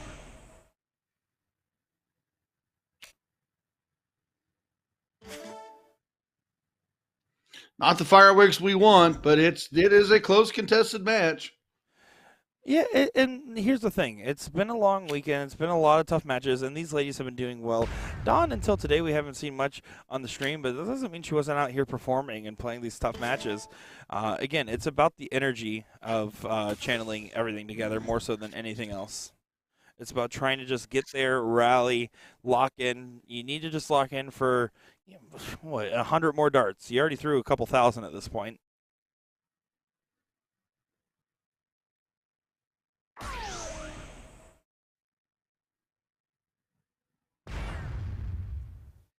One more here would be huge.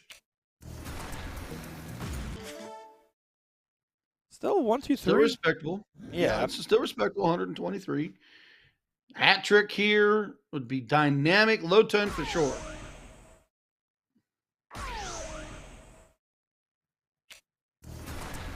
Low ton does help the cause, as the 1, 2, 3 is going to be under some pressure. And with 1, 2, 3, I still start the bull in case I have a fallout, because there's a lot of different fallouts that still leave you a finish. So you just have to try to drill this first bull. And then if so, there's a couple different ways you can go from there. Should be going to the 19. Doesn't leave a finish, so now just single 19 to leave bull. Or single bull to leave 19. They are playing the open out format, not the master. Important distinction to note there. Lane Lysak with an opportunity for leg number 1. 58 is the shot. Happy accident. Not so happy accident.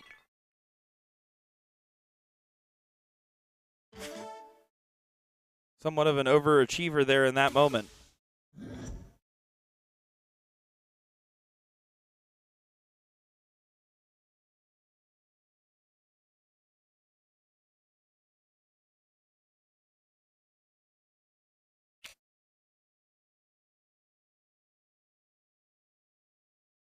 Looking for the bull to get leg number 1. Dawn does find it.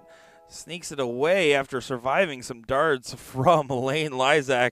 She is up 1-0 in this one, and it's going to come to a diddle to see who gets to start in leg number 2 to start that cricket leg.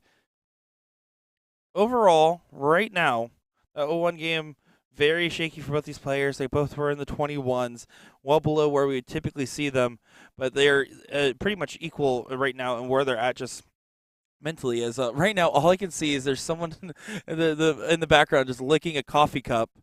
That is incredible.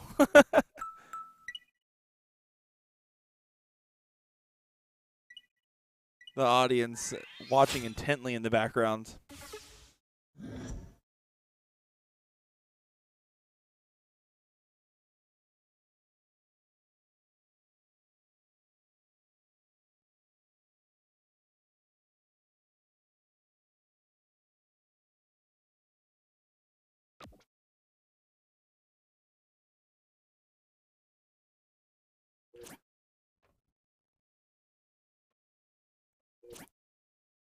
And only one mark open for Dawn Washington. This is a match not about the 9s. This entirety of the cricket will be decided about the 3 marks, about the 4 marks. That's what decides matches like this. When everyone's feeling the fatigue, they've had a long weekend, they're just focused on those big, simple collects. The fancy stuff is cool. The fancy stuff will help you. The fancy stuff you can't rely on right now. Well, sometimes the fancy stuff or come at the times when you at least expect it too. Absolutely, and that's when you're especially ecstatic or frustrated if it came at a time that you didn't expect it to come, and it was too late, and it shows up. And you're like, really? That's where it is? Mm-hmm. Yeah, don't get me wrong. I 100% agree with you. We are at the tail end of this big tournament. Tired weekend, lots of darts, and yeah, you just want 1, 2, 3. Now, granted, these ladies and all these other competitors, that when we say that, we know they're more than good enough to consistently still hit triples. It's just the fatigue and stuff fighting against you. But it's so hard. You and I both know this as a player to tell yourself, hey, just go for some singles sometimes, especially on an open number. Yeah, and it's if you're your opponent and you are shooting and you both see that struggle, sometimes it's just like just focus on 3. 1, 2, 3, 1, 2, 3, 1, 2, 3. And if they see you're hitting solid and they're still not matching you, then you play off the fact that now they're struggling, and you can gain the momentum. Just like right now, this is a 1, 2, 3 kind of shot. Get the close on the 19s. Your only goal on this given turn is that last start got away from Lane. If you got that close, all of a sudden you have the 20s, 60-point lead, and the 19s. Instead, now Dawn gets an opportunity, but she has to capitalize on it, roll the shoulders, and really drill the 19s.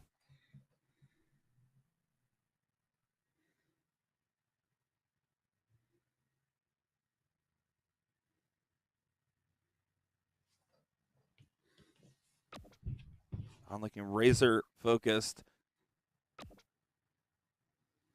Trying to get the big collect. Falls shy of doing so, just the 2 mark. So now you expect to go ahead and see Lane go up and hit a single 19. And then she can even add more points, but knowing her playstyle, I wouldn't be surprised if she continued to move along the game. She checks her Apple Watch to see if her fans are texting her. They probably are. I used to, but pre-heart attack, have a on my wrist. It would tell me my heart rate. Mhm. Post heart attack, I the medicines won't allow me to get excited. Fair enough. I have to. They have to keep the adrenaline down. So sometimes when the adrenaline gets too high for me as I've gotten older, I'll get really cold, and I could lose focus. So that medicines they're there to keep it for me.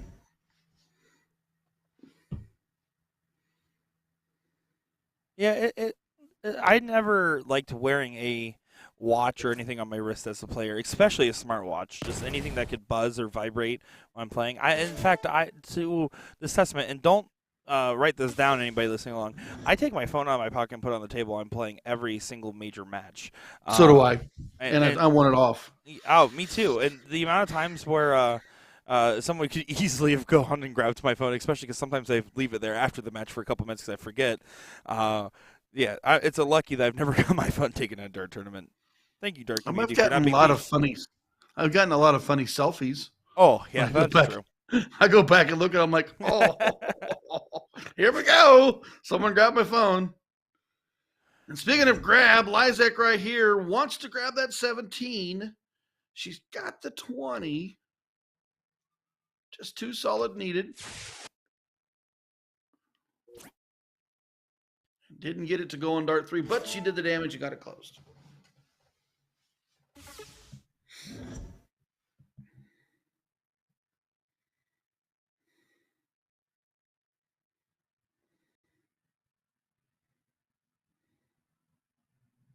Dawn, gonna have to find a new number to get things going.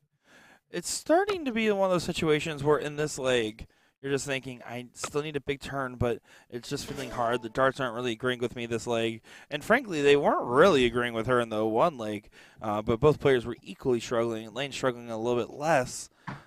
The bar that we hold these players to is always so high. And we've talked about this before, but I think it's imperative to mention again. The ladies' game has simply just gotten so much better. And so the expectations have gone so much higher. And sometimes when both you and your opponents are struggling, it's been a long tournament. It absolutely can be totally okay. And it's always okay to have off games or to be below whatever average you're expected to be at. But that's also why sometimes we commentate the way we do and we talk about these players the way we do, because we know for a fact that Dawn can go out there and throw a 5+ and so can Lane. Right now, yeah, the we've darts seen are it. hitting her. We've seen it multiple times out of these players. We've seen the runs down and the sweeps and the big 7 marks and stuff. Just right now, that it's the tail of the tide for this match or this leg is 1, 2, 3 is the best round.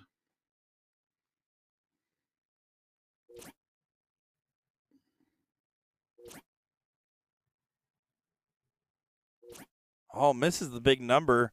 But again, it feels like that would normally hurt a lot. It only hurts if Dawn makes us hurt, and she knows that. She has to collect on that.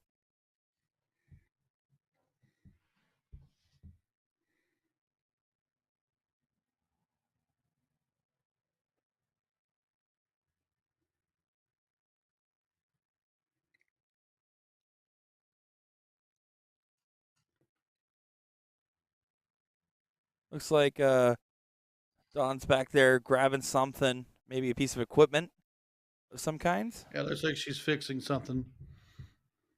See the audience. You can see right here. We got Mama Lizak watching along naturally, of course. There's Lane back there as well, and we have the rest of the crew. Everyone still that's here is sitting right now watching this match. Except for who's sitting back there? Do I see people sitting back there? Who's back there? The people back here? Blurry's back there. I see nothing but blurry. Yeah, hey, why are you guys sitting back here? Get on over here. What the heck, guys? What the heck? Here we go, back with Don Washington. Hold on, I'm gonna coin it. Back to the match. Oh, okay. Oh, good one.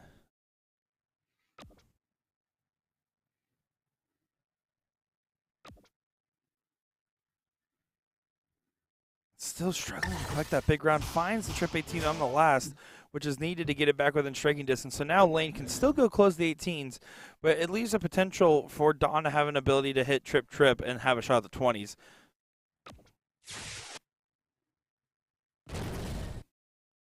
Lane's not going to waste her time. She's going to put them 20s up. Oh, she went for the 16s on that last one?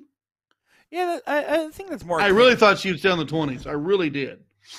I don't know. I think it's more akin to her style, to kind of continue moving along. And also sometimes that's again, if you're feeling tired and sore, sometimes you don't want an elongated game. But I to be fair, once you trip the 20, I think she felt job done.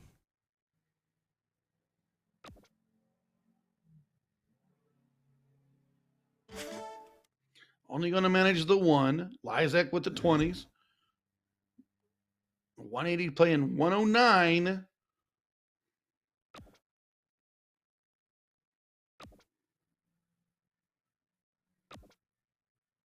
Lane and collects all 3. That's a big solid close right there. No question about it. Grabs that second number. 15s and bulls are left. By the way, we have Russell Isaac tuning in, saying, come on, Lane. Try to get that energy up. These are the championship rounds. Yeah, I agree. It's hard right now. The energy is low. I mean, you can even see right now. It's a lean. It's a I'm sore. It's a I'm tired. It's a long day. But at the tail end of it, you just need to snap it together and know that you need to perform. Like I said, you only need 100 more good darts or less at the start of this match.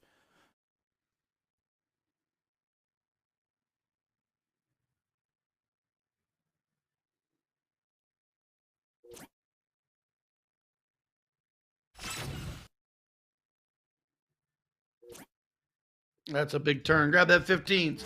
Didn't collect that bull, but it was a good turn.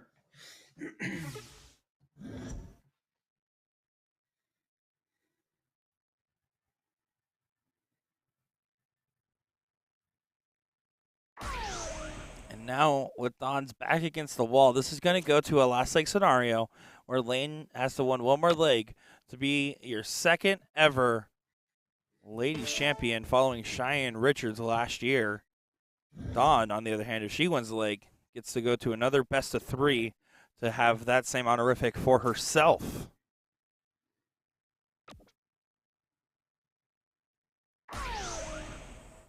Grabs a bull, grabs a fly off. 91-point lead. Has got 3 wedges.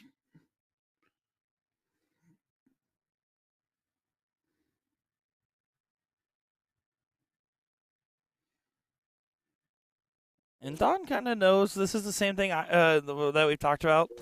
When you get to a situation like this in a leg, your main mentality is, okay, I'm just going to go ahead and to try to make sure my form's feeling good going into the next round, going into the next diddle specifically. Make sure I just really hammer on these bulls, not to try to win this leg. If it happens, it happens. But because instead, I want to make sure I'm ready to try to get the start in the next one. So that's where your head has to kind of be right now. If your head is getting too wrapped up in what you have to do here, it's going to be overwhelming naturally. Boom. There's a shot.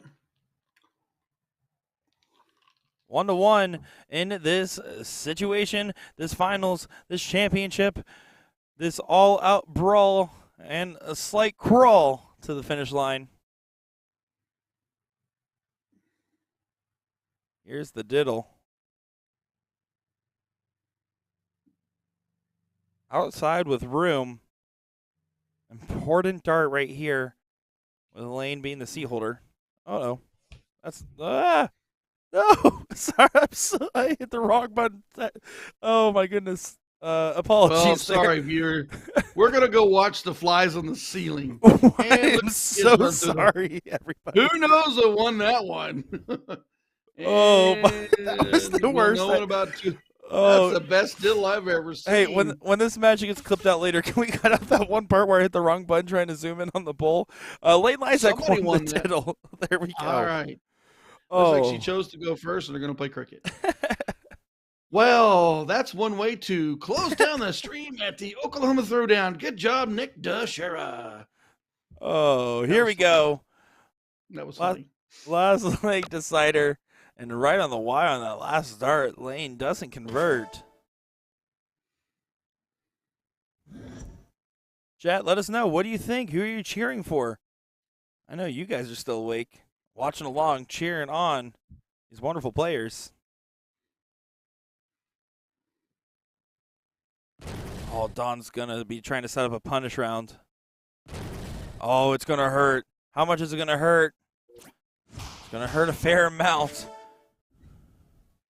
Close and 60 points. Lane to the 19s. She might slip that 20 in for a close.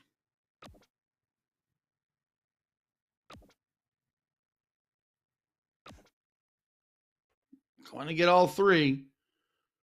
Opportunity here for Washington. That 6 mark open was huge.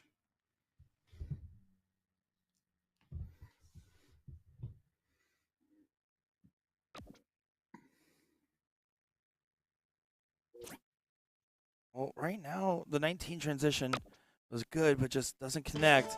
Gives Lane an opportunity. If I hit 4 17s, I consider that 20, but obviously 2 trips gives you a 14-point lead to be able to close that 20 down. In either case, all you're thinking is, let's just see what I score first.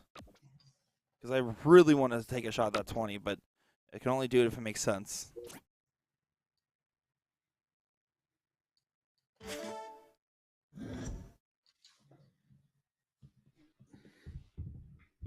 $62-point lead for Washington. She's got the 20s.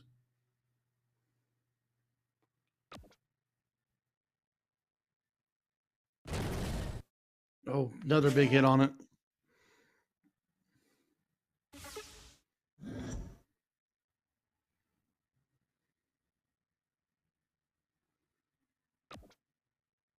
Lane gonna have to dig deep. That's an awkward dart. Gets underneath it still. Impressive. And third one was well thrown, just doesn't connect. Not a lot of room left in there.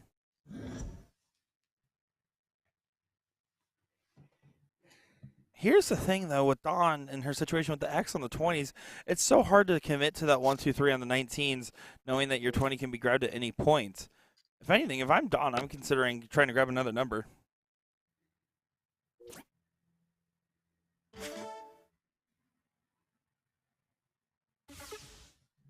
Down 86 with the 19s.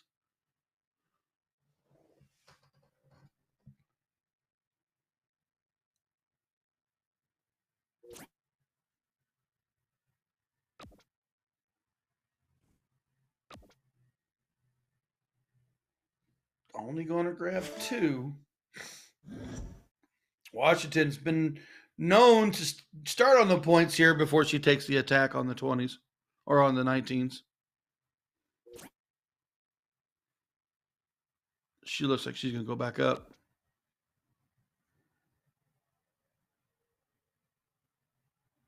Oh, doesn't get it there. Very interesting. If I trip 19 here, I'm going to get rid of that 20.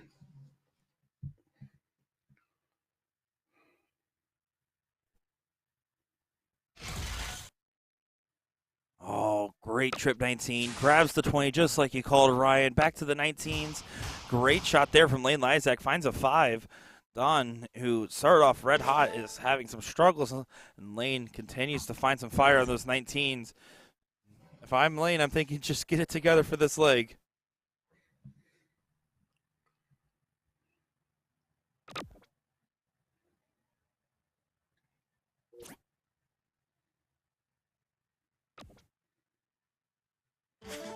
Grabs 3 for the close. Lysak with the 19s now. 28-point lead.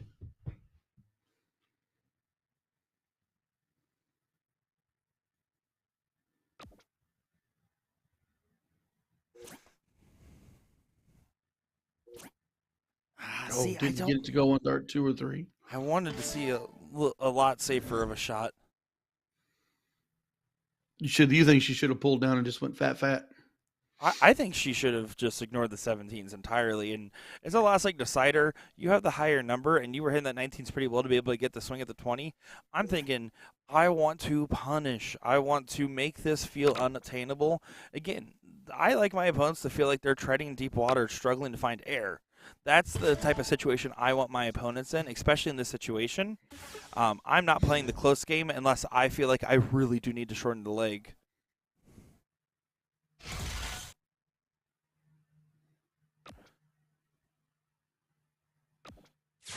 That trip 19 has came handy. Another smash on it, closes to 17, forcing Washington 18s. Washington trying to stay loose. Yeah, but here's the thing. Both these ladies are talented, and I know that we're seeing some struggle darts right now, the struggle bus express, if anything. But either one of them can hit a 9 mark at any point. I'm really like starting to. If I'm one of these players, I'm thinking about now.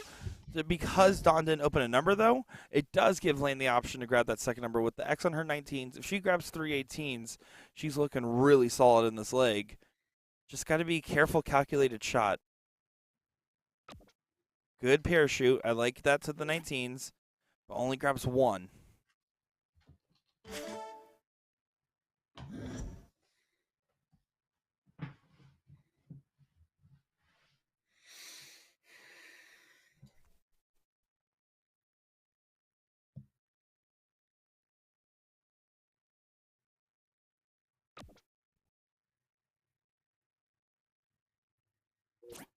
Dawn's still having her troubles. Only a single 18 so far in the turn. Doesn't get it. Oh, one of those situations. Tough turn. Here's another argument I have is I don't think Dawn's saying the 18's particularly well. I'm totally okay if I'm Lane going 16-15. Personally, I think that's a great route to go. And saying, you know what, you can have them if you end up hitting them, then I'll have to take them out later. But this is where closing around your opponent, starting to box them in a little bit, can really hold a lot of merit because until you're scared of them hitting the number, you don't have to be. I agree. I mean, I call that trapping. So trap her up there. Take 16s, 15s. Maybe you can get the bull.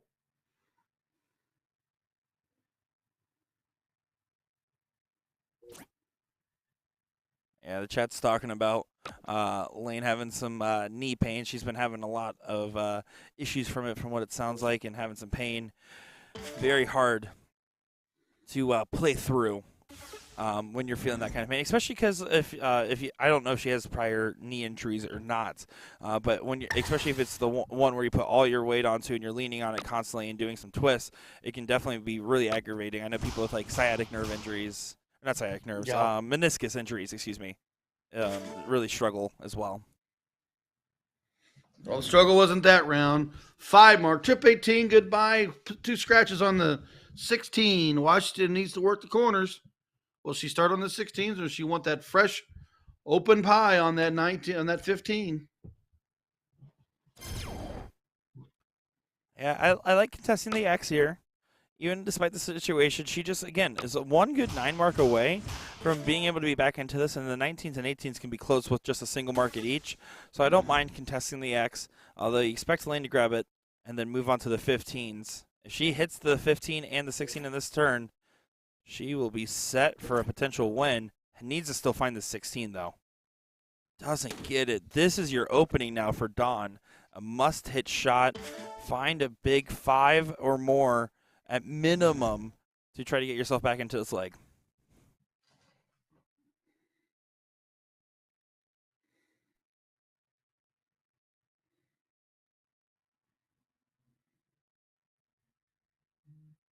Does Dawn capitalize on this opportunity?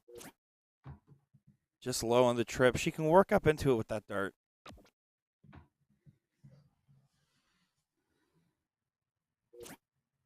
Oh, not going to go there. That was a tough turn. Up by 43. You need 1 shot to close the 16s. Lane looks like she's doing an equipment adjustment of some kind real quick.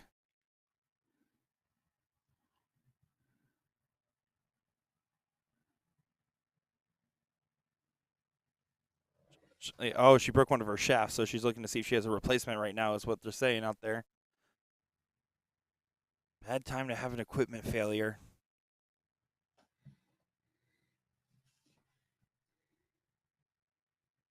And they come when you least expect it. Yeah. I mean, I don't know. It's hard to know what spare equipment to bring and what's unnecessary because sometimes you'll have a set of shafts in the last 6 months, a year. I've had a set of carbons last me 2 years one time, and then I've had other ones break in the first couple hours. So, regardless, I don't know what specific flight system she's using, but looks like everyone's quick to try to help her out. Quick little technical intermission.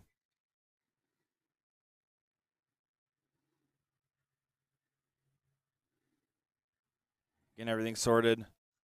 Ryan, what do you ever bring any spare equipment to you with you when you're playing in a big tournament? Normally I've got just a backup set of shafts because I throw fit flight with airs, and then like ooh, boom, boom, boom. There's a big run. I'll have some backups. I know a lot of people that will have presets of like shaft and flights ready to go, and they'll just pull it off and put it up. Yeah, a little bit, but sometimes I just grab my darts and go play like League and forget that I don't have any backups on me. Tournament, I'm a little more prepared for. Makes sense. Lane prepared to cross. You go home from work, you grab your darts, you go play League darts, and then 2 minutes into it, you break a shaft, and you're like, oh, crap. Anybody got a shaft?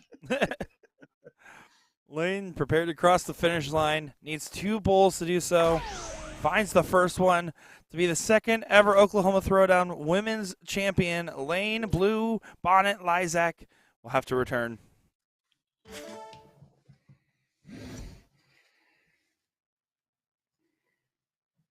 Dawn Washington, good on her to get back to this final. She did quite the run to get back to this point.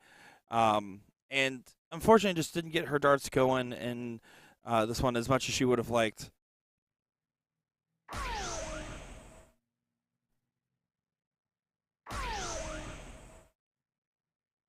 Big double. Doesn't happen. So now Lane 3 clear. Happen. 43 points still up for Lane. If a fly off happens, she'll gain another bowl.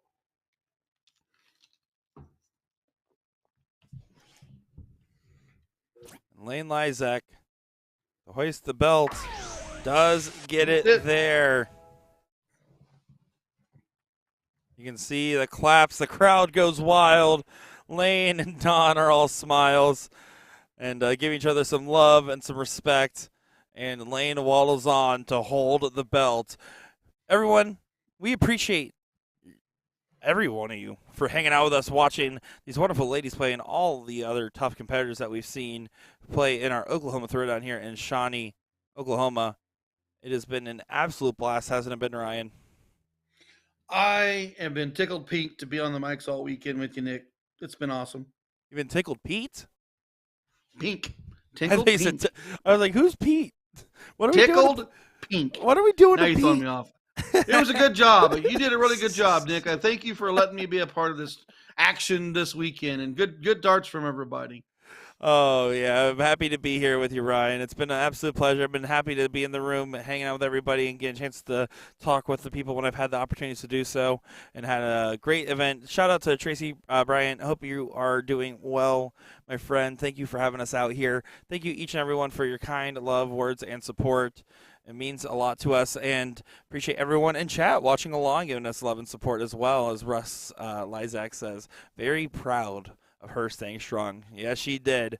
And Michelle Zinger says, awesome job. Appreciate every one of you for all the kind words. And we will be live. If you're looking for the next USA Darts stream tomorrow night, Eric Bobzine, Ram Guevara for the CSC Challenger Series Top 4 matchup. Tuesday, we'll have some DPFL action. Wednesday, we're going to have another great matchup. I believe that's going to be Mike Segal versus Bobby Dees Jr. in the Division 2 of the CSC Challenger Series. And then next weekend, we will be live in San Antonio, Texas for the final Bullshooter Regional Stop. That is going to be the next couple of shows for us. We still got a bunch this week. Appreciate each and every one of you. Have a good night. Stay safe, and see you soon.